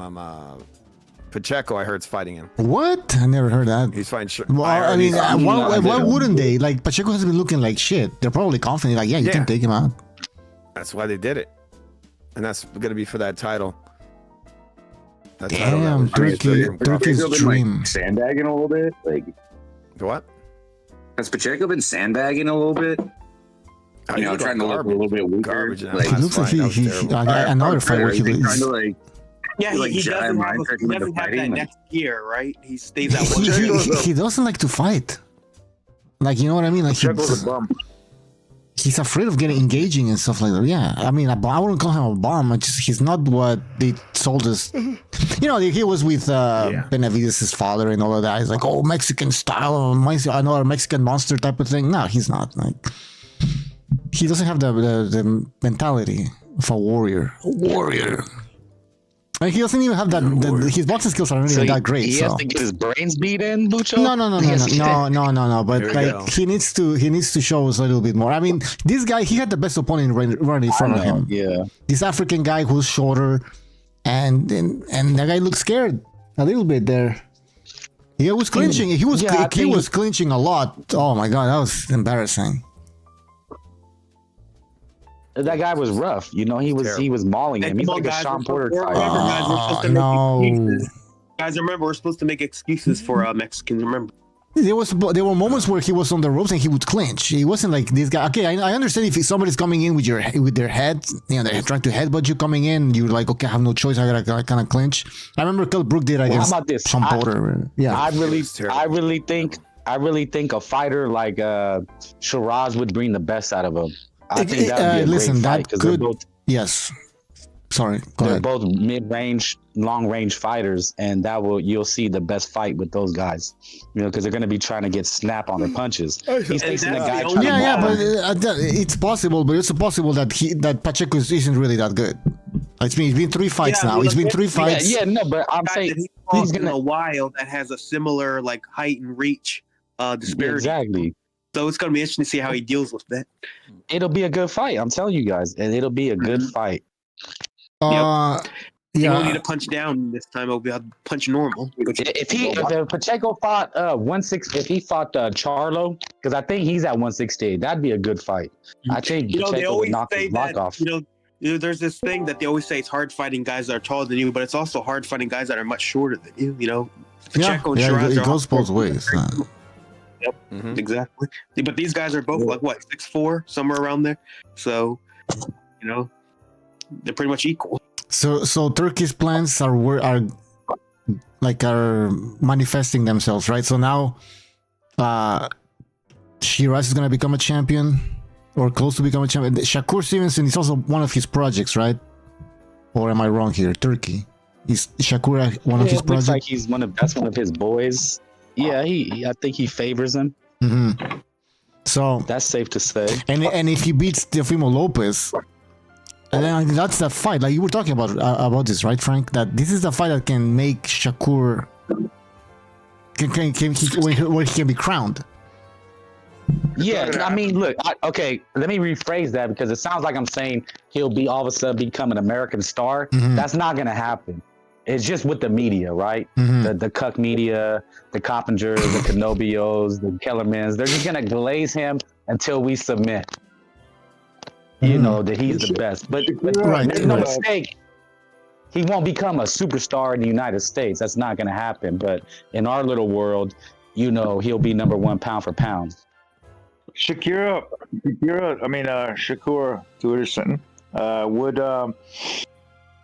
is shaking his boots for this fight. He's nervous as fuck. He's probably training nervous as fuck as well. By the time the fight comes around, he's gonna be so drained. It's gonna be an amazing sight. He is nervous. He is by far the weaker dude amongst the two. I mean, like, they stood next to each other. He looks like a man. One looks like a man. The other one looks like a boy. Well, it's going to be interesting to see what he does because he's not faster than Lopez. He doesn't have better reflexes. He doesn't have more fast twitch muscle fibers. How is he going to beat this dude when he can't do what he does best? Because I think Lopez has him beaten every which way when it comes to athleticism. I mean, I think he met his match here. That's how Robeisy Ramirez beat him. You guys remember at the Olympics? I know that was a while ago. He was like 19 years old, but Robeisy Ramirez beat him just by being the better athlete. That's all he did. He out-hustled him, and then he also was able to use his athleticism to weave the counter punches of Stevenson. Lopez can do that at times. He can weave the counters that are coming from Stevenson. I think he's athletic enough to do that. Well, some people will disagree with you. I keep hearing the opposite. Shakur has all the advantages. He's quicker, he's faster, he's more intelligent. The ring IQ, the brain, he has a brain. So it's going to be interesting because I'm hearing quite like the opposite. Now the referees and the judges are going to be crucial, right, for this fight. And I don't see the judges going against Shakur, and I don't see the referee implementing the rules. Nope. So I don't see that. That guy Turkey has an axe to grind with this dude as well, Tio.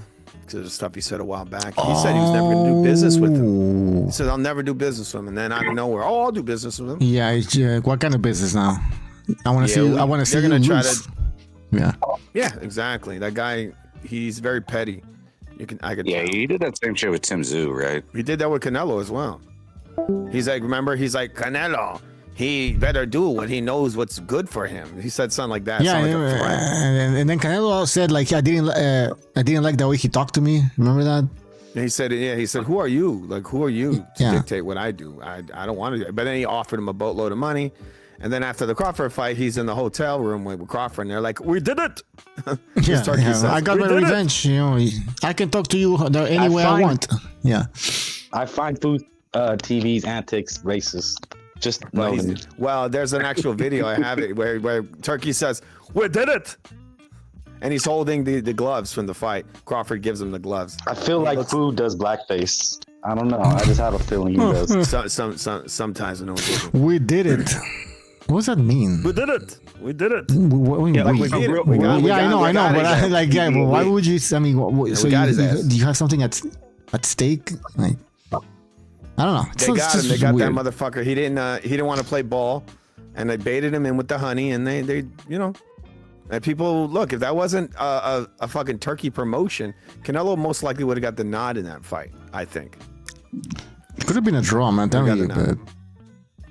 I don't think he did enough to really be given that title. Why have Max Kellerman and Andre Ward as commentators? Well, because it was set up for that. It was perfectly orchestrated.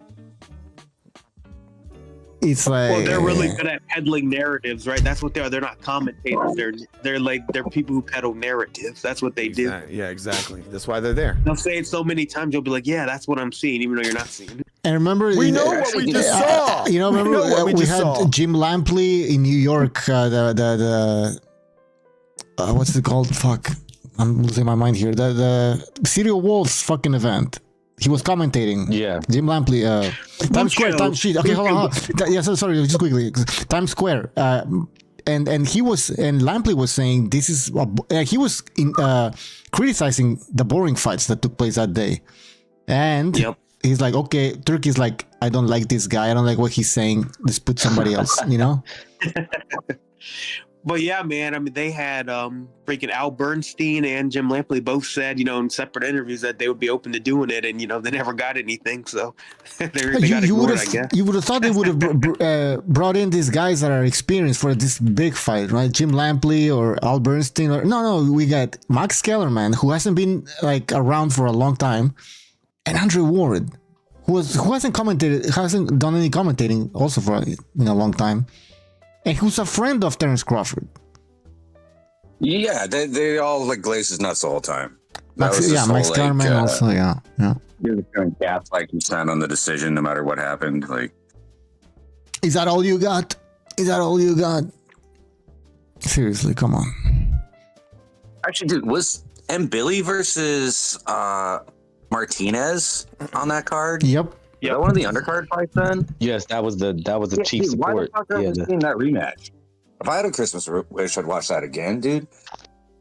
You're right. Let's write it down. And Billy chose not to. Billy chose not to. He said no. Well, and Billy's fighting for a title or something now? I mean, dude, that's like a fight of the year contender right there. Those guys went at it. But yeah, I heard that Billy's fighting Munguia. Yes. No, wait, was that fight no. Okay, well, I didn't know that. I thought Munguia was gonna be fighting Pacheco, but I guess not, because now we're hearing that Pacheco's gonna be fighting Shiraz. That's a good fight in Billy against Munguia. Very good fight. That could be another war. yeah, that guy and Billy, he's made for TV. He's gonna always be in a good fight. But is he good? Is he an elite guy? Against Lester, that Lester Martinez really showed me that this guy, he has limitations, big ones, and yeah, no, he's not. Yeah, as but good. Lester Martinez was supposed to be this killer as well, wasn't he? They were hyping up that he was from the Bomac camp, and Crawford was sparring him to get ready for Canelo. Yeah, I think he won the fight. I thought Billy won, but it was a warrior. It was a warrior. That was a top two. Those were two top 5 guys fighting each other. Yeah, so so it makes sense. It makes sense that fight went the way it did. Where's AMAC? AMAC was really high on. He calls him Lester the Molester. He was really high on him. He picked him to stop him, Billy. Yeah. But in Billy, he's the type of guy with that style. I think he's 29, 30, so he's young right now. Obviously, that's a young man's style to fight that way. You're gonna have to, you have to have a good chin, a good gas tank. Eventually, you're gonna get broken down fighting that way. So I don't know how much years we have left of him fighting at that level. But as long as I'm gonna be here as long as he's fighting that way because he's an exciting fighter to watch. And Billy will test you. And Billy? Yeah. I don't think I thought he won that fight. Me neither. I thought Martinez won. Well, he was close, I guess. That's the way I saw it. He started getting very tired. I thought Martinez, he landed the far better punches in there. Mm-hmm. And I remember watching that fight. You'll probably remember me telling you that it was going to be a draw. I said this is going to be a fight to where people are going to argue, and Billy's activity versus Martinez's clean punching. And I said this fight's going to be a draw. I could already see that happening. Yeah, because he kind of smothers his work. I don't count that shit. Yeah. I don't count that shit. You gotta be clean. And Billy does, yeah. Yeah. Lester lands the harder, more effective punches. He's a pretty big puncher. And he's a workhorse, similar to Billy. And Billy, I guess, I don't know. They gave it to him, right? I remember it was for Billy. I'm gonna say something controversial though, but see, a guy like William Skull could probably beat both of those guys. Believe it or not. Okay, what are you talking? Okay, wait, hold on. Whoa. William Skull. What? Yeah, you just running or by actually fighting? Well, yeah, you know what I mean. But he could do it to the extent that he could beat those guys. What I'm saying is we're too spoiled. We expect an elite guy in every level, and 168 is just they're good fighters, but none of those guys are elite. So it's good that they just fight each other. They all just kind of have a round robin tourney. No guy right now, because they were trying to make Pacheco that guy to be the elite guy that's going to finish on top. But now we've seen he's probably not. Like that guy, Sajo, he could probably beat one of those guys, Lester or Billy.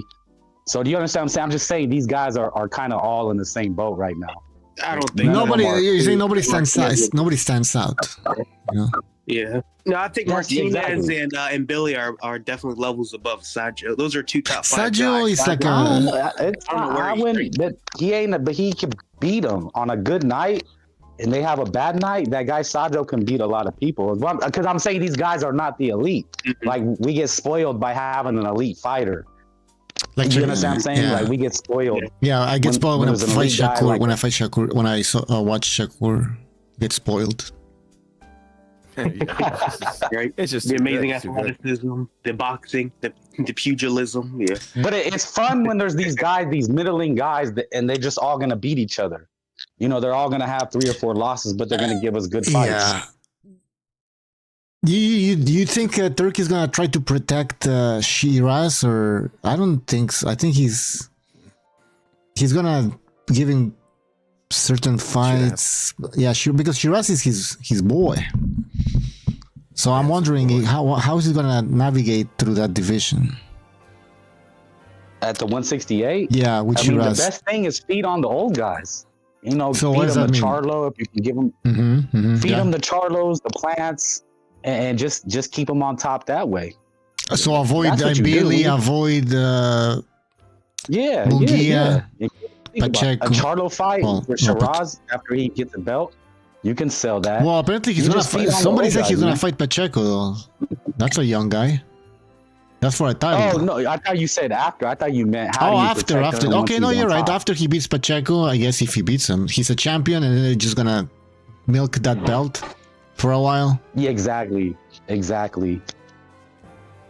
That's a good plan. You say what you want about Plant and Charlo. They're still names. They're bigger names than Billy and Martinez, right? And whoever else is there. Exactly. Like, you just feed. That's how you protect the champion until you can build a bigger fight. You know, and then if he loses, he can still come back. Yeah, they want You that understand what I'm saying? they want that Muslim champion. That's a great opportunity. Fighting these old guys. You know, there's a guy like that Resendiz guy is at 168, so you could feed Shiraz that guy because he should be able to beat Resendiz if he's good. How good is Shiraz though? Because he looked terrible at 160 in his last fight against what was his name? The other champion there, the titleist. I think he's really good, man. He's got all the attributes: tall, rangy. He has a variety of punches. It looked like he gets hesitant. No, but are we exaggerating that win against Berlanga though? It was. I know it's spectacular knockout, but like, are we okay? Did we see any? I mean, he knocked him out, but in his previous fight, he probably lost that fight. But I do want to say, I thought he lost. Yeah, so like, are we getting carried away with the fucking knockout? Probably. Yeah. Like, but your question was, is he good though, right? Right. I mean, how good is he? Yeah, you're right. That's my initial question. How good is he?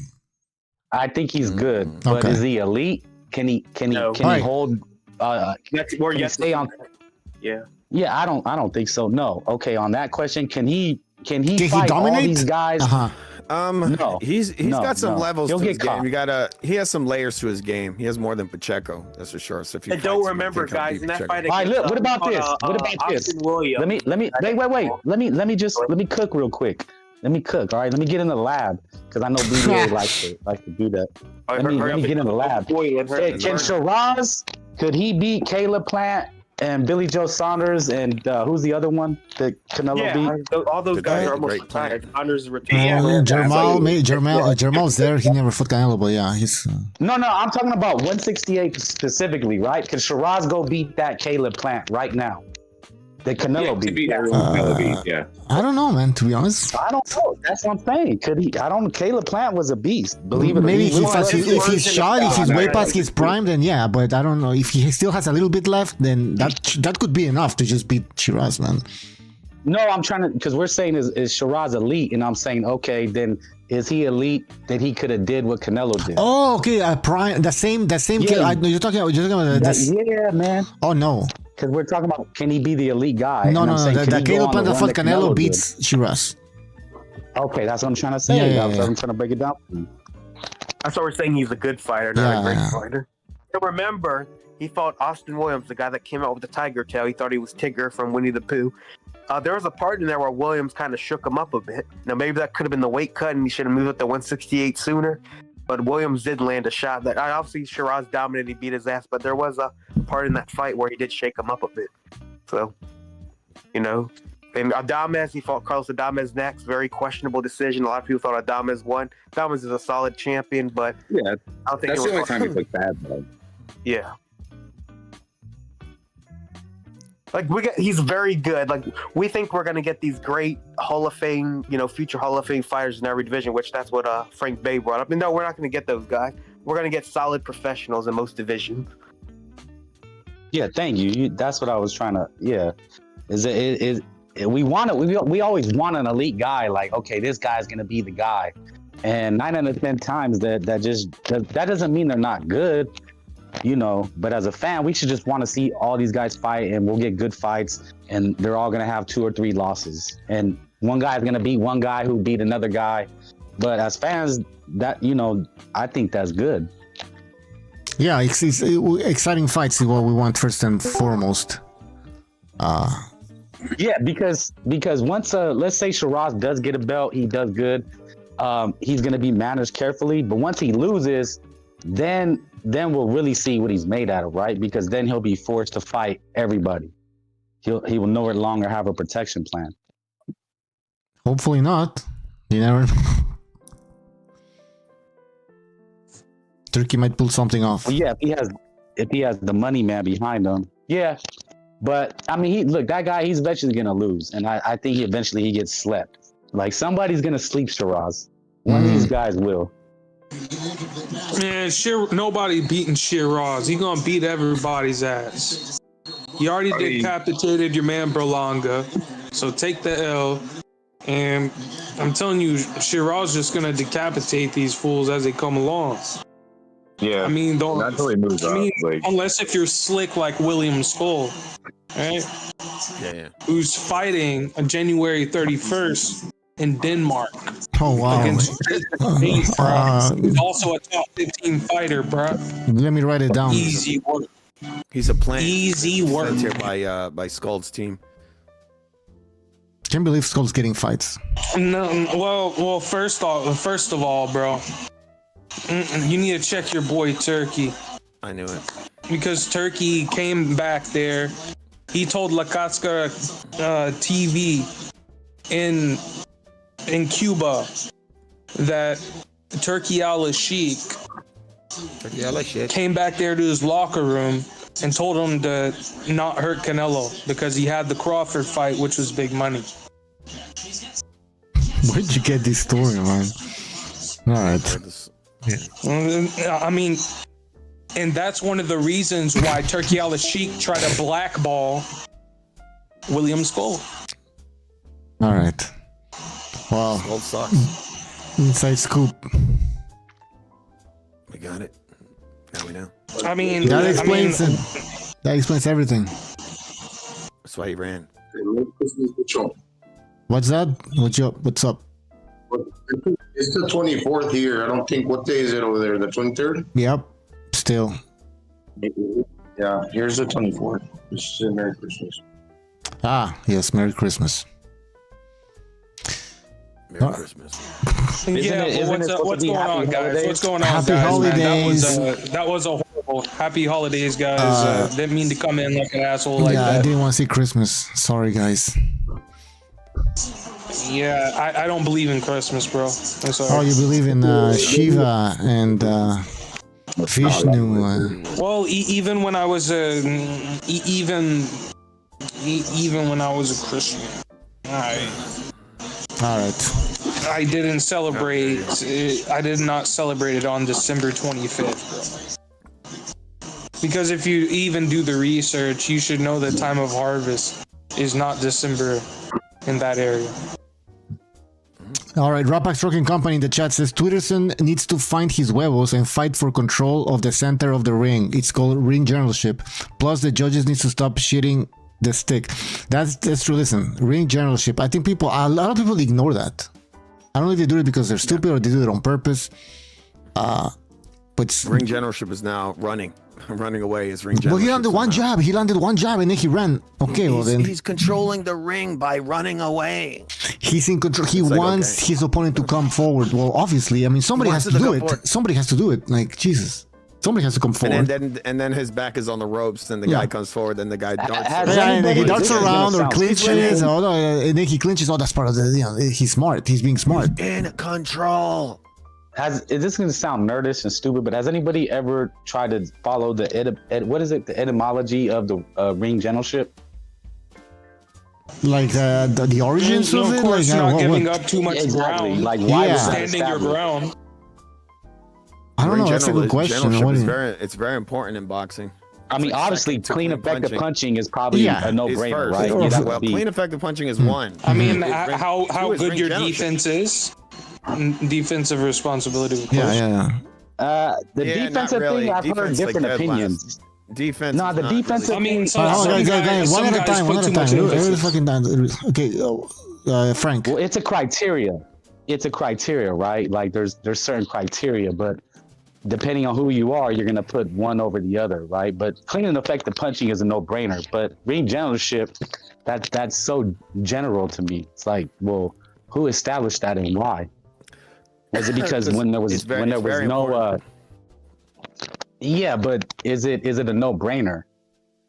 It kind of is. It is, but people pretend. I mean, it's better than the amateur system where they count headbutts for knockdowns. You know what I mean? Okay. Wait. So, I mean that happened to one of my friends who's a boxer. He just fought at the Tito Trinidad Invitational in Orlando. Well, so how much when it comes to amateur boxing? Yeah, when it comes to amateur boxing, you get a lot of shitty referees. Especially if you go to a shitty ass town or something. I mean, if you do the same, if you did the same in pro, people would be like, "Come on, bro," and that shit would be happening way more often. If you what were you gonna say? What were you gonna say about ring generalship? Me or somebody else? FU. I think he wants to. I'm saying it's pretty cut and dry. People, they beat around the bush on that, or they're very dishonest. They'll say it's like a guy who's running away. It's actually most times the ring general is a guy who's setting the pace and coming forward. Any idiot can run away.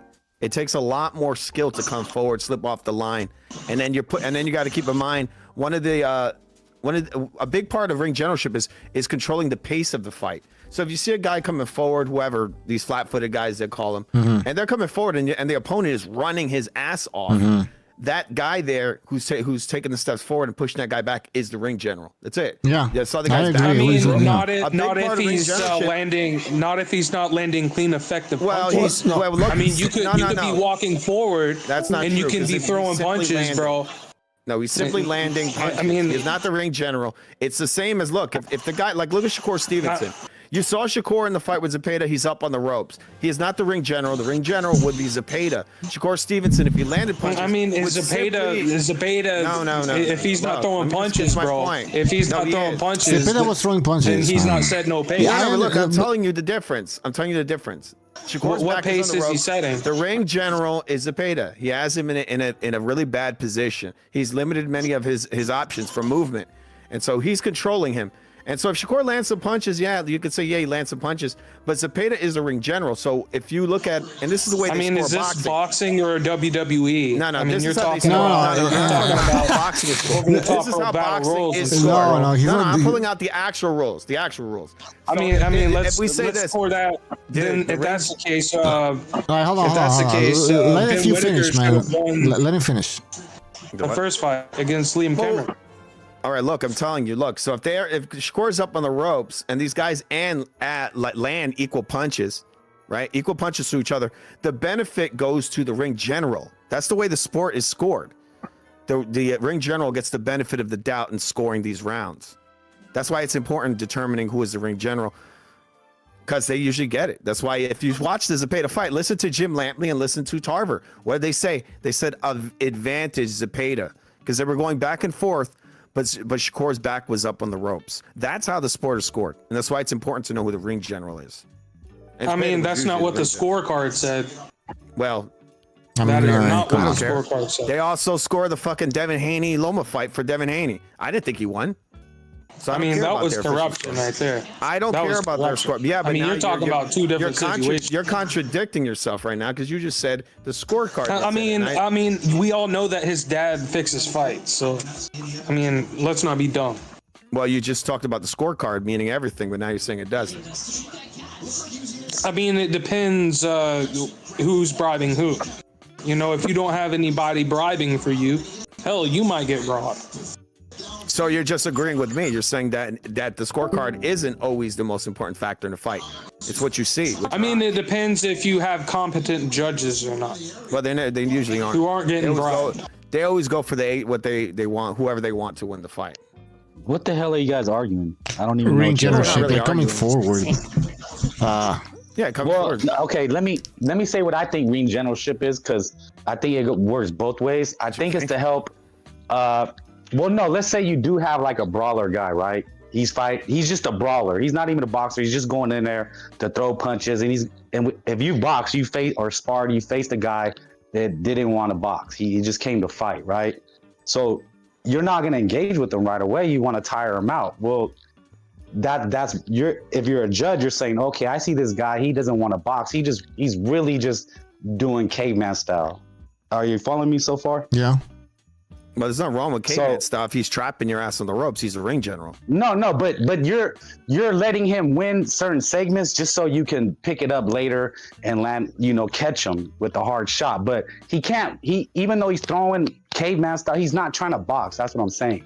He's not effectively boxing. He's just being if you're landing cleaner shots and he's not able to trap you in the corner on the ropes, then yeah, you might be in control. You're landing shots as he's coming in, head straight, open. Yeah, maybe. But if I'm he's trying to paint a picture, and then but I'm trying to paint a picture about how somebody's coming forward, but they're just being a brawler. Like when they talk about Rock'em Sock'em. But then it also works to the other side when one guy is trying to be aggressive because the other guy, you're a judge and you're saying, oh, this guy, he's boxing, but he has to be a little more aggressive and look sloppy because the other guy doesn't want to fight. So I'm going to call him the ring general. So are you guys understanding the picture that I'm painting? Well, the ring general, like I said, also controls the pace of the fight. So just simply by the brawler coming forward quickly and his opponent is running at a higher pace, he's making that guy work and he's controlling the ring. And then you see these guys circle off, their back touches the ropes, they circle off again. Look, you know, a big part of ring generalship is taking the center of the ring. They're always talking about the center of the ring. So now you have this guy who's coming forward who's not only taking the center of the ring, but he's taking almost the whole ring. So when you see these fights from an overhead view, you literally see the boxer running around and his back is all up on these. Yeah, he's doing circles. His fucking back is literally dragging on the ropes. So who is controlling that ring? That's all. Well, it's that guy who's all over the place running away. You know, that to me that makes no sense. And the sport was. Well, it was never. That was never called in general. Yeah. The point is when contact is initiated. Okay, are you giving up ground? Okay. Not necessarily running around the ring or anything like that. Are you getting clipped in exchanges?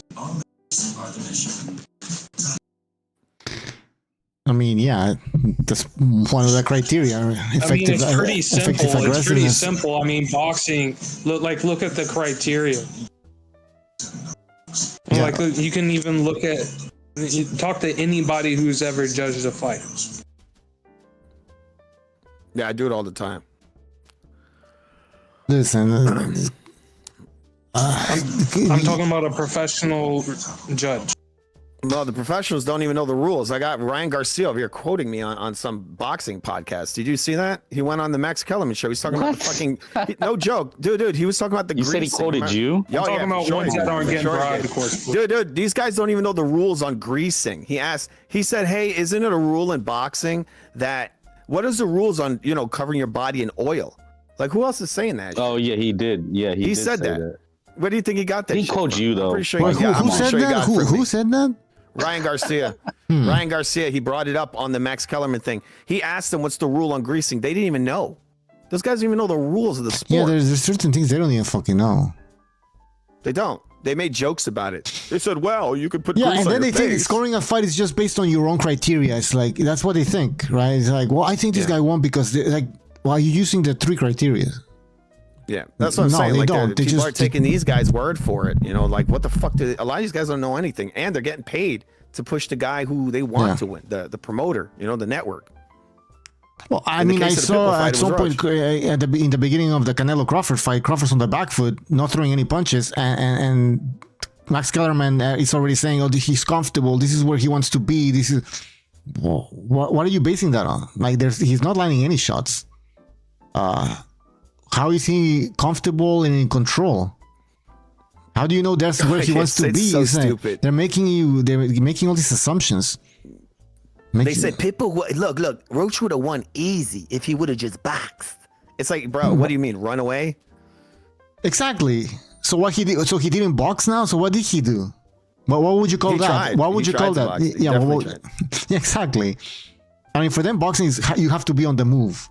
Yeah, I don't know. People, I don't know exactly. I don't understand this idea that if you're coming forward, somehow you're not boxing. Yeah, I mean, you're trapping the guy. Look, you see the guys like the Shakurs of the world. They never trap guys up on the ropes. So how could you tell me they have a level of control when they've never controlled their opponent? They're saying, well, he's dictating where the fight's gonna take place. Yeah, because he's just fucking running away. He's not trapping his opponent. Well, and you're setting missing. You're missing against me. Yeah, but I'm like, running away. I'm out of range. Yeah, running away. I completely. I take 2 steps, giant steps back. Oh, now I make you miss. Yeah, but I'm out of range. Like I'm It's not like he's taking like I don't want to fight. It's not like a step. It's not like a step back. No, boom, no, right hand. no. Step Exactly. back, boom. No, it's like run. Yeah, Right? there's a Just difference. running and I mean, running. you watch Golovkin Canelo too.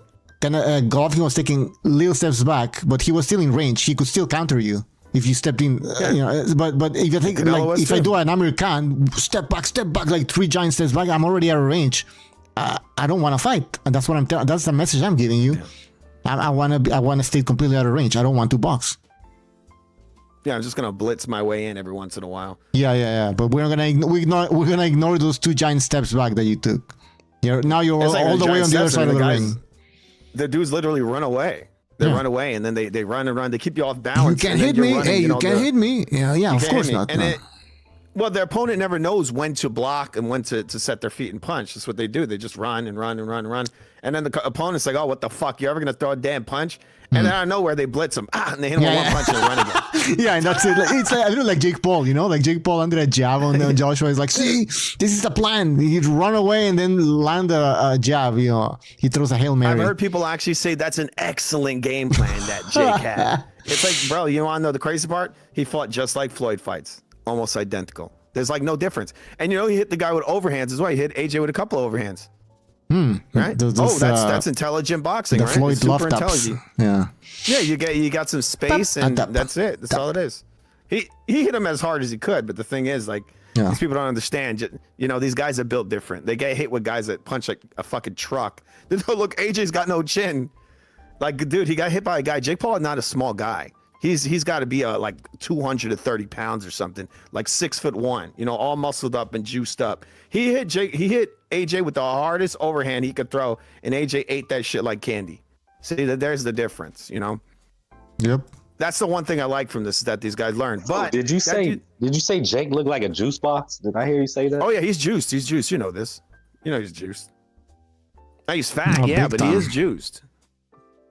It's so funny when he was saying he was on this video call with Ryan Garcia, and he's like, man, I heard that you're taking PEDs. If you did, bro, I'm gonna be very disappointed. And I'm laughing my ass off.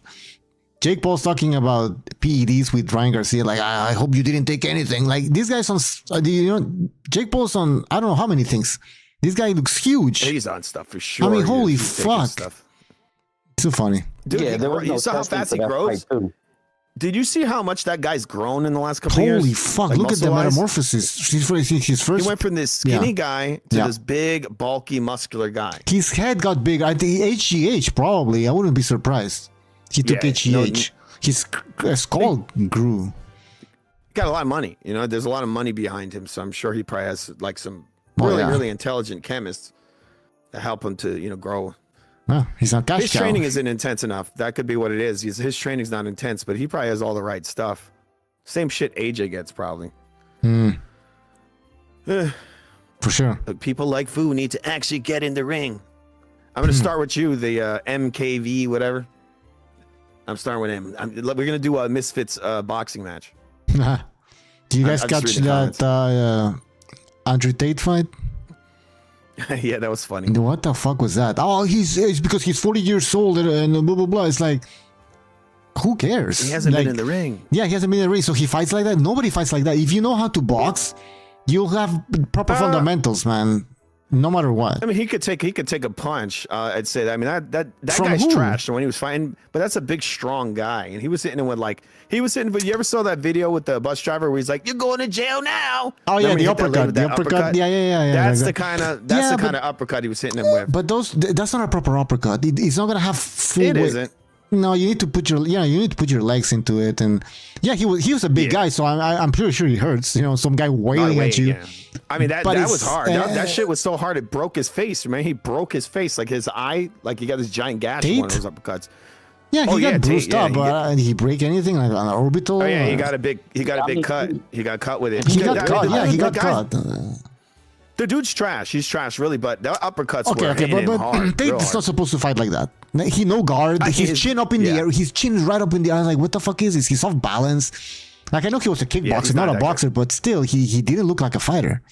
Like, he was never that great. He was never that great of a fighter. Well, obviously, I mean, that's what people are bringing up now. It's like this guy like exaggerated. Better technique in street beefs and backyard boxing. I've literally seen girls in those backyard boxing videos have more technique than those guys. Yeah, I mean, the guy he was fighting. No, the guy he was. Very. I was expecting more from Tate. He was twerking in the ring. That guy was twerking. You know, after he punched, it was loud. I was like, what? Like he couldn't have fought a more tougher dude. Imagine he would have fought Jake Paul, Andrew Tate. He gets knocked out. Oh. I think he gets knocked out. Yeah, he would have got. That's why he didn't fight him.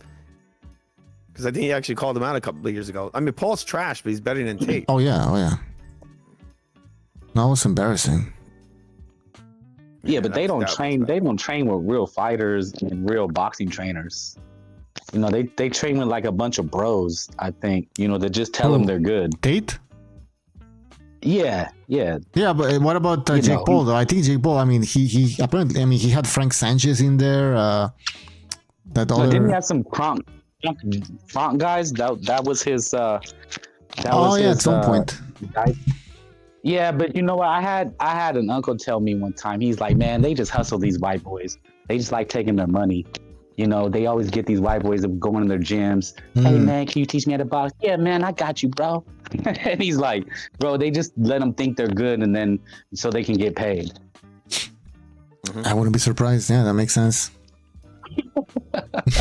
There was this guy. No, seriously, there was this, I think, ex MMA guy, wrestler. He's on Instagram, and he's like, "Oh man, I just hustle all these yuppies here in New York." He was going in on them. I just be hustling these white boys, make them think they can fight, and then they just give me hundreds of thousands of dollars. I was like, "Oh, nice job! Nice job! I've never seen that job. Oh man!" Exactly. These white boys can't fight. I just make them think they can. I don't know why Andrew Tate fought that guy out of all people. He could have made some money fighting someone with a name, right? Maybe he thought it was easy money. I think he was gonna take it to the next level after that, but after this performance, I think it's pretty much over. He looks so fucking bad. I can't believe it. I mean, what was it? Isn't he just a YouTuber though? Andrew Tate? Isn't he just a YouTuber or something? Yeah, but he used to be a kickboxer apparently, and I'm like, okay, but he looks like shit. But that's what I'm saying. A lot of those guys can't fight. I'm telling you, a lot of they can't fight. But who? YouTubers or kickboxers? They're like kickboxers, or I mean, there's just a lot of guys. They just I don't know, they think they could fight, but they can't fight, so they do kickboxing. It's just, let me say this, I'm gonna be controversial. It's just a lot of white guys that try to culturally appropriate. They want to go kickboxing, Muay Thai, and then, you know, well, like ex-athletes. They go into these obscure leagues, you know, where that talent pool is very small. There's not a lot of talent. So, I mean, if you would have been a kickboxer or Muay Thai boxer in Thailand, it's a different story, right? You're kickboxing where? In Massachusetts or something? I don't know how big it is over there. I'm just throwing a fucking state. Yeah, maybe there's no talent, you know, maybe over there. So, well, let's say you're like an American, right? You're like maybe 28 to 35. You got a little money, and you want a thrill, right? You want a thrill. And you go safari. Yeah, like I'm gonna go to a kickboxing gym, and then they'll just hustle you. They'll be like, "Yeah, bro, come on, Chad, you got it. You know, it's $350 a lesson. Yeah, we'll get you some fights, bro. You know how many gyms I've been to, and they're like telling me already, I can get you a fight, dude. They just want to milk me for the bread. My uncle's already telling me all these things. No, but yeah, it's true though. We'll get you a fight. Oh, I see you have talent. I see you have talent. Exactly. They get you the newest kickboxing gear. You know, 3 months training. 3 months training. You know, 3 months of training. Yeah, and you tell your bros and your girlfriend, "Oh my God, Chad, you're a kickboxer." Oh yeah, exactly. Yeah, I have a fight coming up. I have a fight coming up. You know. He's from Thailand. I can knock out AJ, no problem. I could do it. Dude. It's just like during the ninja phase, everybody wanted to be a ninja. I felt it. I felt it. Kung Fu fighting. You know, it's like, I'm telling you, these guys, they get a little bit of money and they just need they're bored, you know, and they go to a Muay Thai gym. And, you know, I dated a chick. She was like 30 years old and became a Muay Thai fighter. She's getting her ass kicked for like $100. I think even she had to sell the tickets. And she's getting her ass kicked for like peanuts. Like, what are you doing it for? Jesus. Just, you know, she was just bored. Yeah, they want a thrill, like you said. The thrill and chills. She's like, I can do it. I lost more teeth today. I'm not stopping. He's like, don't worry, honey. I'm not gonna stop. He's like, honey, but you only have 3 teeth left. She's like, I can get veneer. I can get implants. Don't worry. I feel like, dude, she was like one more session. A bartender too, and she was having black eyes. I'm like, you gotta stop this. I don't know. What do you think is gonna happen after? You know, what are you gonna do? Like world champion in? No, they do. They fight for these titles that they pay for. Oh, if you look at the Bay Area, there's like a whole Muay Thai circuit. They have smokers. They sell little events and in San Francisco, around the Bay Area, because there's like a lot of money in it. I'm telling you. Well, you know, apparently I read Andrew Tate was a champion in the C League or something. So I was like, okay, what the fuck? C League? There's B and A, and what league is it, anyways? I don't know. Probably fighting other yuppies, you know, other like brokers and like market managers. Yeah, there's also Wall Street guys, you know. Like... Yeah. He looked bad. He had no defense. His chin was sticking out in the air. Like, oh man, he's no balance. You know, as soon as you see somebody with shitty balance, you know, these guys, they don't even do fucking any shadow boxing in front of a mirror. This is fucking important. You gotta look at yourself. I got it. I got this one in the pocket. Yeah, exactly. Dude, I have the tiger. I'm hitting the heavy bag with some palm strikes every day with karate chops. I think I got AJ. I got him. I know how to beat him. Yeah, middle-aged men, man, they hit a wall. You know, they hit that. They realize it's almost over, and they want to fight. Like, you know, it was my dream to be a fighter. I'm gonna be a fighter. There it is. It's like, hey man, you could beat him. You can beat AJ. I got you. Because there's not many other sports you could be middle-aged and get into, right? Like, you can't be middle-aged and get into baseball. Cardio, it requires it requires speed. You know, a lot of speed moving around and shit. Yep. Well, just the talent too, right? Like you can't be middle aged. Oh no. Even if you were an no. ex-athlete, even if you like, let's say you were a college baseball player, you can't be middle aged and be like, I'm gonna go back and try out for the MLB or something. Even the minor leagues would be tough. But boxing, all these like kickboxing, Muay Thai, you could be middle aged and go get some fights. But not legit fights. But you know what I mean. Like you could get something. What I'm saying as far as sports for middle aged men, you know, if they thought they were an athlete, there's not much you could do. But something like combat sports, you can go get into. Anybody listening right now, you could go walk into any gym and they'll get you a fight. I promise you. In the chat, Rapak Trucking Company says, I am middle-aged and I have not hit my prime yet. Yeah, exactly. Yeah, he probably's like, I'm gonna go kick somebody's ass real quick. You'll get there. He's gonna join the UFC right now. Yeah, so again, you remember Dana White said that they're gonna change the ring for their TKO events. What do you guys think about that? We were talking about this earlier. I said that sounds weak. It's gonna be a smaller ring, right? That's the only thing I can imagine. What else could it be? They should have electrified ropes. Oh man, that'd be awesome. Barbed wire. But you know what that tells me, Bucho? Like barbed wire ropes. Like how good is your product? Escape from New York. Yeah. Oh no, I was just saying, like that just tells me, I could be wrong, but it's just like, how good is your product if you already want to roll out gimmicks? Okay, I get what I mean, maybe they just want to add to it. It doesn't necessarily mean they don't have confidence in their product, but it could be. I mean, obviously they're not going to have big names at the beginning. Dana White's their first event is next month. Let's see how it goes. I think it's on 16th or something like that. Mm-hmm. We'll see. The lawyer was already putting pressure on Dana White. Like, it's your first event. You better put on a big show. You better put in some, show us some talent. Blah, blah, blah. It's like, guy, what do you expect, man? They're not going to have any big time boxers in that event. He's pissed that they didn't cut him and bring him in on that deal. He's like, I hate Dana. Turkey, I hate Dana. I hate him. Why did you bring him in? Right. Because he's running that, right? He's running that show. I think he didn't ask Oscar, and that's why Oscar's so pissed. Yeah, but he's burning that bridge. Like, That's not a great Are we bridge going to be burn. talking about it on the BDA show? Like, is it going to be a hot topic, these fights? Because, I mean, what are we going to talk about? Well, what's the objective? I mean, yeah, you're right, because they're not going for championship belts. Mm-hmm.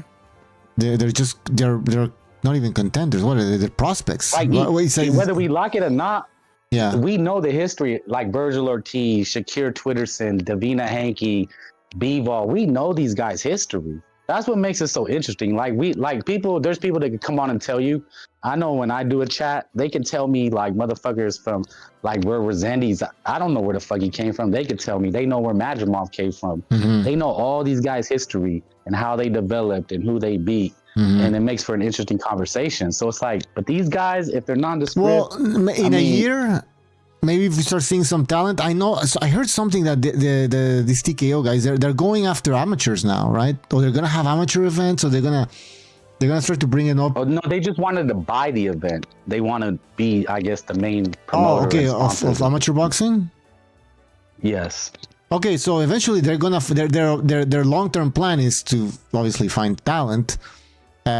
So yeah, maybe at the beginning, you're right, Frank. We won't be talking about these particular fighters, but maybe with time, some of them will stand out, and they're gonna be locked in with fucking TKO, man. So they're gonna own the future. Yes, that's the point. Yeah, exactly. That's the point. So yeah, so yeah, it's obvious, right? But so at the beginning, I don't think anybody's gonna be fucking talking about these events. Like. Nobody knows these guys. Yeah, I mean, I think it'll take more like 5 years. Yeah, you're right. Even if they're up and comers, they look good. Well, because one of the things we said is, okay, in this is my take, but in boxing, right? You need to build a fighter, right? And part of the reality is part of the process is building them bum bashing. You kind of just got to do that. That's just a given. But look, if you got good matchmakers, they will. Let me finish my point, fool. It won't be long. I don't mean to be long-winded. Sorry. It's just, but they're promoting is that there's going to be no easy fights, and they're going to be matched tough. And it's like, so how are you going to build a legit champion that's going to last? Well, they build themselves. It's the same way they do it in the UFC, or what boxing used to be. The fighter builds himself. That's it. And that's how you get those great fights. The matchmaking is really to make 50-50 fights. That's where the matchmaking should be. Not in, oh, well, this guy is decent, but this other guy's a total bum. So let's just have this guy fight bum after bum after bum after bum. That's not what they're trying to do.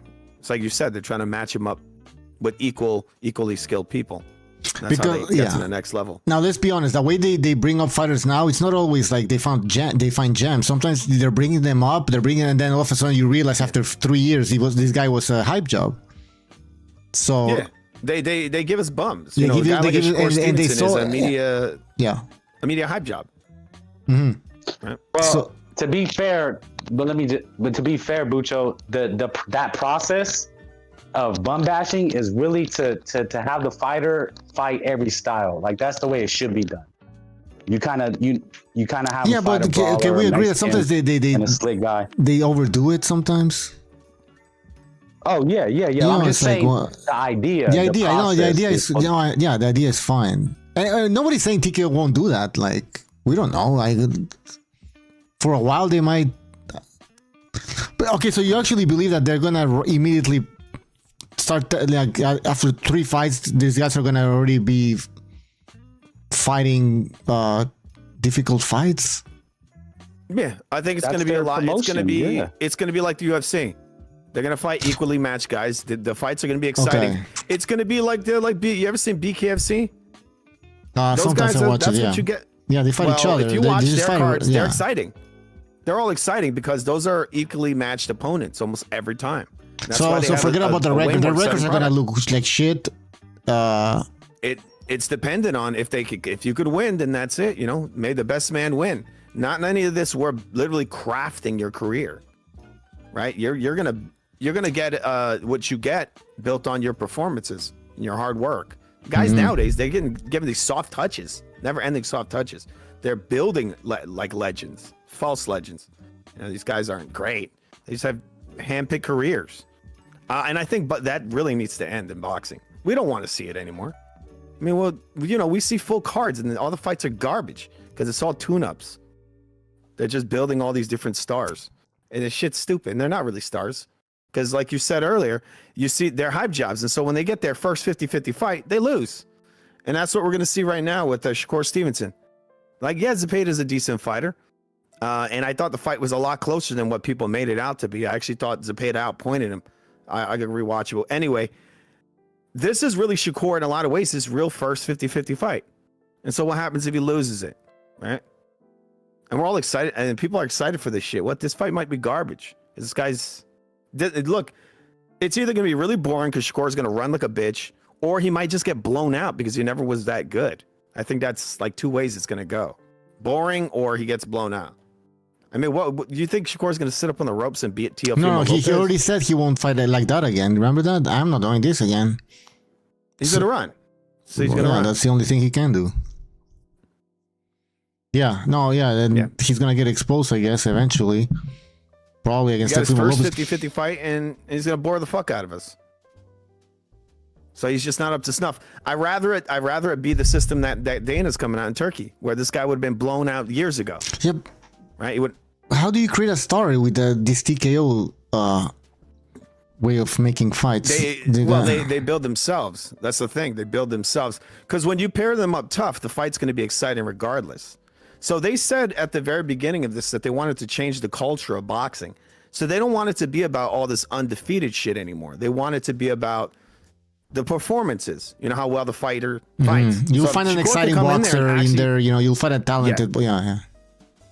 Well, they'll show us their talent. And if there's a runner, people are gonna be like, "Wow!" They won't be able to protect the runner, and he'll get exposed. He'll get filtered out, right? This is gonna happen. They're gonna filter out all the fucking the boring fighters, the untalented boxers. Well, the UFC's are masters of this. When these guys become divas, you know what they do? They give them a style that doesn't favor them. This is what happened to Mark Hunt. Well, it wasn't right. I don't think it was right what they did. He wasn't very good at fighting wrestlers. So when he came in and he was talking about, I'm going to sue the company and all that, they paired him up against a bunch of wrestlers. Oh. Same shit what happened to Shakur. They'll say, okay, you're not very good with this kind of fighter. Well, that's all we're going to pair you up with. That's what they'll do to him. Like, people won't like that, but it might actually make him better at fighting those kind of fighters. Because right now, all he does is bypass certain styles. One of them is that Kid Austin guy. People think he had no problem fighting that guy. Yeah, he did. His whole team didn't want him to fight that guy, and he signed off on it. And that's why all that weird shit happened with that fight, where the guy, I'm sick. He got sick. And they said he lied. Yeah, he didn't lie, dude. His team did something to that dude. I believe that completely, because that style was all wrong for him. But under that new system, like Turkish stuff, Dana White, they're going to pair him up against that kind of guys. That kind of guy over and over again, because they know that's going to create a good fight, right? Styles make fights. And so when you give the guy a fight that it's not his abilities aren't really good at beating that style easily, right? So that's what you give him, and that's how you create the good fights. You don't let the fighter choose the fights, because he's always going to choose the easy fight, the one he's capable of beating, of dealing with easily. So yeah, that's why one of the reasons I welcome this Zepho, whatever they call it, Zepho boxing. These boxers, at what level are they gonna be? Like, are they gonna be new boxers, like who are just turning professional, or are we talking about? It's probably up and comers. There's gonna be a lot of talent scouts, and they're gonna see, they're gonna find out. They're gonna say, well, this guy is this style and that, and they're gonna put it together. They know what they're doing. They did it with the UFC for decades now. I think they'll be able to match these guys up, where they'll actually create exciting fights. Like right now we're hearing people keep saying about building a fighter. It's not about building fighters. It's about guys just the best fighting the best, or guys of equal skill around the same skill level fighting each other and creating interesting fights. That's not what we see in boxing nowadays. Again, we see guys getting built over the course of an entire decade, and they finally have a 50-50 fight. And usually that fight is garbage. And it's happening far later than it should have happened. Right? There's many examples of this. Yeah, and that hurts the sport of boxing, obviously. There's all this hype, anticipation, and then boom, disappointment. Like, how is that good for boxing? Oh, so many people watched it. Yeah, but they're not gonna watch again. A lot of boxing fans. I used to do this. I try to bring my friends in who are casuals or not even watch boxing. Hey, you should watch this fight. It's a big fight. Oh yeah, let's go. And then they're disappointed, and I'm disappointed because the fight sucked. So this hurts boxing. You look at the Spence. You look at the Manny Floyd fight. This shit happened. The guys are almost 40, both of them. Yeah. Then you have this Crawford Spence fight. Oh, the Spence fight, yeah. Yeah. Well, Canelo and Spence and Crawford. Look at that. Like, that shit happened way later than it should have happened. And so now people say, "Oh, well, you're talking shit about Crawford," but the problem is that he fought the guy too late. That's it. That's his problem, and that's a problem with the sport, because that shit should have been forced a long time ago. It's the same thing with Canelo Benavidez. That fight should have happened years ago. And if Canelo would have lost that would have been a great fight for boxing regardless. Canelo would have got all the credit in the world, win or lose. He's fighting a guy who's on the rise, the next generation. That's how it should be. You cannot have our guys in boxing. The legends or the guys of the time of that era need to fight the new guys, right, in order to kind of pass the torch. But what we're seeing right now is you have these gatekeepers, these fighters that have way more control than they should, and they're robbing the next generation of their legacy, right, of them building themselves. You remember back in the day, even in the 90s, you would always see the newer guys coming up take out the older ones. It was normal. It was part of it. Yeah, it was always part of the culture. You saw Mike Tyson, he lost to Lennox Lewis. And, he alluded to these up-and-coming guys. You see it all the time. And the fact that that's gone away is a big problem. Because you see it all the time. In every sport, it happens, right? It could be in basketball, football, anything. As, the new takes out the old in a lot of ways. Not to say that they don't mean anything, right? Their legacy still means something. They're judged by all the things they've done during their career. But now the shit is so bad that you got guys like Crawford doing nothing his whole career. He's fighting guys when they're old, and we're going to pretend like he's fighting prime fighters. This is how broken boxing is nowadays, that we have to do this. Yeah, and it's interesting we're building the guys up. De La Hoya and these other old school promoters, let's call them, they're defending the current system. And they bring up the belts and the fighters, they're gonna get exploited, blah blah blah. But I'm like, what about the fans? Have the fans been exploited? Absolutely yes. You know, I know it's about the fighters too, but it's about the most important people are the fans, because we're the ones that are paying. If there's no fan base, then these boxers don't exist. They wouldn't have a job. They would have to be doing something else. So, but it seems like they just brush over the fucking fans, right? Oh, everything's great now, and you know what's gonna come in and destroy it. Like, yeah, of course. Yeah, they're gonna destroy it. So how come we've been talking about the boxing is dying for such a long time?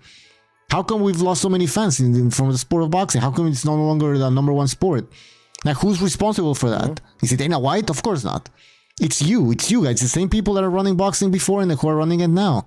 So we do need change. And you know, I'll take a gamble. I'll you know, I don't know if Dana White's going to be successful, but I'd rather try something different than just stay with what we have right now.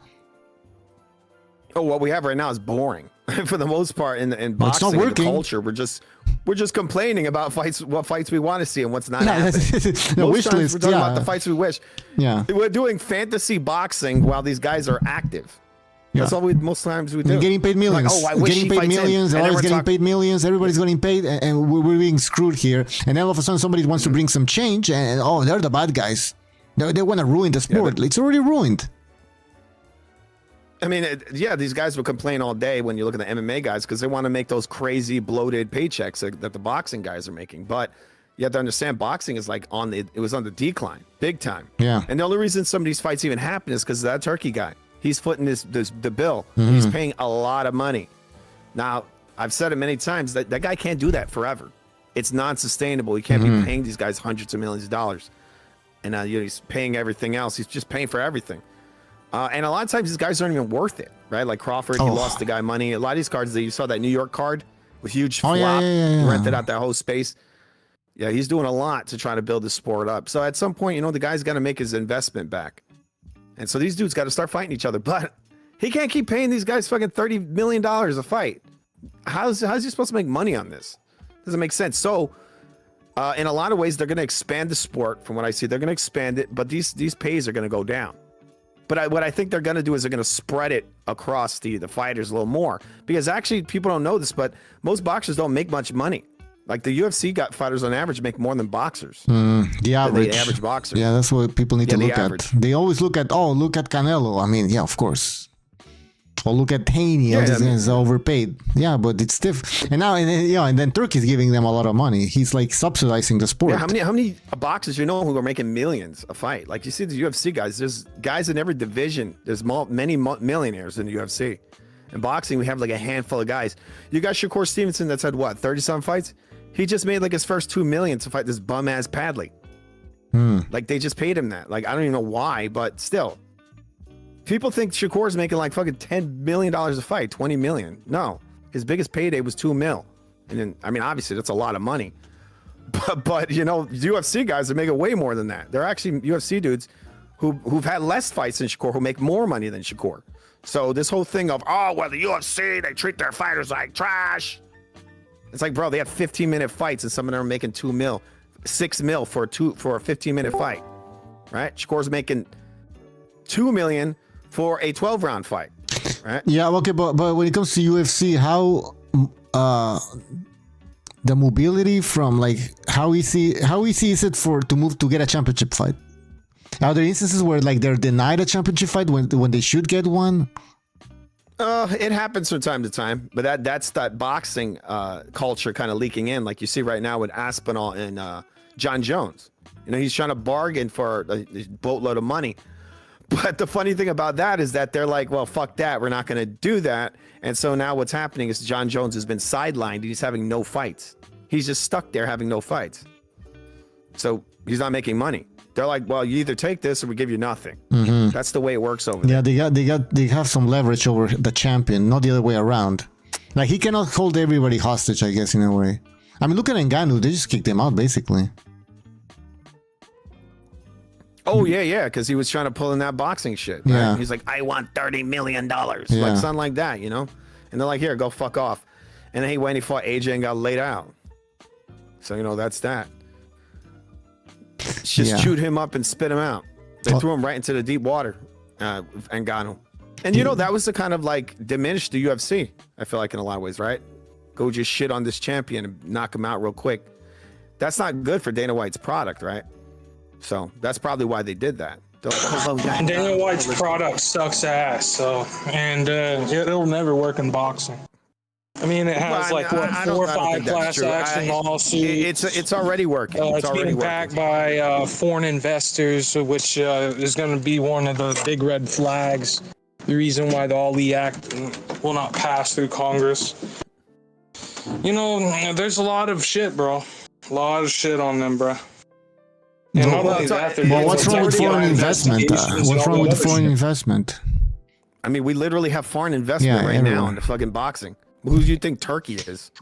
I'm talking about the foreign investment that's backing that bill. Okay. Okay. See, I'm all for some change, man. Seriously, we gotta try it out. If it doesn't work, it doesn't work. But I mean, what we have right now, it makes no sense. Anyway, you hear, yeah, it doesn't work. It doesn't work. And you hear these guys talking about the Muhammad Ali Act. Oh, well, the fighter knows what he's worth. Well, how does he know what he's worth when these promoters literally build the fighters? They're subsidized. So, oh, well, this is what I'm worth. But look, they're building them using their connections and all that. They're literally cherry picking their fights. So how do we know their true value? We need price discovery here. You know, we need to know how much they're really worth. How much are they worth? A sides have been freaking cherry picking since the beginning of time, bro. I mean, it's at least for Queensberry rules. Well, they need to change that because I know that in MMA they don't have that. The best fight the best on average. It's very rare that they can dance around their mandatories. It's like you're fighting the next guy in the line. That's it. In boxing, these guys have full careers of ducking. It's not. Well, it's also taking consideration that doing that UBO model. This guy's talking about taxes would in the comments. absolutely clog. They all got taxes, it would bro. They all got absolutely taxes. clog the whole entire situation, bro. It would clog the way things work.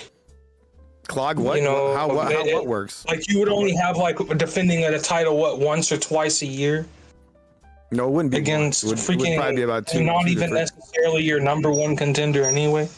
It would probably be 2 times a year. They'd probably current mandatories. And they get stripped. You know, guys in the UFC get stripped quick. They're like, oh, you're not defending your title. Boom, you're stripped. That's it. And it's only 1 title. And then that's actually tied to the amount of money. They don't suck on Dana White's balls, okay? Well, I mean, look, in boxing, these guys suck in their own balls. They're over here dictating everything, and it's only destroyed the sport. And look, if Turkey says, I'm getting the fuck out of here. I mean, at least they're in charge of their investments, okay? Not some freaking asshole. And another thing you need to take in consideration is under the UBO model, the whole entire amount of profit goes to 80% industry and 20% to the fighters. Where in the current model, 80% goes to the fighters and 20% goes to the industry. Well, it sounds like a terrible model there, and that's why it's collapsing.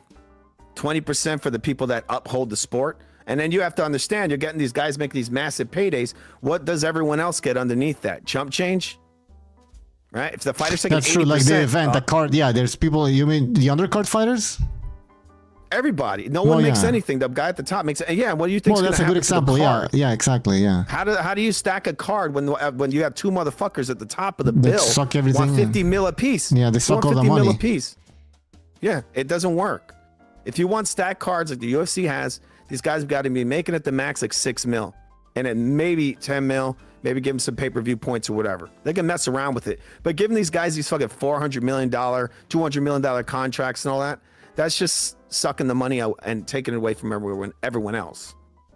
It doesn't work. It doesn't. Like, look at the sport. It's been dying for years. The only reason we're getting these fights and people are excited for any of this shit is because this Turkey guy's there. And who do you think who's at the head of TKO? Turkey. Yeah, Right? That's his. That's his. Remember when Turkey arrived in boxing for the first time, and you had Eddie Hearn and De La Hoya all smiling and all happy. They thought that this guy was gonna be there forever, just throwing money at. Just give us some fucking money. And now that he's going with TKO, oh no, he's bad. No, what's he doing? He doesn't understand the sport. He doesn't the box. Now they're all these promoters now are very concerned about They're boxers. so concerned for the fighters. Yeah, like it's not about Ryan, me. It's not about me. yourself. It's not about me. It's about the boxers. We're here for the boxers. We just love the boxers. Yeah, we just love them so much. Look, Oscar's like, I love the fighters. I'm just trying to protect you. Hey, Canelo, drain yourself to fight Floyd. Hey, Ryan, you want to drain yourself to fight Tank? I just want to get a paycheck. I just want to get a paycheck. If you don't drain yourself, I'm not gonna get a fight. I need the fight. Drain yourself. Give me the paycheck. I have faith in you. Was that protecting the fighters? No, it wasn't. So they want to make money, unhappy. which is understandable, fine. But don't start saying that you care about that fighters to that point. Like, well, I mean, what Oscar's doing is stupid. The stuff he's doing, like, bro, you got your fighters over there. They're all gonna get railroaded because on one side he's talking shit about Turkey and all his his money, his bag, and then the next he's doing business with them to fight guys like other promoters, fighters that are playing ball. So what's gonna happen is your guys are all gonna get railroaded. I mean, he's what he's doing is stupid, and it really is. It's not coming from a good place. It's coming from, I think, like he's resentful and bitter because he wasn't the one who Turkey asked to run that, to run that ship there. He had this guy do it. He's always, he hates Dana White. He's hated him for a long time. Yeah. But so for him to bring that guy in, probably made it pissed him off to no end. And not only did he not contact De La Hoya to do that fucking project, but Turkey also didn't contact any other boxing promoter. Why? Because he knows that they are part of the problem. They are part of the old guard, if you want to call it like that. Why would you want to be on point with you? Yeah, Bucho. I believe that I'm siding with Oscar De La Hoya on this whole TKO bill matter, bro. Mm-hmm. I really am, bro. Why? The fighters pay. No, but that's bullshit. But they're telling you that so you can feel sorry for them. You can jump on their side. Basically, you can go, oh yeah, I'm with the fighters too. I mean, I guess we are all with fighters. But also, what about the fans? What about the fans? They're not going to give insurance to their fighters. What about the Are fans? they going to give them? There's not even insurance plan. What about the fans? Are they going to give them Blue Cross Blue Shield? Are they going to give them that other healthcare insurance, bro? Come on, bro. Guy, are you a fighter? Because I'm a fan. First and foremost. I'm a boxing fan, and I don't want to get screwed over here. I mean, all of us have been getting screwed by these fucking shitty fights. The history. Yeah. The history of the sport's been screwed over many times. It's been screwed over. Like, we've been robbed of boxing history many times. The only reason we've gotten these, again, the reason we saw what's his name, Fury versus Usyk, is because of this fucking guy that's at the head of TKO. No, so you want to go back? The reason we saw better BF. The only reason you're seeing better BF. No, this guy's shaking it all up, man. I've heard their plans. It actually sounds really good. They're saying they're trying to popularize boxing again, bring it back to the youth, and they're doing all kinds. That's true. That's very important. Promoters and managers. Tell me about that. They want to make video games. Before the Ali Act, there's a coziness between promoters and managers. But under the UBO, they wouldn't have to follow that same protocol. Okay. And that is wrong, sir. And I'll never agree with that. Listen, even if you look at the demographics of our followers of BDA boxing, a lot of them are 30 and over. Like there's nobody in their teens, no 20s, so just a little bit. So we continue on this path, it's gonna be over. Boxing gonna disappear. What'd you say? There's a coziness between, what'd you say, promoters and managers? Yes, sir. And under the TKO bill, under the TKO bill, there's no coziness I'm referring to is that they could do, they could be corrupt and do so both. Wait, are you telling me that promoters and managers aren't all buddy right now? Is that what you're saying? They're two different entities, bro. It doesn't look like it to me. The last time I heard, Al Heyman is both a manager. One person's going to be doing both jobs, and that is illegal, sir. Dude, sir, they're already doing that. They're doing that right now. All these dudes are connected. The network, the sanctioning bodies, the managers. That is different. Okay, sir? But one person doing both jobs, that's illegal, sir. No, what you have is you have less people. There's less cooks in the kitchen. Corruption. There's less people managing. You're sponsoring corruption. You're taking a bribe. What's the corruption? I don't know. I don't see a corruption. They're taking bribes from the Saudis to influence. They're not bribes. It's investment. It's legal. How is that? That is my problem. Dude, you're acting like boxing doesn't already do that. All these guys are all mixed in with each other. Promoter, managers, the networks, look at the judges, everything. Exactly. What is he, a manager? He's manager, promoter. I don't know what the fuck. Those are two different jobs. They're going to try to make it one job over there. Well, they're running a league. They're running a league. They're going to be running a league. Last time I checked, leagues run going to be doing corruption, bro. Dude, I prefer they're going to be doing corruption over... and industry plant fighters and shit like that, trying to glaze them to glory. Well, they're already doing that. They're already doing that. I mean, look at Shakur Stevenson. Look at a lot of these guys. Tank Davis. I mean, Shakur Stevenson isn't going to make it past Teo. Teo's going to probably knock him out, to be honest with you. Teo's probably getting bored with all these point fighting matches. It's time for him to freaking create some fucking brain damage. Let's fucking do it. Well, I'm fine with the shakeup. I think they're doing a great job with the UFC, and I'd like to see that same system come to boxing. And that's what it looks like that's what they're trying to do. They even have like knockout bonuses and all that. They're bringing all the same systems, which I welcome. And I think the UFC have a very good product. Very good. Guy, we had a comment here. A very glazed product, probably illegal money. The UFC has why you keep saying illegal? Like cutting protocol. Boxing has never been corrupt ever. Boxing would never be corrupt. Everything's no one ever been robbed. Lomachenko lost. By the FBI currently, right? Aren't they currently in the middle of freaking What are they being? The FBI raided Bob Arum's. The FBI raided Bob Arum like I think more than once, man. No, I remember that. It was like 20 years ago or some shit like that. But they did it. The FBI raided fucking Bob Arum. They just did it a month or so ago, and they're still currently investigating them, bro. Hold on. So there's a comment that says you can't use the ring belt. You cannot use the ring belt. Because there may be ring belt holders who don't want to work with Dana White. So yeah, because some people are saying that they're going to be using the ring magazine belt, but it's true. There could be fighters that have the ring belt that are not working with Dana White, so that wouldn't really work.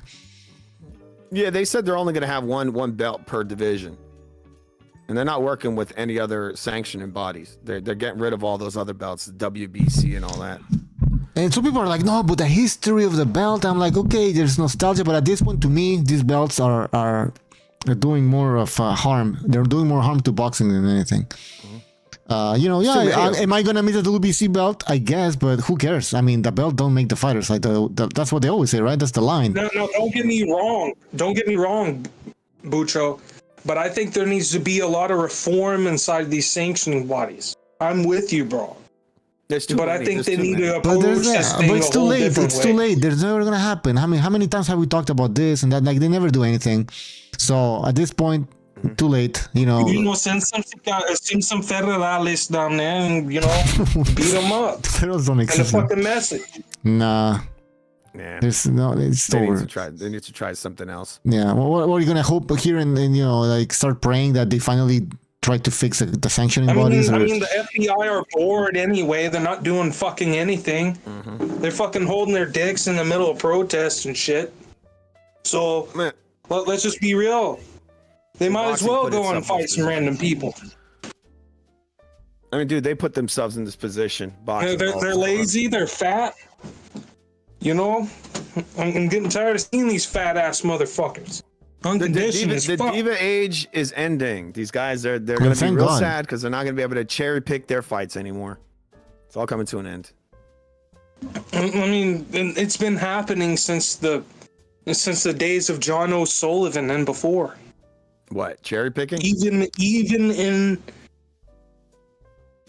the boxing force, or what are you talking about? England, or even worldwide, back in the Greek days and Sardinia, where it's originally from anyway, from some tribe down there. All right. making some big megalithic. We gotta. there was But some anyway- cherry pickers, but it got out. Anyway. And it became acceptable. Boxing goes back to ancient days, bro. Look, And there was you cherry picking. Are absolutely schooled, bro. Okay, I just gave there you was- a history lesson. There in the was sport cherry of boxing. picking. But the problem is that bro. people starting accepting it. It became acceptable to duck fights.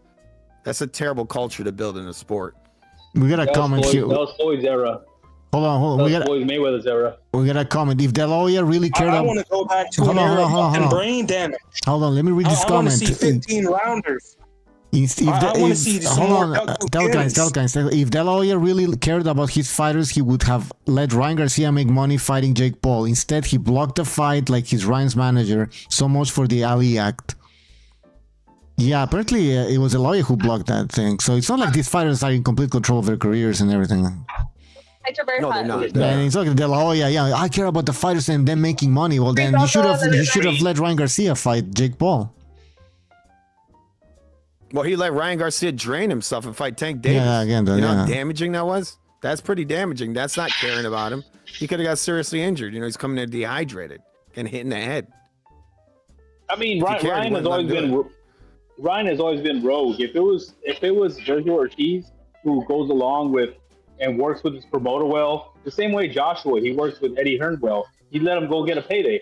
But because it's Ryan, he said no, man, because Ryan is a brat. Like, I don't blame Oscar. He should have blocked it. He shouldn't have let him do that. But you know, it's funny how like Suleiman is now, you can see panicking his fucking eyes in his face. He's panicking. Why is he panicking? Because he knows his little shtick. Yeah, it's over. The countdown has begun. If he was confident that that's just not gonna work out, he wouldn't be fucking panicking. The lawyer as well. Why is he acting all like he's scared now of this? Oh, they're gonna take over. They're gonna take over. Well, good. You know, if they wouldn't be taking over if you were see doing that a great video? job. Yeah. He's like, they're going to make the fighters have tough fights. Yeah, we need to Think build about them it. up gradually and, you know, step by step, like baby steps. Like, we don't have time for this shit. We don't have time for Torres not fighting anybody. Like, we don't have time for these guys not fighting. 2-0 fighters going up against like 35-0 champions. No, I mean, come on. These don't, I mean, just like look at Torres. I mean, we were talking about that's what Torres. We you're were talking asking about for. Torres. That's what you're asking for. We were talking. Look, Torres. How long has this guy been fighting nobodies? Oh, yeah. All he I mean, does is fight holy nobody. fuck, And you like- think that's helping him? Actually, that can hurt him as a fighter. Yeah, it's true. That hurts him. Like, look at this guy, the heavyweight. The one with the skirt. What's his name again? The one who got knocked with the the fuck out by skirt? Bacoli? The one, the big black guy. He's a heavyweight. his name. Fuck. Akjaba. No? No, not Jabba. The one who wears skirts. He got knocked out by Bacoli. I think it was Bacoli, right? Beat the shit out of him. Oh, you're right, because they were Anderson. Anderson, yeah, you look at him. They get him all these such soft touches. He goes in there, he gets knocked the fuck out. They almost killed that guy. So how do those soft touches help him? I believe the appropriate thing to say, sir, in terms of style, it's proper to say that's the gladiator style of trunks. The gladiator style. Oh, yeah, the Camacho, the Hector Camacho, the Camacho trucks. That shit, that's like garbage. Unless it's all black and leather. But it looks like shit. Come on. It looks like trunks that they cut with scissors. Yeah, but I remember flour, looks like a flower. what's his name again? Fuck, I forgot his name. Anderson. When he lost, a lot of people criticized the matchmaking. Remember that? Like, well, they moved them up too quickly. You know, I'm like, I think he always loses to. He will always lose to that guy, probably. I mean, never say. No, because look, they're giving them all. They're giving him soft touch after soft touch. You don't prepare him. Soft touch, Yeah. and then boom, they throw him in with a 50-50. That's usually how it happens. You know, they go literally. They'll go like 30 fights with. Look at Boots Ennis. What is he getting? He's getting these fights where he's always favored to win. And now they want to throw him in with Virgil Ortiz. What happens when Virgil Ortiz beats the living fuck out of him? They'll say, oh, well, this guy was never that good, right? Come on. Well, I kind of agree because, but I think Anderson is a bad example because he was showing red flags of being a fraud when he was talking about he doesn't like boxing. He doesn't want to fight that. Oh, yeah, I know that, yeah. He's already thinking about retirement. He was crying on camera. He has a therapy dog with him. You know, people who have therapy dogs have, like, emotional issues. So, like, the writing was on the wall. Maybe Big Top Baby Rank was like, Yeah, maybe that's why they were protecting him. Maybe they knew. I mean, maybe it was smart by Top Rank by cashing him out. Like, let's make our money, get our percentage, because this guy's not the guy. They know behind the scenes. What about Torres? Do you think it's the same shit? They see something, or what's happening here? Because but Torres is different because Torres is hungry, so maybe they can build somebody. Because honestly, boxing is all about timing. Think about it. Canelo beat all his best fighters when they were past the prime. Floyd Mayweather beat all his best fighters when they were past the prime. That's not true. Canelo fought Lara. Canelo fought Trout, Lara. Trout prime guys, man. Wait, let me. Oscar De La Hoya beat all his fighters when they weren't at their peak. You know what I mean? So boxing is, and every fighter has all of it. Even Pacquiao. But he fought them in their prime. Yeah, but De La Hoya fought people in their prime. De La Hoya fought. I mean, he was nitpicking. He wouldn't have fought. Yeah, but there's nothing wrong with that. But we're saying, yeah, exactly. We're saying he was nitpicking fighters or some shit. Like, no, he fought. Sometimes he won, sometimes he lost. You know, but like he wasn't docking Trinidad. I mean, Jesus Christ. Yeah, but Oscar was rare where he can. Oscar was a rare guy like Canelo. He's like Canelo, where he can lose a fight and still not lose his fans. Not all fighters have that. Yeah, they're because rare. that's the culture of boxing, and this is what Turkey said he wants to change. Dana White and Turkey said they want to change the culture of boxing, and this is the problem. Look, Oscar De La Hoya went and he fought prime guys, just like Mosley did. Many fighters did back then, and they get all the respect in the world for doing that. I'd choose those guys. If I had to make a list of my favorite fighters, it ain't going to be a guy like a Floyd who's cherry picking his whole fucking career. It's going to be guys like Oscar De La Hoya and Shane Mosley. I get it, man. I totally agree. But when you get into fighters, you talk to the fighters themselves and tell them, hey, you're going to have to take tough fights. Maybe you're going to have to take some losses. They're not going to take it over as well because they're not fans. They're going to be like, there's nothing wrong. But that's the problem. The problem. What I'm telling you is, look, the fans. Where he's going to protect me. Yeah, but the fans have been educated to think that if a guy is undefeated, then he's great, and then once you take a loss, you're just not as good. That's what they think. Yeah, this is what that culture, that part of that culture that needs to change. It's destroyed. It's destroyed the sport completely. This is why guys aren't fights. Though. I think it's exaggerated because with a guy like Floyd Mayweather, he couldn't take a loss because he was so hated that people watched him to lose. Like if he lost the fight, then he would drop off. Same thing with Tank. So it's like because they're boring. Because they're boring. Yeah. Exactly, but with guys like Oscar and Canelo, they're so beloved. But why? Why are they beloved? Because they got real fans.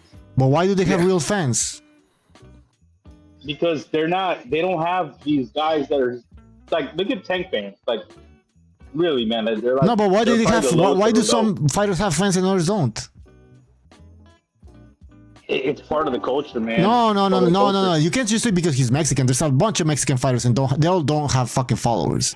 But it has to be something more. There has to be talent. They have to be fighting consistently. They gotta, there's a bunch of criteria, a bunch of things that check marks that have to take place here. But when it comes to Shakur Stevenson, he's missing a bunch of shit. Shakur Stevenson is missing a lot. I think he's boring.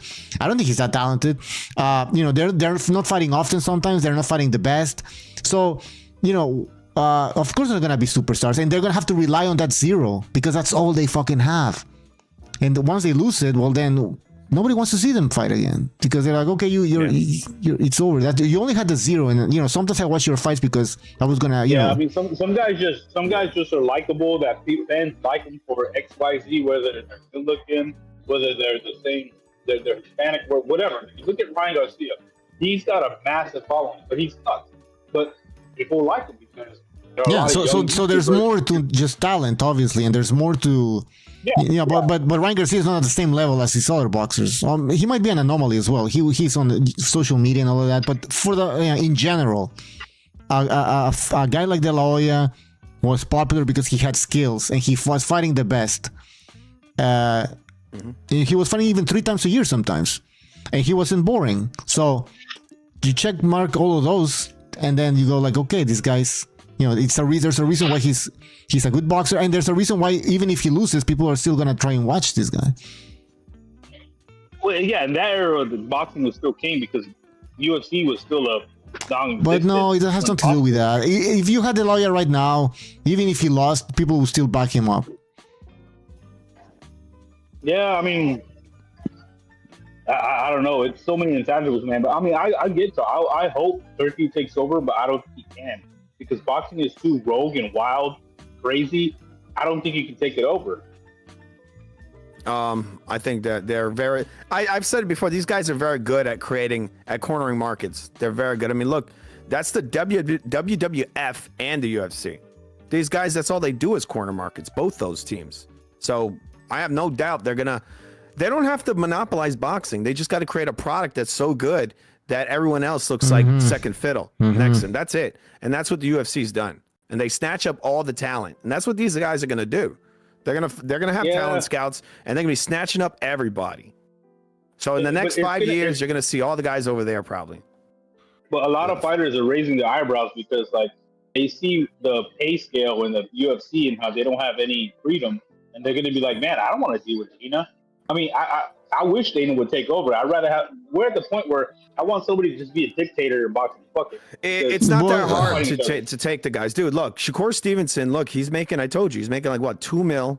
He made his biggest payday is $2 million. You think they can't toss that guy a $10 million contract and say, here, 4 fights with us? That's it. They could do that easy. Look at the money they're throwing at these guys right now. Yeah, they could get a contract with Shakur Stevenson for 10 years if they wanted to. Here, bro, 50 mil. Boom, 10 years. And they just throw these big contracts at all these guys. And that's it. Dude, they could do it. For sure they could do that. And that's probably what they're going to do. They're going to start tossing some contracts. But these guys got to fulfill those contracts. They can't just, I'm going to fight once a year. They're going to say, nope. If you don't do that, they're going to give them penalties. But in the Muhammad Ali Act, they'd probably say, well, you can't do that. You got to protect the fighter. He gets to dictate everything. They're changing it because Dana's buddies with Trump, so they're going to change it. They're already changing it. I mean, yeah, this sport is a mess. It's a mess. There's no other sport that allows the athletes to pick their competition, to handpick their competition. What other sport that does that? Yeah, I mean, but I think we're too close to fighters being overpaid and spoiled, where it's going to be a long, long, long time until somebody like Turkey can take over because. Like he's like Devin Haney. He's used to being spoiled. He's in his prime. Look at people still remember the Floyd Mayweather days where he's calling all the shots. They want to be shot callers. You know what I mean? They don't want that anymore. The promoters don't want that. I know. I don't like it either. It sucks for the fans, but the fighters, man. When it comes to like, hey, are you gonna go with Dana White, who's gonna lowball you and control every move, or do you want to come with Al Heyman, where somebody like the regular establishment is gonna let you like be the king and all the shots? I mean, they could try that, but most of the talent's probably going to be over there with the new promotion, the Turkey promotion, because they're the guys who got the deep pockets. I compare boxing to Afghanistan. If you look at the history of Afghanistan, everybody has tried to take over that country for centuries and since the beginning of time. Nobody could. Russia couldn't. We couldn't. Genghis Khan couldn't. Like, they're so rogue and wild and tribal and spread out, then nobody gets along with anybody, that it's impossible to take over that country. I think boxing is like that. There's too many factions that you can't. I mean, I don't know if they've ever had people more talented than this. The situation with Afghanistan, it's hard because it's mountainous. It's protected by its own mountains. Yeah. No, but it's the ideology. It's the ideology. It's filled with pussies. Yeah, but boxing is like it's like I see ideology. Boxing is like the Roman Empire. They tried to like take it down and they couldn't. It eventually just collapsed and they just saw the barbarians taking over. We're gonna see somebody else take over Rome. That's pretty much That's what's happening right now. It's collapsing. It's collapsing. So it's gonna be easy for the taking. Yes, exactly. Wrestling, it's right for the taking. I was a That's big what wrestling fan when I was a kid. And wrestling was WWE and WWF. For those only 2D. So once WWE was kind of like second fiddle, like WWF took them over and they kind of combined. So I can see that. And the same thing with UFC. UFC has always had the monopoly, but with boxing, it's so many parts. Not always. UFC was smaller than Pride when they came out, and they ended up dominating the industry. No, yeah, they just bought them out, but like.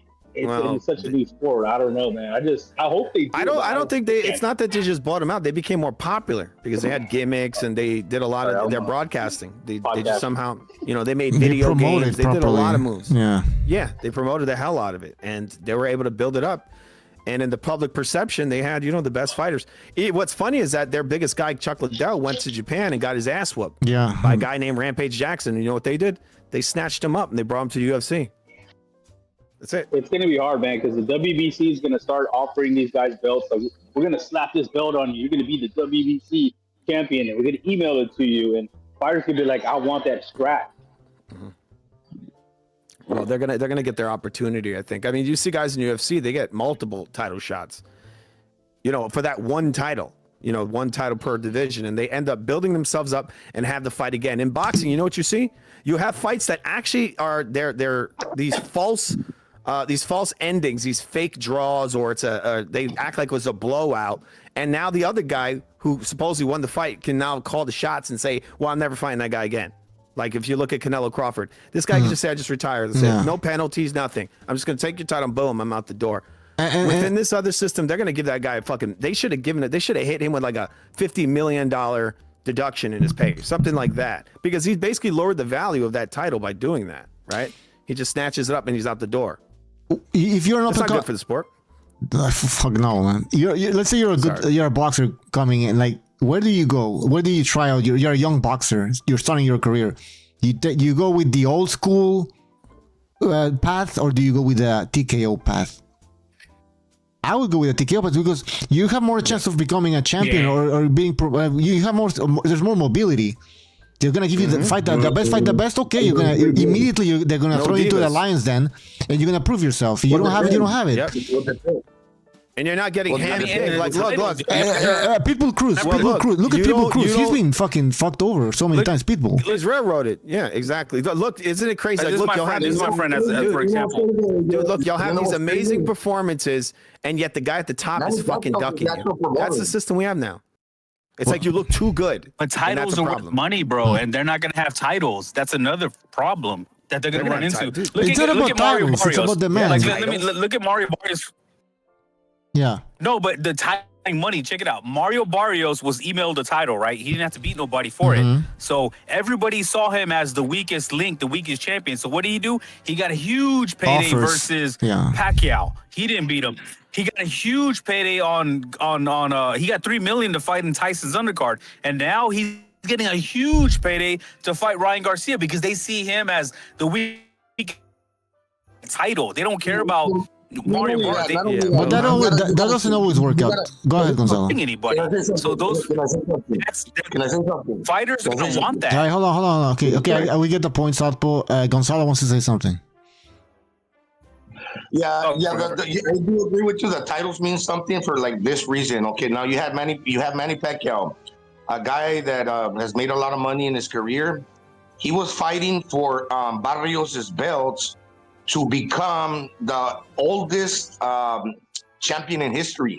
So that has a lot of significance. Yes, they were using the title, and lucky for Barrios that he had it, and they did see him like the weak link. But yeah, you got Manny Pacquiao trying to take his title, and he makes a lot of money. So for those reasons, it's worth something. It's worth money. All right, fair enough. But sometimes, I mean, is Crocker. I mean, whatever. I'm not rooting for it. I don't like it. I'm not rooting for it. I'm just saying, in a fighter's perspective, in a fighter's shoes, they're gonna be like, no, man, I'd rather go for the titles because the titles make me money. But they don't always. Yeah, it's the same thing in the title. It's the same thing. Yeah, the thing is, if you have more belts, it's diluted. You have diluted belts. I mean, that's what you want. So let's have 8 belts. Let's have 8 belts.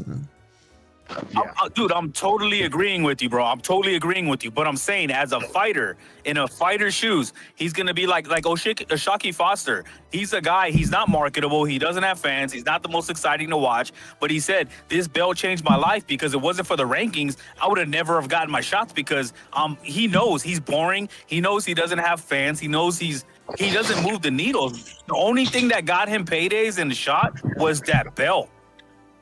Well, that's terrible. I mean, because the fans are supposed to be the ones that determine, supply and demand, right? If there's no demand for Shakur Foster, then why should a belt change anything? You know what I mean? Like, so what, we're gonna have Shakur Foster in main events now because he has a belt, even though he's boring? Like, how does that make? It doesn't make sense. It doesn't make sense. Who's gonna want to promote Shaki Foster anyways? Like, you gotta be exciting. Listen, maybe you might not have a belt, but because you're an exciting boxer, people are gonna show up and watch you fight, and they're gonna hope that next time you get a title shot. You know, it's. I mean, I wish Turkey would have hired somebody other than Dana White. I wish he would have hired Dana just as an advisor, but as the face, boxers are going to look at Dana White and be like, we know that UFC guys are suing the UFC because they're not happy. They don't like that. They have no power. Yeah. So they why want would I go with boxing Dana White? paydays. They're pissed because they're not getting. Dude, look, they're pissed because they're not getting boxing paydays. But boxing is a fucking mess. So why would they follow the model of a failing business? That doesn't make any sense. It's failing for the fans. It's failing for us. It's failing for the business. It's not failing. But check it out. It's not failing for the boxers themselves. These guys are making money hand over fist for nothing. It's crazy. Okay. Hey, how long do you think this? Okay, so how long do you think this can go on for? You're basically saying the fans are dissatisfied, the fighters are satisfied, and this is gonna continue for how long though? Because if the fans are dissatisfied, they're gonna move on to something else. Or we're losing already the younger. I know, and I'm on your side. I'm just saying in the fighters' eyes. Oh, in the fighters' eyes, the fighters. Listen, they're not the smartest. Let's be honest. I mean, they think this can go on forever. They're asking for 10 million, where there's no 10 million. They're asking for 5 million. No, man. But once you start, it's like welfare checks in America. Once you start handing them out, people aren't gonna want to work. Well, talk about a conflict of interest. Talk about conflict of interest. You have the fucking fighters running the sport. That's the biggest conflict of interest you can have. That's absolutely but we're too close. This happened recently, so I think it's too recent where they're not. It's gonna take them. It's gonna take them a long time. It's a long game. I'm talking. We're gonna watch this play out for probably like 10 years. It's because no, I don't think we gotta wait for these. We gotta wait. No, because we gotta wait for the Devin Haney's, the Ryan Garcias, all these guys to age out. All these guys that have been getting crazy paydays in Saudi Arabia. We gotta wait for them to fade because that's all they want. Why do we have to wait for that? But they're not. Why is Haney? What's the pull from Haney? Why do we have to wait for him to fade away? I don't understand. Like, we just gotta watch somebody else, so that's more exciting. We're just gonna turn away. He can do whatever he wants. He can do whatever he wants. We're just gonna watch it. Well, I'm somebody who's been rooting for boxing to crash for a long time, but the PBC came along with their war chest, started overpaying fighters, and it kept us afloat. Then it was Eddie Hearn with his war chest. He came along, overpaid fighters, and kept it afloat. And then it was Turkey who came along and overpaid fighters, kept it afloat. I've been wanting boxing to crash for a long time, but so that we can rebuild it. But like the fighters are so fresh off of getting overpaid, I don't know if they're gonna go for it. It already crashed. The thing is, it already crashed. It's crashed, man. We're at the bottom. It's already happened. This is why Turkey's there. Because it imploded, dude. HBO dropped it, Showtime dropped it. It imploded already. Yeah. The guys don't see it. Hold on. Gypsy, hold on. If you don't think we have imploded, where is Top Rank? Where the fuck is Top? They don't have a network. I mean, if this doesn't look like the bottom, I think they're waiting for the dust to settle. They're waiting for the dust to settle to see where they need to lay groundwork down. Because everything's up in the air right now. So we're not at the bottom yet. I don't blame them. I don't blame them because why would they sign to something now if nothing is certain for tomorrow? So like, hey, let's see what happens. We're gonna farm out our fighters. Their fighters are still getting busy. They're still getting active. They're still getting paid, and so is Top Rank. So it's like let's wait to see who takes over, and then we can adjust to that. Okay. Let me say something about this TKO thing. I never once mentioned anything about this TKO because I got mixed feelings about it. Whether I think it's right or some part of me thinks it's right, and another part thinks it's wrong because I used to be an MMA fan. I'm still an MMA fan. I watched fights back in the day a lot more than I'm doing now with the MMA. But the thing is, with MMA, bro, there were points in time where you had a top contender like Khabib. I'll give you an example, who was there to have a title shot for a long ass time, and he never got. And I know that there was excuses of him having problems with dehydration issues. I mean, for cutting weight and all that kind of stuff. But there was times where he had the shot. They just refused to give it to him. I'm talking about Dana. Refused to give him the title shot. He was the main man. to fight the guy. He never. He never. had a and lot it's of. not- He had title shots. A Very lot. fast too. No, bro. I've been watching it, bro. I know what I'm talking about. Him, and then Cosma is another guy, but then Cosma got sick. He had a shot, but Cosma's situation is a little bit different because Cosma fucked himself over. But Khabib actually had multiple chances of getting it. A couple of times he fucked up, but there was a lot of times they just didn't want him to be the champion because it didn't fit their narrative of selling fights because Khabib's style wasn't attractive. Apparently, there are shit like this with that TKO concept that they might sideline a fighter because they don't like dude, that fighter. they threw everybody at that guy. Everyone. Patty's I don't hate Patty. I like the Patty. The Irish. They do everybody that could be. They fed everybody to him. Bro, he never fought anybody top, from what I'm hearing. And he's Who getting did a it? title Khabib? shot. Oh, Khabib fought tons of top level guys. He No, fought I'm all not of them. talking about. I'm not talking about Khabib. I'm Patty? talking about Patty recently. Patty Pimblett, Patty. yeah, he's getting fights. He's an up and comer. He got some He's fights. up and coming, but from what I've been hearing, he hasn't fought any top 10. He's fought some top. He fought Tony Ferguson. He fought Chandler. He fought some top level guys, and he's about to fight what's his name, Justin Gaethje, who might actually knock him out. That's actually a really good fight. They do a great job. You get what I'm saying, right? Like there is a scenario where you could end up having like a fight not take place, and another one is like John Jones and Tom Aspinall. John Jones should have fought. That's John doing that. He's following boxing. He's following what boxing. Even Conor McGregor, they couldn't control Conor McGregor once McGregor got too big. Ronda Rousey, she lost and then she quit straight up. And then who was the other one? There was another big one that just Brock Lesnar. He was getting big. And then he's like, oh shit, Look. If they wanted to defend, dude, if they were protecting Conor McGregor, he never would have fought Khabib. They knew he was going to lose. They knew that. UFC is going through some problems the way boxing is. I agree with the caller. He's saying that the boring styles, because right now, what are those guys that are coming over from some part of Russia that are really boring? Yeah, they're taking over MMA, but they're not fun to watch. Yeah, they're not. But that shows you how fair the UFC is. They're like the Shakurs. They're like the Shakurs of MMA. And I agree with y'all, man. What you guys are rooting for, what you guys are saying, I hope happens. I'm just saying, I'm playing like devil's advocate because fighters are, like I said, fighters are the most crooked ones in boxing. They'll fuck over it. They fuck over more people than anybody in boxing. As trainers, so to get these guys on board to go for a guy like Dana who doesn't overpay guys, it's gonna be hard, bro. I hope it happens, and you're also gonna have the WBC getting their greasy hands, and they're gonna be calling fighters, "Hey, man, we want you to be our diamond champion, and you're gonna be legacy WBC champion." It's gonna be hard to pull that away from fighters. Mm-hmm. Yeah, it's ultimately it comes down to are we gonna get the fights we want? Yeah, we might get it, but not always. It'll be the same. Oh, not exactly. It won't be as bad as it is right now, but it still would be questionable whether you're gonna get what you want because if Turkey wants someone else to be champion. They will lose Gypsy. Uh-oh.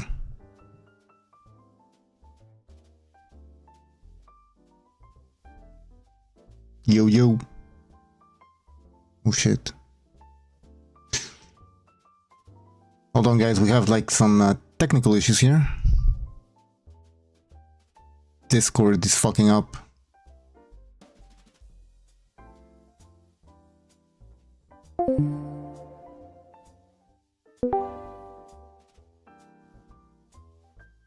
If you like one guy, it shouldn't be like that. You should let a fair judging take place. But I thought that was going to be the thing with him because initially he started off with fair judging, but then he went to the same area that boxing is known for, and also MMA in certain cases, but in a smaller level than what boxing is. Mm-hmm. And I think even if they do take over, we're still gonna have the same problems. I mean, like you just said, John Jones was the guy in MMA. They couldn't get him to fight the guy they wanted him to fight, and they're the only circus in town. Yeah, but they're now strangling him. They're sidelining him, and he has no choice. He cannot fight in MMA outside of the UFC. He's trapped. He cannot fight anybody. They've literally frozen his career. They can't do that in boxing. let's say they take over boxing and they create a Conor McGregor Canelo level star. But that's because they're going to be a rock star. And this guy's like, I want to call fights. I only want to fight twice a year, once a year, and I don't want to fight this guy. If he's that big, he's going to be able to just not go with the plan. Well, their track record shows that they don't allow that. That's what I'm saying. They don't put up with that. What they've done with the UFC shows that they're not going to do that. This is why they're saying the UFC model, and they're all afraid of the UFC model coming in. They're like, oh, even Oscar said this. They're going to pair them up tough. They're not going to be able to pick their fights. He's like, we're masters of basically, what do you say? Building a career, like building a fighter. That's what Oscar said. I mean, it is a gradual thing. If you put a fighter in too tough too early, it can ruin him. No, it's matchmaking. You get the right matchmaking, and the ref is there to protect him, protect the fighter. If it's too much, that is true. If the fight's too much, you can fuck him up, man. Yeah, look, if the fight's too much, then the ref's there for that. That's what the ref's there for. The what? The culture's got to change. The If you put a fighter up too early with a top competitor, you'll fuck him up. Well, they're not going to just throw a bum. They're not going to take Rob Salka and throw him in there, right? They're going to take guys who they see. They're going to study them and see who they beat and see if they're equally matched. That's what you have matchmakers for. The problem is in boxing, the matchmakers literally look at fighters and say, well, that guy shouldn't fight him, and he shouldn't fight him, and he shouldn't fight him. Oh, he's really good for him. And they choose the guy that this fighter's really good. He's really good at beating that style. So they keep matching him up with the same style over and over again. Can I argue that point? Like, I agree with you. Okay, but if you get a guy that's coming up and is a commodity, like Jaime Munguia was coming up, they're like, oh, this might be the second coming of Canelo. So what did they do? The promoters ducked the fights. Oscar said, we're not fighting Jenabek. We're not fighting so the actual promoters will step in and be the ones to not make the fights. Because like, this guy's gonna make us a lot of money in the future. Do we really want to go fight that Kazakh guy that's boring as fuck? It doesn't have. They're gonna do the same thing. It depends on how popular. But look, the culture. Well, look, that fight versus that Saras guy was an actual it was a good match. It was a good match. People didn't think so, but that guy they were all almost equal level. And so this guy takes this loss, and now what? People now throwing him in the fucking garbage. He took a loss, and that's the problem with the culture of boxing. Now people are just disowned this Munguia guy. It's like, bro, he lost. Who cares? Well, I mean, I don't know. I think he's kind of a weird because he's always I don't think he was ever that good. And when you have a track record of ducking, he's still a building star. And then you finally lose. You're like, oh, well, okay, maybe it wasn't all that. But I think the whole you gotta have an O has been greatly exaggerated, and we just need these Floyd clones to like phase out. But you said he ducked. Do you want him to not be able to duck? Is that what you want? No, but I mean, look at Canelo, look at Oscar, look at Tito. Those guys lost fights and they never lost star power. You know, yes. Pacquiao got laid out flat. It's a different era. And he still made the record amount of money versus Floyd. I think you know why? That was the pre-Floyd era. You know why those guys were not afraid? You know why those guys were not afraid? Because they were allowed to juice us, take whatever they feel like. In today's age, everybody, bro, everybody. They weren't all juiced always. Oh yeah, bro, they were. They weren't always juiced. I mean, you heard Shane Mosley, fucking benching 400 pounds for his fucking size, bro. I mean, you talking about he's just one guy, so you could only imagine what the other guys are on. So, like, I'm telling you, bro, they're all on it. And if it goes TKO, let me tell you, if in that subject, in the PED subject, if it goes TKO, everybody's gonna be juicing because UFC was using VADA for a while, but too many of their events were getting canceled. They said, "Fuck it, we're gonna use VADA that doesn't test for." The CIR testing, which is the synthetic testosterone. So they're like, dude, we just don't want to get popped. We're gonna say there's testing, but it's not the best testing because we're tired of canceling fights. Yeah, ultimately, they're all on it. But in today's days, they fucking have a weaponized shit. Like, oh, this guy can't take it because Dude, have you seen the UFC fighters? They all look like they're bodybuilders, dude. Fighters of course they are. I mean, even Khabib, at one point, you never looked at one way, and then all of a sudden, you see fucking abs on this dude that never was there in the first place. I know that these fuckers are taking them. It's crazy. Like they show the fighter pictures before the fights, and you're like, dude, like this is that's not how fighters are supposed to look. Fighters are supposed to be like semi-loose. You know what I mean? Like, it's crazy. Like Trinidad was like perfect style. Like that dude will fucking knock your block off, and he had little skinny arms. Crazy. Yeah, but what I'm trying to say is these guys back then, they were allowed without any. There was less, litigation or whatever towards taking drugs. Now there's so much shit like the VADA, the USADA, and all this other shit that like they have to be stepping more cautiously. They're more worried about they have to mask their shit. Before they didn't have to mask anything. They just fucking took whatever they want. That's why we had the best fighting the best more often, because they were confident on the shit they take. Because a lot of times when these guys take this shit, they and then they stop taking it, they feel unconfident. They don't feel confident. Oscar wanted to fight everybody. Shane wanted to fight everybody. Tito wanted to fight everybody. Vargas wanted to fight everybody. Roy Jones, Hopkins, dude, that era was the Barrera Morales trilogy. We had trilogies. That's how good we had it. People fought so young that it would take 3 fights to find out who was the best. We had the Morales or the Pacquiao Marquez trilogy. We had Gotti Ward, Barrera Morales. Dude, everybody fought multiple times because they fought young. And when you got 2 top guys, sometimes it's always going to take more than 1 fight to find out who's the best. I feel like once they don't have these drug enforced fucking rules, sometimes they're so well matched that they go back and forth. They don't even the guy wins one, the guy loses, they go back and forth with it forever. Yeah, Mosley, De La Hoya, even De La Hoya Trinidad. That should have been a rematch. That should have been a trilogy, but it never happened. Yeah. Well, Trinidad. You know what I mean? So I mean, these guys fought when they were 20. They were both 26 years old and undefeated. I mean, that never fucking happens today. Nope. That's what I'm saying. I mean, look at Crawford over here. Crawford's fighting Spence when he's like 36 years old. That is pathetic. His biggest fight. That was his biggest fight at the time. His biggest fight. He's like 36. And then Canelo 38, his biggest fight. And then when do you see that? Like, and by the way, when he fought Sean Porter, that was also, some were calling it his biggest fight. He's fighting Sean Porter when he's about to retire. So, like, this is, I mean, somebody has to do something about this. It's I mean, but the people, it's perfect. Southpaw, you're breaking up. You're breaking up, man. Check your phone. Leave it alone, Dana. Don't ruin boxing. It's perfect. I don't know. You gotta watch Spence versus old Crawford, right? And juiced. I'll tell you, man. Spence It's gotta like a dehydrate himself. It's like a war. Boxing is like a war. And then they allow fighters to dictate the weight and the gloves and all this. Oh, you gotta come in dehydrated. It's like, what? The fighter can do that? Mayweather, another Mayweather thing, dude. Mayweather changed the culture.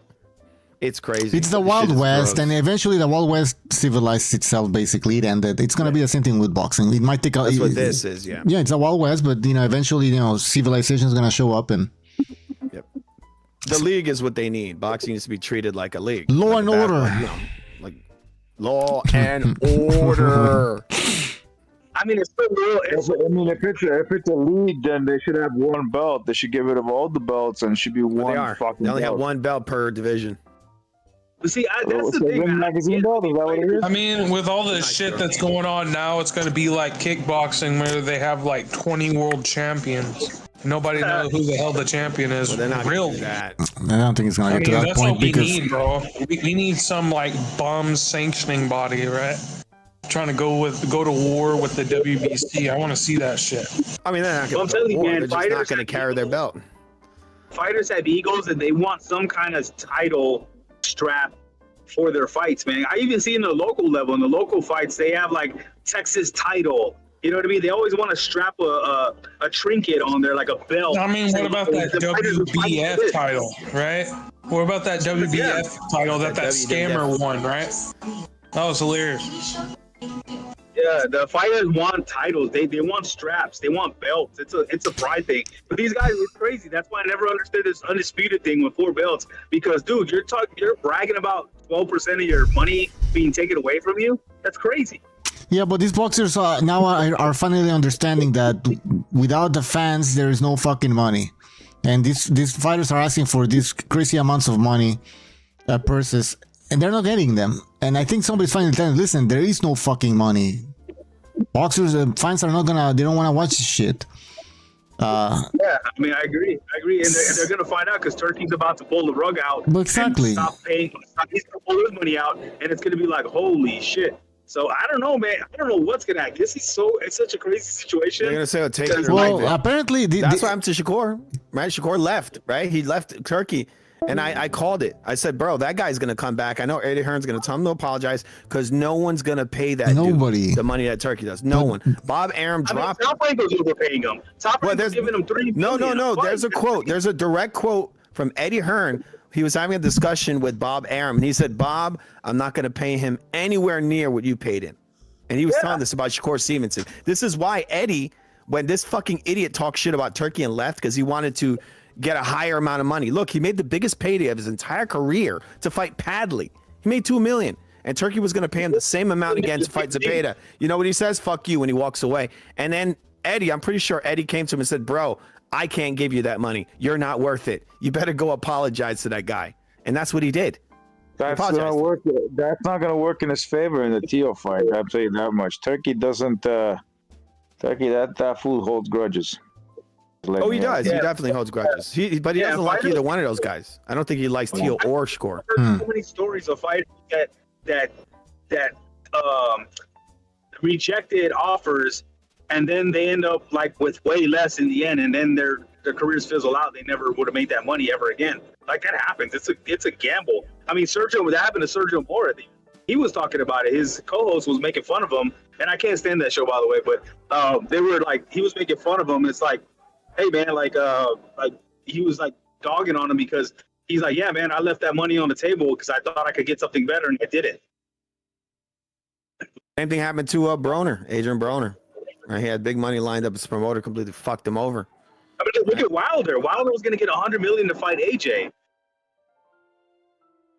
Yeah, it's promoter fucked him over.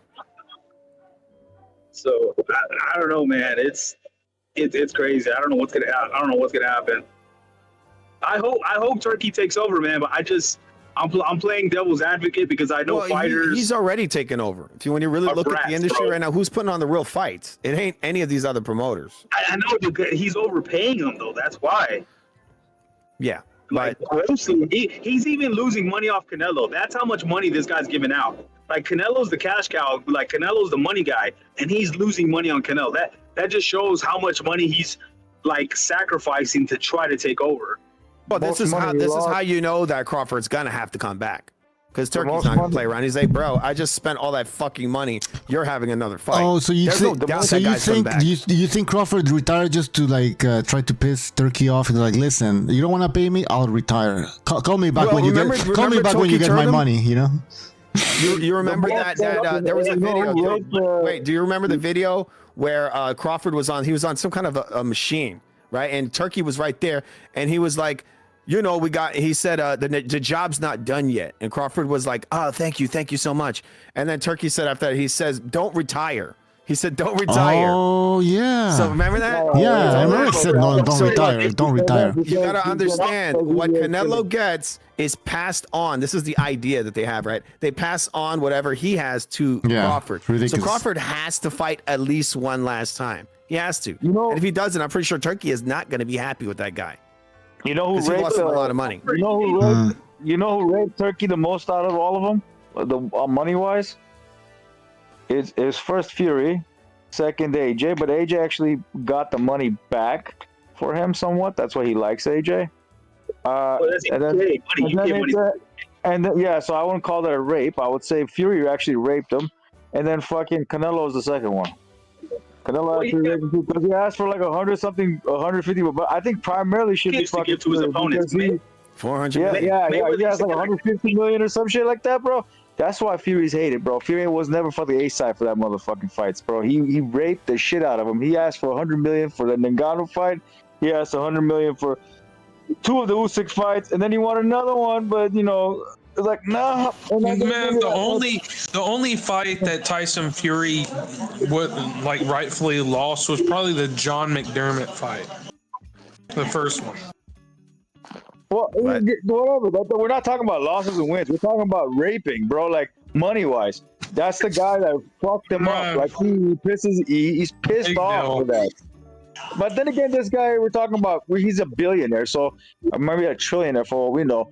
But he's the only one out of all of them. And then Canelo follows him maybe second. Or is it AJ second and then Canelo? I don't know. Those are the three guys that pretty much raped the shit out of him with the money. And but the most is Fury because of the outrageous numbers he pulled off of him. 100 million for one Francis Ngannou, 100 million for Usyk. It's just insane. But then again, Usyk also took some the pieces of pie as well in the second fight, and then again with what's his name, the fucking Daniel Dubois. He probably pulled off some crazy ass numbers over there too. Usyk is probably number 4. He's losing money, but he's I think he's sacrificing it so he could try to take over. Because when Mayweather fought guys, and his B sides would get 1.5, 1 million. Maidana only got 1.5, but when Canelo started, Canelo's opponents were getting 10 million. Berlanga got 10. Caleb Plant got 11. So that's when they started bleeding money because the opponents are not supposed to get that much. Canelo's the money guy, not you know that Maidana wasn't even gonna get a mill. The only reason he got that is because he wore the pillows. He paid him off to wear the pillows. Yeah, so that just shows they've been bleeding money because they're just trying to. Everybody's trying to jockey to who's going to take over. So yeah, Floyd was a honeypot. He sucked everybody into PVC, and then everyone got fucking robbed. And then they had Floyd. They were dangling him there like a little fucking carrot. It drove in all the guys, and they all got robbed. The only guy who was there, and then Floyd still stayed there. And they might be timing it right because Canelo is probably going to retire soon. So they're going to be all right, guys, Canelo is our last real crossover rock star. Now you guys got to humble yourselves down because we're not giving you Canelo money. Because everybody thinks, Canelo's retired. I'm the best guy. I should be getting Canelo money. No, because you don't sell like Canelo does. But these fighters are so delusional. You can't tell these fighters. They don't think about the people they have around them that are telling them yeah, Brad, yeah, man, you should be getting 10 million, man. And you got Al Haymon. That Canelo money. You got fans up here look, the UFC fighters, they don't get paid. They're only making 10 mil a fight. Look at Floyd, he got 300 million. It's what? How does that make sense? And he runs like a bitch. We're underestimating how. Sometimes when you believe it actually comes true. Sometimes when you have to when they believe that delusional mindset that they have, they actually comes true. Sometimes it doesn't. Crazy. It's they're taking a risk. They're taking a risk, man. Sometimes it works, sometimes it don't. You got the fans over here fighting for guys that are making these massive paydays. Oh my God, they won't be able to make $80 million a fight anymore. It's am I supposed to cry? I mean, exactly. You keep saying this. Players, or NFL fans, NBA playing. Oh man, did you see he got paid? Man, he got that endorsement, yo. Yeah, they don't do it. They make $100 million and then they spit in the face of the fans. They're like, I don't do this for the fans. Or you could be like Tank straight up and say, fuck you. Fuck the fans. You're not the one stepping up here in the ring. I'm the one fighting. Okay. Nobody's going to watch your fights. You're going to have to get a fucking job, stop boxing. You're going to do something else. Now, this is what they want or what? These people are stupid. If somebody told you, would you appreciate that, though? If somebody told you to go fuck yourself and you're just like, man, I don't like you. He's like, yeah, fuck you, man. You're like, oh. I don't know. I mean, I guess at one point, wouldn't you like to know? You pay for my house, but I let exactly. Go fuck you. Yeah. I pay for your house. Go fuck yourself. You made me a millionaire, but fuck you. Right. Yeah, well, I don't, dude. Seriously. Well, that's what they do. People like that, man. You can make. That's one thing I want. Yeah, there's one thing.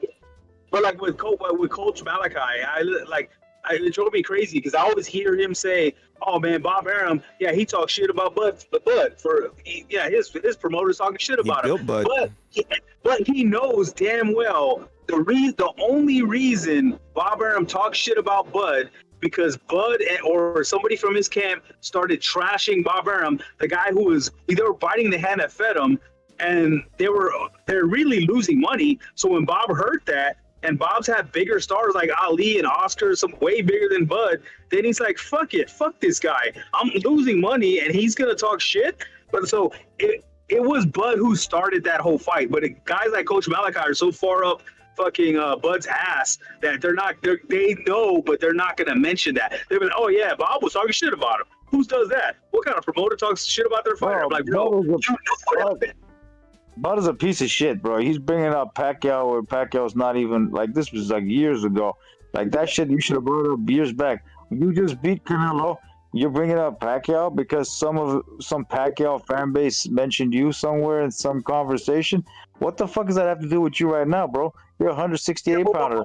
Like he's a sucker. Like he's a dumb motherfucker, bro. Like he's one dumbass dude. He falls for any kind of bait. I'm just surprised how he got to where he's at this point. I mean, like if you're gonna bite for every fucking feint like that, I mean, Jesus.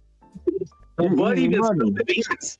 Bud even spilled the beans and said the only reason the fight got made is because Spence went against what Al Heyman wanted him to do. You're like, oh, so it's not Bob Zimmerman's fault. It wasn't him being racist and not being able to get you fights. It was the other side. And that's what's crazy. Like people don't point that out.